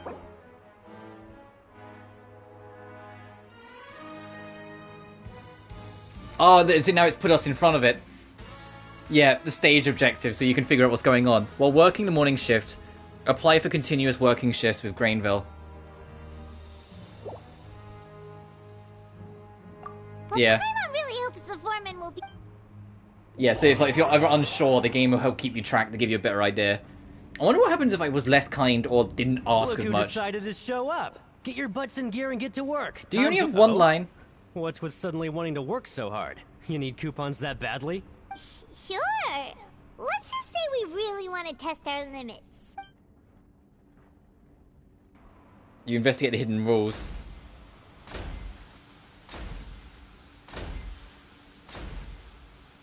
Nice! We did well today. Let's keep it up!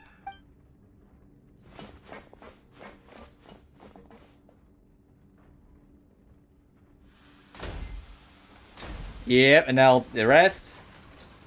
Ooh, Paimon's had it. Who knew that processing these widgets would be so tiring?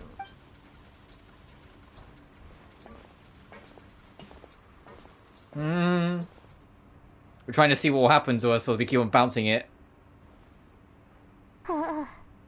That's it. Paimon doesn't even have the energy to talk anymore.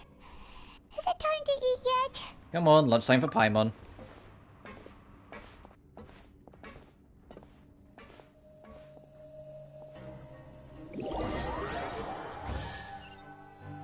I just heard a chest spawn. There's a treasure chest near us somewhere. Oh, Paimon's exhausted. It's just work, and more work. Paimon's little body can't handle this much longer. Wait a sec. Now that Paimon thinks about it, haven't we been working non-stop for 3 days now? And now it's lunchtime. You're just realizing that now? Oh, Paimon feels a shiver going down her spine. What's going to happen? But it doesn't seem like anything's changed at all. And we made it to the coupon cafeteria safely. Are the so-called hidden rules only a rumor after all? Don't get your hopes up. Well, there's no use to just guessing all day. Paimon's stomach has been grumbling the whole time. Let's just eat already. Paimon wonders what we'll get today. Maybe we'll get the super lucky meal. Wait, what? That looks like poisoned fish. This is... What in the world is this? What's with Paimon's food? And yours is the same. Is this stuff meat? But it looks and feels so bizarre. What kind of chef would make food like this? Something wrong with this meat. What do you think is going on? Is this the bad thing that Rowan was talking about? One went missing before. Now our meals have this strange meat. No, stop right there. Paimon gets what you mean. Just don't say it. Hey, isn't that Woolsey over there? He must have made the food, right? So let's just ask him about the food and be done with it. Hey, Woolsey, have a moment? What is it? I'm about to go report the numbers for today's free meal, so you'd better make it quick. It's about the meat in our meals. Look, does it seem normal to you? The meat? Oh, that.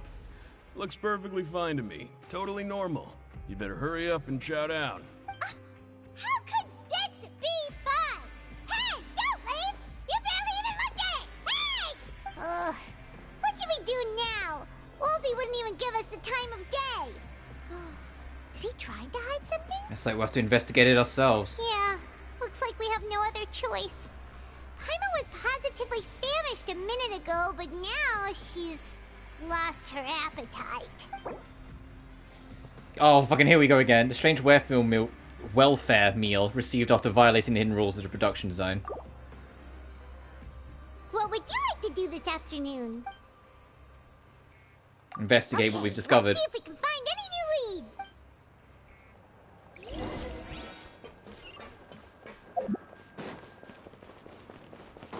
The prescribed hidden in plain sight. Yeah, didn't look around. Oh, hello. You two are the ones who were with His Grace. No need to be so nervous. Sorry, I couldn't help but think of His Grace once I saw you, and I... Are you that scared of him? Oh, it's hard to say. Maybe I am. He's got a very overwhelming presence. It makes me feel like I'm just some insignificant little bug. Wait, seriously? Oh, I'm always indecisive, and I tend to make a mess of things. It's like a reflex. It's just another investigation at this point. The moment I see a smart and capable person like His Grace. Oh, I get it. You want to take his place. What? Please, don't say anything like that out loud. How could you possibly think something like that? There is no escape!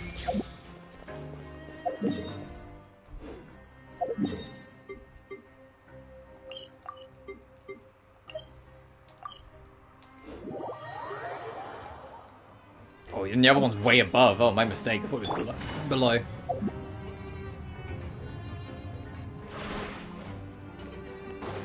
Take it easy. Oh, you're the one that helped us in. Hey, it's the Traveler and Paimon. Oh, so now you remember our names. No need to tease me, okay? I won't trip on the same step twice. Listen, I feel ashamed about last time. Thank you for praising me in front of His Grace. Here are the... Your credit coupons he gave me. I'd like you to have them. Huh? No, we couldn't take them. They're your reward after all. But when I was welcoming you, I didn't do anything but give you the stink eye. Come on, I insist. These coupons are nothing compared to getting the attention of His Grace. I won't take no for an answer. Interesting. Interesting. He gave us 200 credit. I mean, it's tied to the investigation, so we can't do much about it. Oh, that wasn't tied to this. I think that was just because we were nice. Interesting. Siegewing? Aren't you supposed to be in the infirmary? What are you doing in the production zone? Hello, Traveler. Paimon. Everyone's usually busy around now, and we don't have any patients to look after in the infirmary. I thought I'd come here and enjoy the sight of everyone hard at work. Enjoy? What's there to enjoy here? It's really worth watching. I often stand here and observe everyone. Humans are just so interesting and adorable. I like to watch your expressions while you work. Are you talking about pets or people? She also happened to be a veterinarian as well as a head nurse. Oh, I can see why you think that, but you shouldn't jump to conclusions. See, we Melazines are a different species, and we see the world very differently from humans. It's very easy for me to observe everyone's condition. Yeah, but I think you're half, aren't you? Because some human decided they really were into a Melazine. Because you can tell, it's got the features of Melazine, but you're definitely still humanoid. Or more human. Wait, Melazines can see that? Huh. That does sound useful for being a nurse. Yes, running around tending to everyone's health is very fulfilling. But I'd much prefer it if you're all happy and free from exhaustion and pain in the first place. Take care of your body, make sure you eat well. Always rest when you're tired from work, and don't push yourself too hard. We'll definitely take care of ourselves. Thanks for the reminder. The supervisor, Sagewin. We often see Miss Sagewin observing the prisoners at work near the production zone. It seems like she can perceive the general state of a person's health just by looking at them.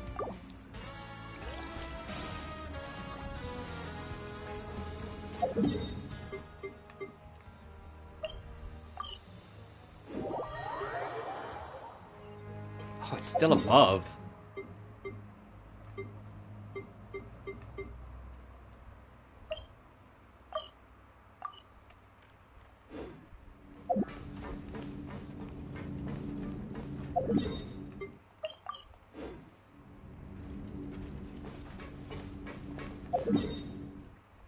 Oh, it's on that one. I was looking at the wrong warp. I was like, hang on a minute, why was the warp so little?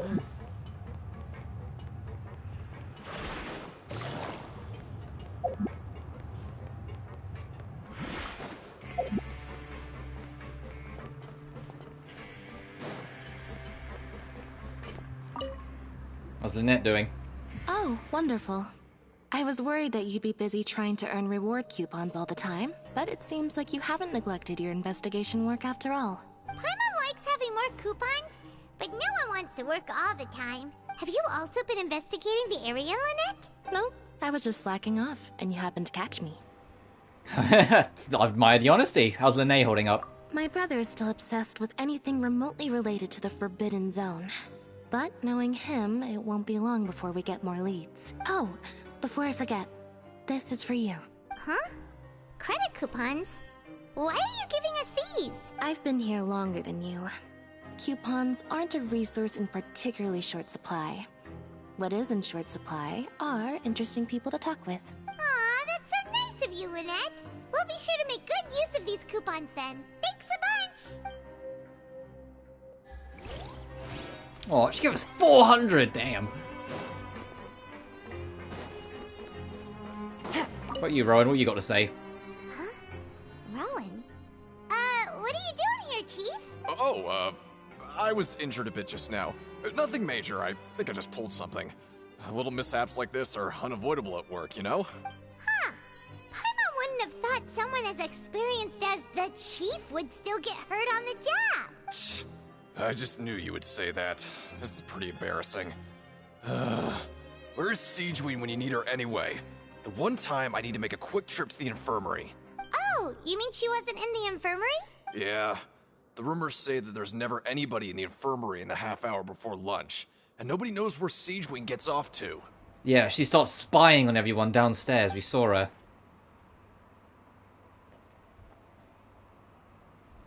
So this isn't just a coincidence, but she's always absent during lunch. Huh. That's actually really strange. Are we saying that Siege Wing is our little one with enforcing these hidden rules and putting poison in front of us and eating too much and all that shit? Forget it. I can take care of a small sprain like this on my own anyway. No need to trouble her. Until the infirmary's always empty for the half hour just before lunch. But what could Siege Wing be doing during that time?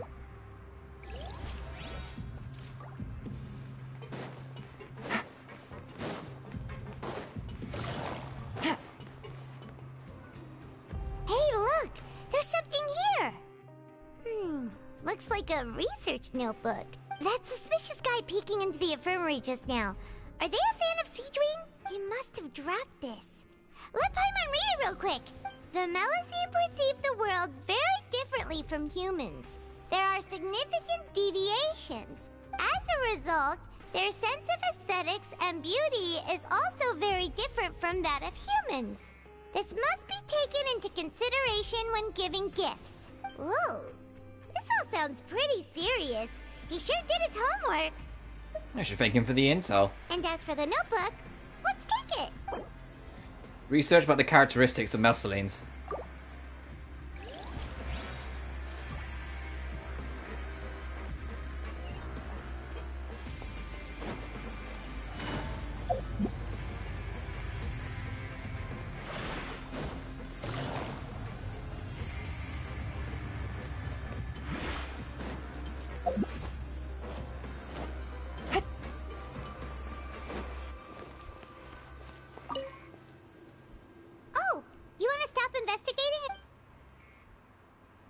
Time for a rest. Okay, you should rest up. We'll be back at it tomorrow.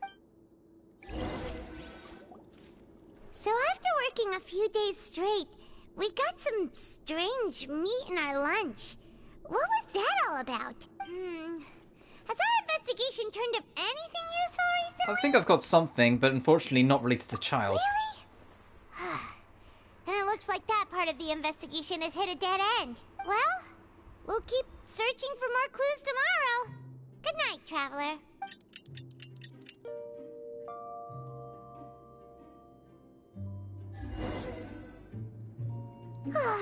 The dawn of a new day. Paimon feels like we're getting used to life as convicts. Is that a good thing or a bad thing? What do you have planned for us? Go to the Pancreation Ring in the afternoon to gather info.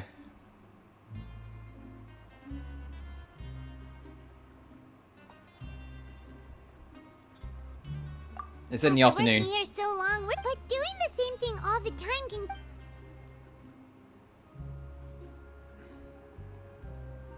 See if there's any really easy work.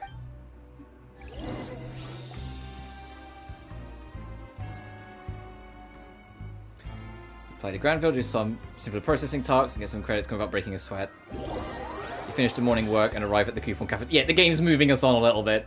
The game's moving us on a little bit. It's like, okay, there's some plot we need to get you through yet. Oh, isn't this the super lucky meal? Looks like hard work. Really, Paimon's gonna take her time and savor. What would you like to do this afternoon? Go to the ring. Knowing Child, he must have been there all the time. Grab yourself a welfare meal. This is cool. Like all of this. Like I'm kind of like, where's it going? How are we handling this? Where next? You know, like I'm loving the journey.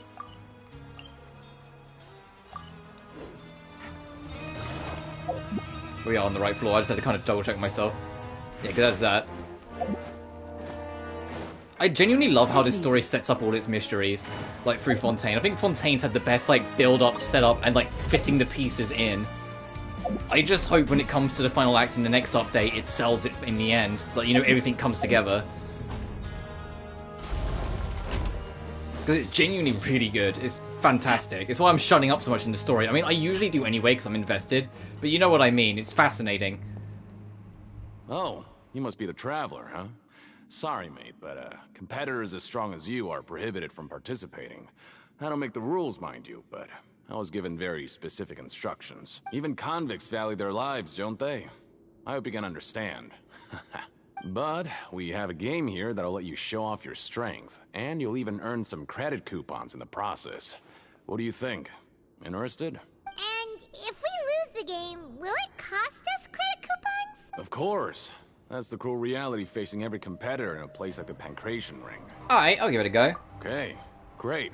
Let me walk you through the rules. The targets in front of you will pop up one after another. You'll need to hit the targets in the same order that they popped up. If you can complete a few rounds in a row, alright, gotta pay attention. Gotta make sure I'm awake then. Coupons. But the second you mess up the order, you lose. One mistake and it's over. The game costs 300 credit coupons to have it go. So, you up for it? Sure, got the coupons right here. Mate. Now, thanks for your patronage, let mate. the game begin. I think that was Yongye.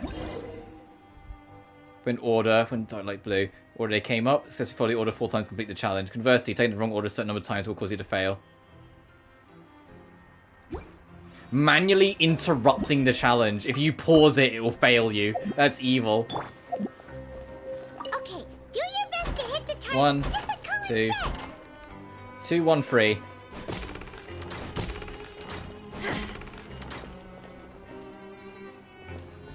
Three, 1, 4.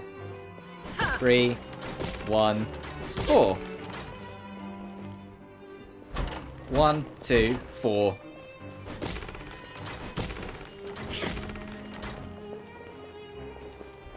Four, 2, 3. Really? I was expecting it's like all 4 of them to come up at least once.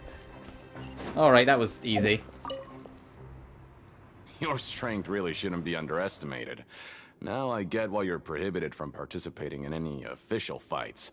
Nobody who values their life would be willing to get in the ring with you. You flatter me. However, you two haven't tried betting on the outcome of a Pancration match yet, have you?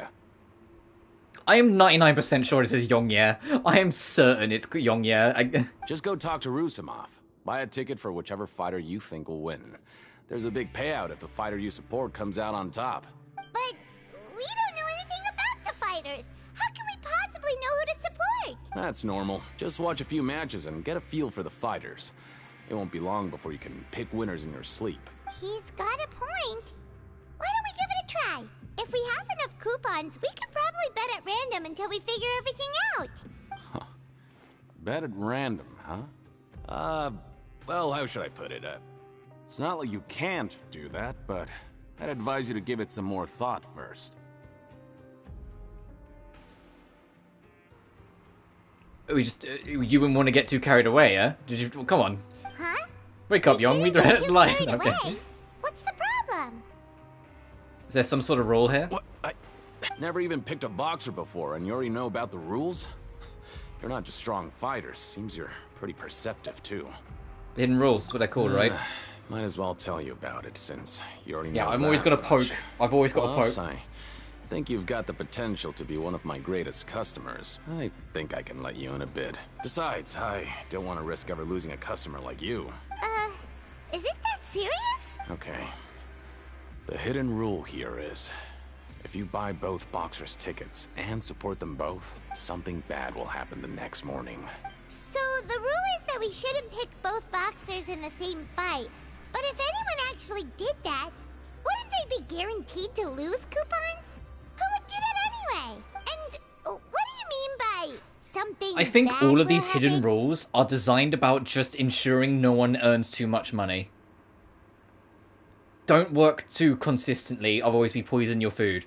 So you have to work less, so you have to earn less. Don't bet on everyone. Otherwise you could fix the game. How would I know? Not like I'm stupid enough to do that, but I've heard a story about the rule. According to the rumor, there was a masked boxer who possessed incredible skill and power. None of his opponents even stood a chance against him. However, in the final match, the organizers told him to take off his mask. He refused and never showed up to the fight. And after that, he was never seen again. Some say he died, or that he was taken care of by the event's organizers. But everyone remembers that he was someone who cherished honor above all else. In his eyes, supporting both boxers in a match would dishonor the competition itself. So you mean it's like a curse? He'll take vengeance on anyone who does that? Have you seen what he really looks like? No. Because a he was masked always guy wearing a wanting a mask, fair like fight, he that was could be intentionally child. trying to hide his identity. I don't even know anything about his past. Traveler, do you think that boxer was... Thank you very much for the information. We'll give it a try. You're not serious, are you? Look, here I was just trying to be nice and warn you, yet here you are trying to break it on purpose? Yeah, it sounds pretty scary to Paimon. Nothing ventured, nothing gained. Seems you've made up your mind. Just be sure to protect Paimon, okay? Betting on both fighters will set you back about 3,000 credit coupons. If you have enough, then go ahead and give it a try. Just I don't even know if we have come enough. back to me if something happens. Oh, well, we can't do it today. Seems we had a productive day. Hope we can make it...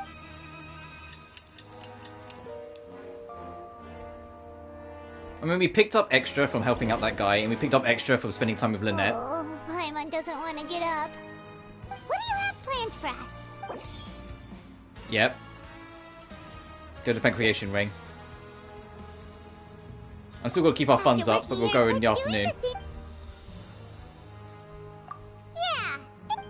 And yeah, once again, this is the game's gonna skip it for you, so you can get a move on.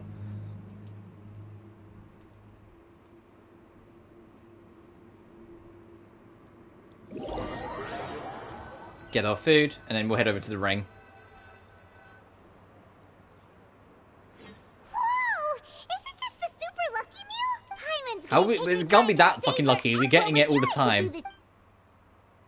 We gotta go. Sure. If we're not...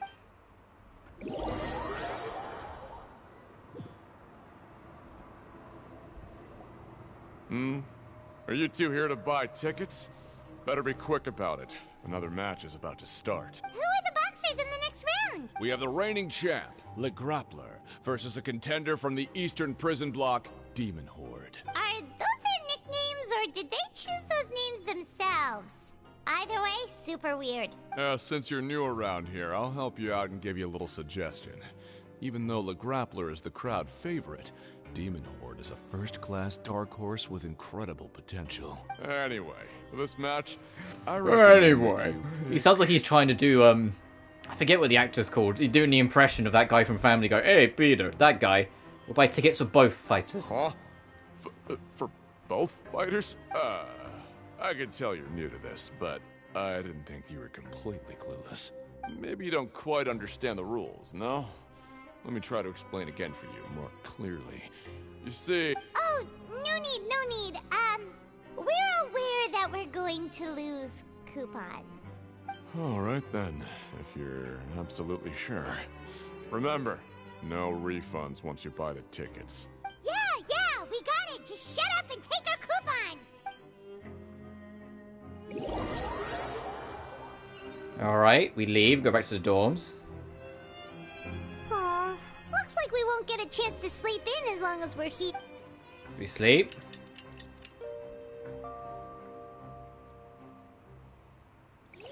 Let's find out what happens in the morning. Hey, Traveler. Paimon. Package here for you. The next time you buy something, go pick it up yourself. I'm not a delivery man, you know. Huh? A package? For us? Did you buy something, Traveler? Paimon's not quite awake yet, so why don't you go take a look? I didn't buy anything, unless this is... Right!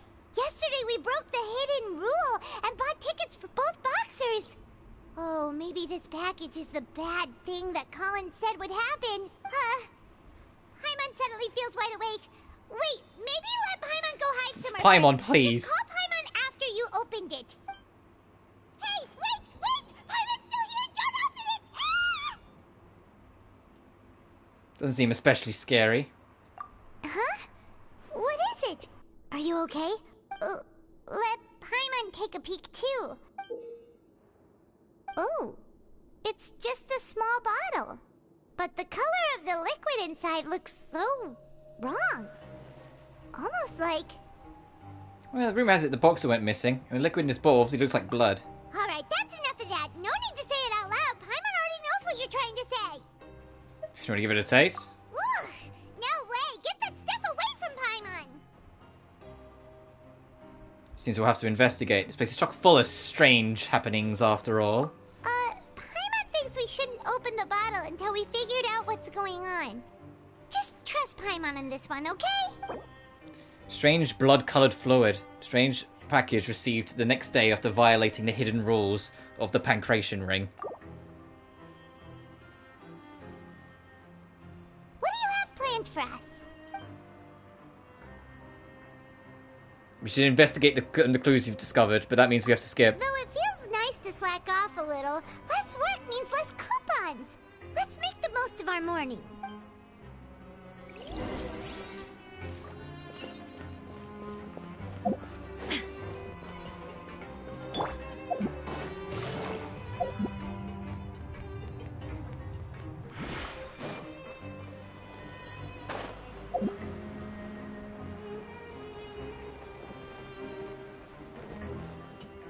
Trying to see if there's anyone else poking to him, because I know, like, Linnea's here. And we also know Frommone's around here somewhere, too. So I'm probably going to keep an eye out for that little quiet one. Because he knows something.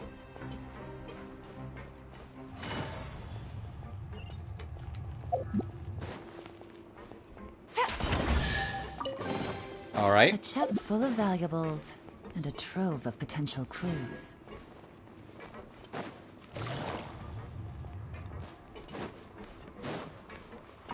Let's see what he says. If there's no way to send it all out, then maybe I'll never get a chance to leave. Who are you? We've never seen you before, and you don't look like a fellow convict. I'm not! Of course I'm not. Please, don't mistake me for a criminal. I'm a good, law-abiding citizen. Then what are you doing here? You sure seem anxious about something. I'm a promoter for Fontico, and I'm usually responsible for promoting our drink products. I thought I could complete my task here quickly and return to headquarters, but I've been here way longer than I anticipated. Oh, a promoter from Fontico? So what kind of problem did you run into? Fucking Fonta. Okay, game. Is there a Dr. Popsy as well back there? I'm so upset.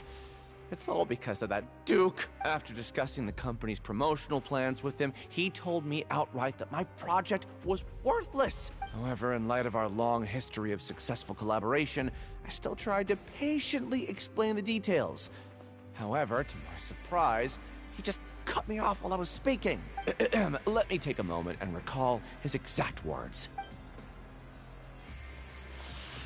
I'm just gonna stop you there and say no. If anything, I'm saving you time. It seems you don't fully understand the value of credit coupons here, nor do you understand the value of your own products. The former is because you are from the overworld. That's understandable, and I don't blame you for that. But as for the latter, only someone monumentally stupid, so breathtakingly stupid that they were completely ignorant of the value of credit coupons, despite living in the underworld, would ever possibly consider buying your drink. Let's just forget it. Hey, yeah, prisoners are just gonna try and buy food. They don't want, like, one fancy drink. Come on. Anyway, that's how he rejected my proposal and asked me to come up with another solution with the condition that it doesn't cause any trouble for him. Can you believe that guy? Well, he is the head honcho here. Not much you can do about that. We met him too and could tell that he's the kind of guy that's hard to pin down. Fine. I know I should just let it go. I'm on his turf after all. His house, his rules. Dissatisfaction with the Duke. The Fonta promoter has been struggling because he doesn't recognize the real value of coupons. The Duke believes that only idiots who don't understand the value of coupons will spend them on Fonta.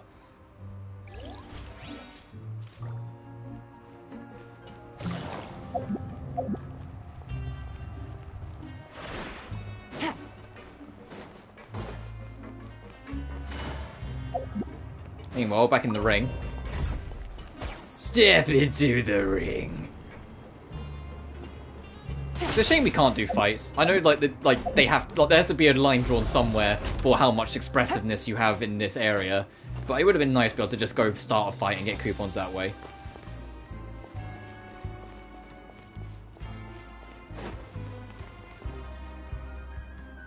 Hey, what are these papers scattered all over the ground? Are they registration forms or something? Maybe not. Every page has the Fontaco symbol on it. Maybe it's some flyers from the company. Take a look before anyone else shows up. So I think the meat problem was Siegewin. But this might not be. But if someone catches us, they could accuse us of trying to steal the company's secrets, couldn't they? What are you afraid of? We're already convicted criminals. Oh, you're right. Guess there's nothing to worry about then. Let Paimon have a look here.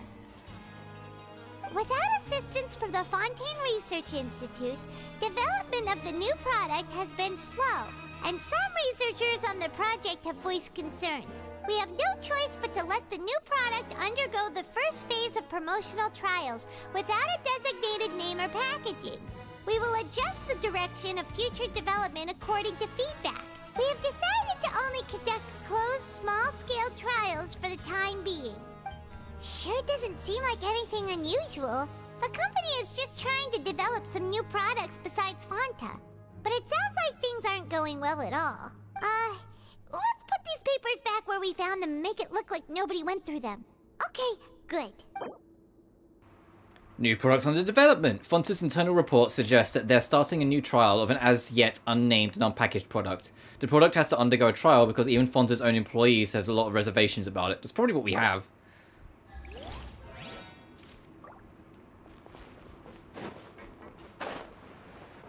Take it easy. Hey, Collins. Hey, I heard you crazy fools really did it. You bought tickets to support both fighters, didn't ya? Well, did anything happen? Well, the next day we received a mysterious package, but we still haven't made any sense of the contents. So it is real. You didn't become cursed or anything like that, did ya? Are you both still okay? Wait. Are you sure that it's still you controlling your bodies right now? Alright, Yong, I think we're getting a little too excited here. Paimon's not sure. What do you think, Traveler? Is Paimon still Paimon? Only you'd ever ask such a question, so I'm pretty sure you're fine. Oh, okay. Well, that's good. Yeah, you two don't seem to have changed at all. But I wouldn't let your guard down just yet. Still, I didn't expect you would actually do it. You'd actually throw away coupons like that just to satisfy your curiosity? Even if we bought tickets like everybody else, it's not like we could hope to earn any coupons. When it comes to things like this, it's always the organizer who makes the real profits. Hey, just what are you trying to imply? The Pancration Ring is an honest business, and we really don't make much from selling tickets. We make so little that even the current tournaments can only be held thanks to funding from the producer of Fanta. Oh, so it's the company that manufactures Fanta sponsoring the events? Paimon thought all of this was thanks to the Duke's support. Let's just say it's a mutually beneficial arrangement. They reached out to us first, hoping to promote Fanta products in the Fortress of Meropide. That's some important info. Anyway, you try and take extra good care of yourselves these next few days, you hear? Sponsor for the Pancration Tournament. According to Collins, the Pancration Tournament only took place because the Fanta company sponsored it. The company must want a return on their investment as well.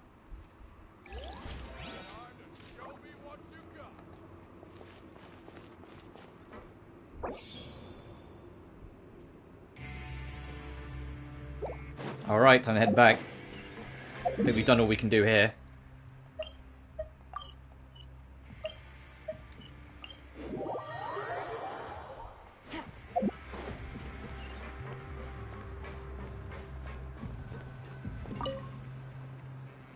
Huh.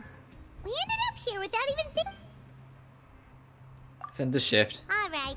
But remember that we bought this time with coupons, so let's make better use of it next time. Oh, just a regular meal. What would you like to do this afternoon?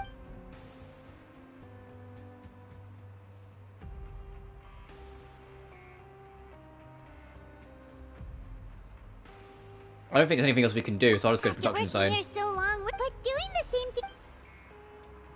There's any really easy work. Yeah, just once again skip it so you don't have to do it yourself. Because we don't have anything to investigate, so...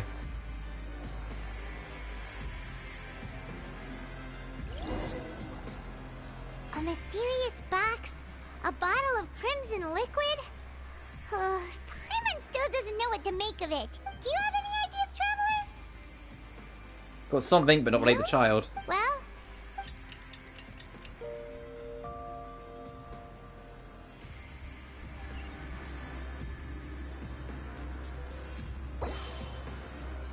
Ooh! Ooh! Okay, so we've investigated 2 of the hidden rules. Paimon didn't think this prison would have so many weird things going on. We'd better pick up the pace with our investigation, otherwise we'll never get anywhere. Let's spend some coupons to skip our shift so we can go investigate. Yeah, let's skip work for now and put our time to good use. Because I brought it back for I work in the afternoon anyway. What are the achievements looking like? So I've got a few. Advanced underwater training, paperwork, and go into the fortress, see what child experienced, and investigate the 2 hidden rules. Also got a number of these down here.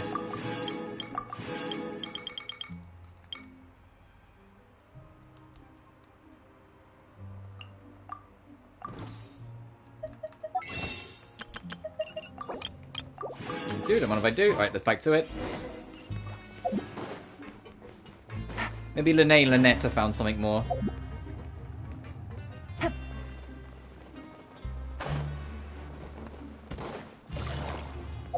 Hey, isn't that Vidocq over there? Huh. Is it just Paimon, or are there fewer people than usual here today? See what he has to say. Alright, Vidocq, what's up? Seeing you at this time must mean you've already saved up a lot of credit coupons. Or at least enough to skip work. Seems you're getting into the swing of things around here. We're getting by. Impressive. Very impressive. So, now can you tell us about the hidden rules you know? If that's what you want to know, I guess you couldn't have come at a better time. Huh? What do you mean it's a good time? Leonid and those other pesky broke urchins have all gone to work in the production zone. I wouldn't want them listening in without paying up. We get it! Just tell us already! So, you know those pipes that make strange sounds? Don't ever, ever go near them at night. Even if you manage to avoid the guards, you might find something even more terrible there. Something even more terrible? Like what? A group of cannibals. Cannibals? In the Fortress of Meripede? Every month, they meet a few times in the dead of night. Rumor has it they might be connected to the people that have disappeared here. But what's even scarier is that they have a special proclivity. Since they have no way to dispose of the leftover remains, they have ways to transform them into other forms and keep them in the fortress forever. They have the water. Paimon might already know what you mean by other forms. So that's what's going on here. Oh, Paimon's stomach doesn't feel so good. There's still a chance what we saw isn't connected to cannibals. You two look pretty skeptical. No matter. Learning the truth behind dark secrets isn't necessarily a good thing. I've got things to do too. I suggest you just act like I never told you anything. So hey guys, I've got a plan. Can we just trust him on this one? Oh, Paimon doesn't want her blood and flesh entombed here for all eternity? Even if that's true, do you really think these cannibals could take me in a fight? Oh, so that's how you see the situation. Huh.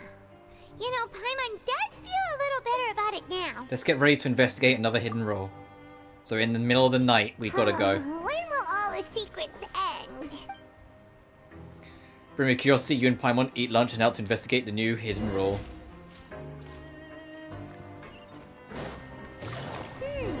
Vidocq isn't here.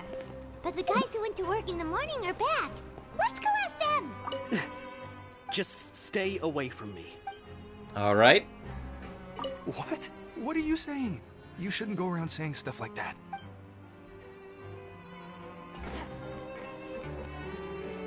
What are you talking about? Listen, you should keep your nose out of other people's business. Their attitude sure is suspicious. Like they're trying to avoid us. It's pretty obvious they're hiding something. Could it be connected to cannibals?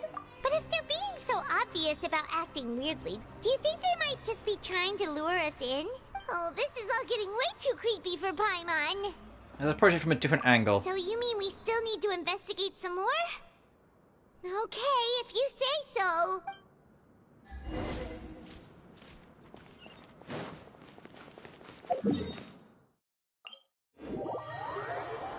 Upstairs we go. So this is the reason why I said I was only going to do this story quest, because I knew it was going to be long. I was like, yeah, they're getting longer and longer. This one's going to be lengthy as shit. I think we still got a ways to go as well. I think once we solve this mystery, we'll have to actually get out of here before it ends. What do you want? Criminals like you ought to be working right now. Catch my drift. We just want to ask you a simple question. Have you ever discovered anything odd during your nighttime patrols? Why are you asking about something like that? Whatever happens at night isn't your concern. All you need to worry about is getting enough sleep. Well... See, sometimes we hear strange noises at night. Right! We've heard it happens a few times every month. Paimon has sensitive ears, so it makes it hard to sleep. Really? I see. But it's not like I'm on duty every night. And now that you mention it, I recall my colleagues talking about something like that before. They say that strange things tend to happen at night on pipe cleaning days. Lots of us don't willingly take those shifts. So, what happens at night on pipe cleaning days? And they just conduct regular cleaning of the fortress's drainage facilities. There are 3 pipe cleaning days per month. And it just so happens that today is one of the scheduled days. You can try to confirm the sounds tonight if you want, and if they're real, then I can report the issue to my superiors for you. Oh, okay. Then we'll keep both ears out tonight. If that's all, then I'll be leaving now. I advise you not to try anything funny, though. Even if I'm not on duty tonight, someone will still be watching you. Don't worry, we don't want any time added to our sentences. Speaking of, how far along that are we? We said for 45 days. The pipe cleaning days he mentioned. It might be the days when those cannibals are active. Right, both are a possibility. But Fielding did say that tonight is a cleaning night. No reason not to find out the truth for ourselves. I knew you would say that. Alright, sounds like we'll be up all night tonight then. Paimon just hopes the guards don't catch us.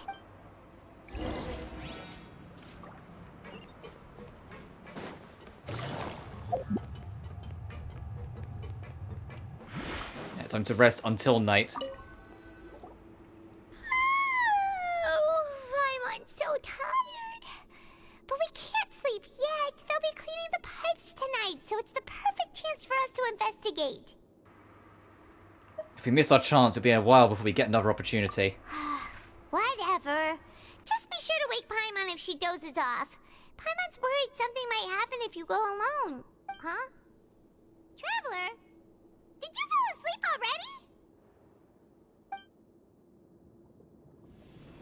already? Oh, it's time for another child moment.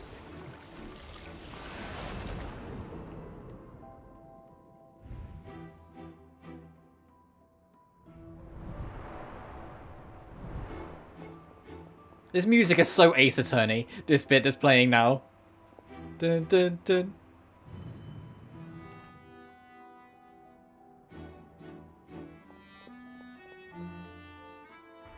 With a little bit of Professor Layton in it as well.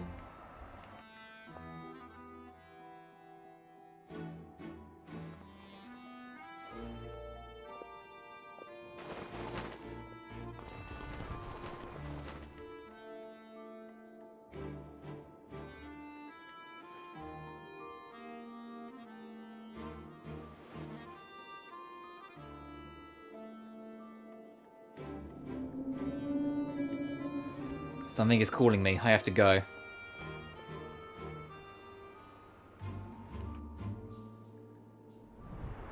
Traveler, come on, wake up! Child in my dream again. Oh, it looks like you were just peacefully sleeping, the Paimon. Well, what did you see this time? Investigating the pipe tonight is the right call. Really? So we're finally starting to figure out what actually happened. But what about the cannibals?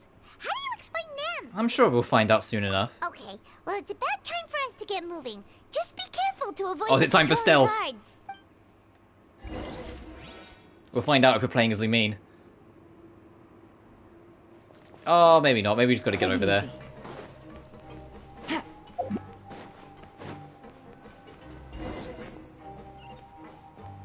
Shh! Careful! We'll get in trouble if the guards catch us.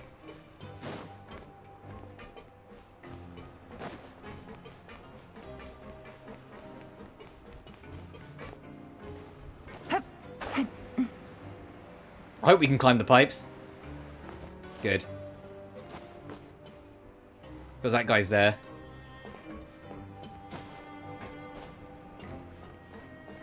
He's patrolling. This should be the place. Let's see. I think this is where we got to when we first came here, and then I was told to bugger off, so I left. What? I know you. You were the ones we saw. Huh. You've got guts showing up here. You know who we are, right? You'd better leave now. Ain't nobody coming here to save you. Enough of the theatrics. What'd you say? All those rumors about cannibals and hidden rules were started by you, weren't they? Yeah. So what if they were? If you push us, we can make those rumors a reality at any time. Hey, what's the point of all those rumors anyway? What exactly are you trying to do? I don't have to tell you anything. If you turn around, go back to the dormitories, and act like you never saw anything, then I'll pretend that you never showed up here. Yeah, scram. Nothing worth seeing here. There's something calling me. I have to go. Huh? What did you say? Isn't that exactly what Boss said when he left? Hey, do you know our boss? Yeah, child, Tartaglia. Whoa. We had no idea our boss was such a big deal. He always kept his identity a secret. So, did he have you come here to find us? Oh, so your child's crew here? Seems like he had no problem fitting in. We came here to learn what happened to him. We're the only ones who heard him say those words when he left that night. So, unless he somehow told you those exact same words after that... All right. I guess that's proof enough for me. I believe you. Wow, those dreams of yours sure come in handy. We gave him the business for a while, and would always give him a hard time when he first came to the Fortress of Maripede. But here in the fortress, the strong will always earn respect. He was working the longest hours and racking up wins in the Pancration Ring. Yeah, that tracks. You could always see how amazing he was, even when he was teaching us a lesson. So eventually, we all decided to follow him. But one day, he suddenly told us that he had to find a way to escape this place, no matter the cost. He said it was because he heard that call again. And as his crew, if the boss wants something, then it's our job to get it done. So, we got to work, and used the hidden rules that were here to make up and spread the rumor about the cannibal rule. We just wanted to give him a better chance of escaping on a night after the pipes had been cleaned. Oh, thanks to your rumor, nobody would want to come anywhere near here, prisoner or guard. Wow, it sure is easy to exploit people's fear of the unknown. Said the person most afraid of the unknown. But has a child already escaped? Why are you all still coming here after pipe cleaning day? Because as far as we know, the pipe he went into isn't actually an exit. It should be a dead end. It leads to an abandoned factory area, and even if there were a way to escape from there into the sea, we're still way too deep. No one could ever reach the surface alive. But Boss still insisted on going in. It's like he was obsessed about it. So we told him that we'd pretend as if he never existed while he was gone, and that if he wanted to come back, he should wait for nighttime on a pipe cleaning day. That way, we could meet him here and help cover the whole thing up. So you come and wait here through the night a few times a month just because of that promise? Yeah, but it's been so long now. We already know in our hearts that he must have managed to escape somehow. Is it also possible that something unfortunate happened to him? Nothing could ever defeat Boss or slow him down. It's one thing we know for sure. Okay. Paimon was just brainstorming possibilities. Can you take us there? All right. Keep quiet and follow us.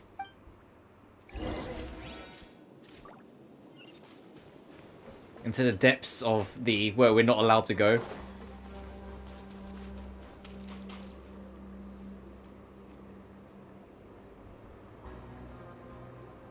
The way up from here has been sealed off. It's impossible to get through. Boss left by going down from here.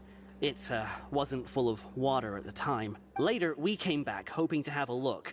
That's when we found out it had been completely flooded.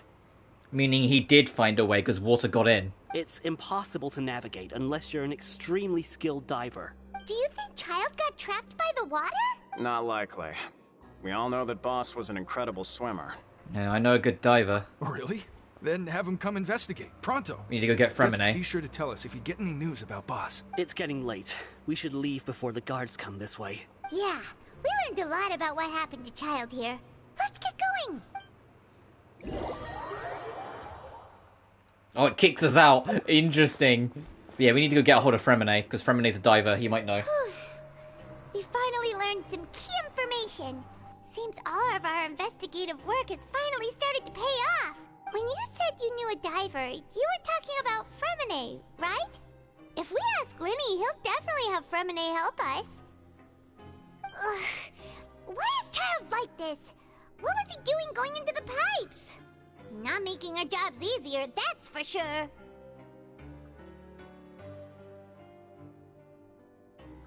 Fortunately, though, it seems like it's only a matter of time now before we find out what really happened. Now that we can finally relax, I'm starting to feel super sleepy. Let's try to get some rest while we still can. Nighty-night, traveler! Oh! It ends without us leaving. Interesting. Alright, next chance I get then I'll wrap, because I didn't even think about that. I honestly thought it would wrap up and then something else would be the next chapter. Let's take the morning off. Huh? Wait, look over there! Isn't that... It's one of Linny's cards! You're right, it's been a while since we've contacted him. Let Paimon see what's written on it. Maybe you haven't heard, but today is the monthly free day. Oh, you stole a balloon on Free Balloon Day. That's what this is. It's been a while since we last talked. Have you been making any progress lately? Let's meet at our usual spot in the factory area before lunchtime. I have new information. Ooh, today's our lucky day. We have the day off. From the sound of it, Lenny's been making progress with his investigation. Wonder what he's discovered. We still have some time before we meet up. Let's talk with the people here for a bit more before we go. I want to see if I can leave here first. Yeah, Cataclysm's quickening. What the fuck? But interesting. So Child found a way out.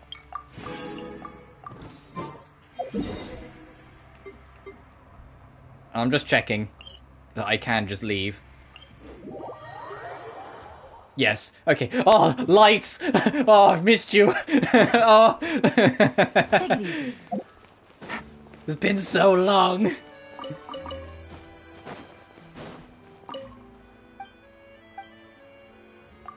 Let's turn this in. Nope. Well.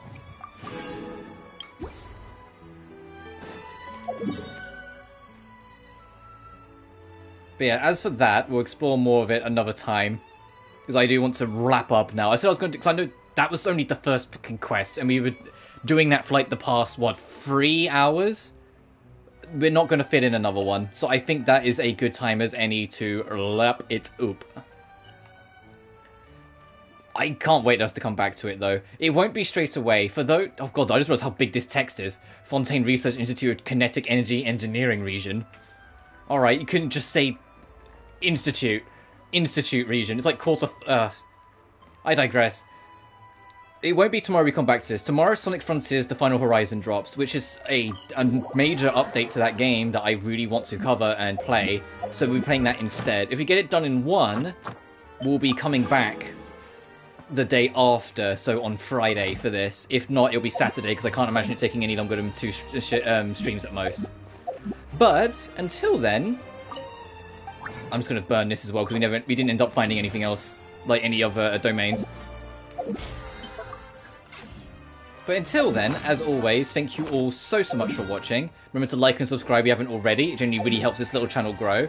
And I will see you tomorrow for Sonic Frontiers. Additionally, you can find my Patreon, Twitter, and PayPal in the description of every video. But until then, you guys take care now. Peace.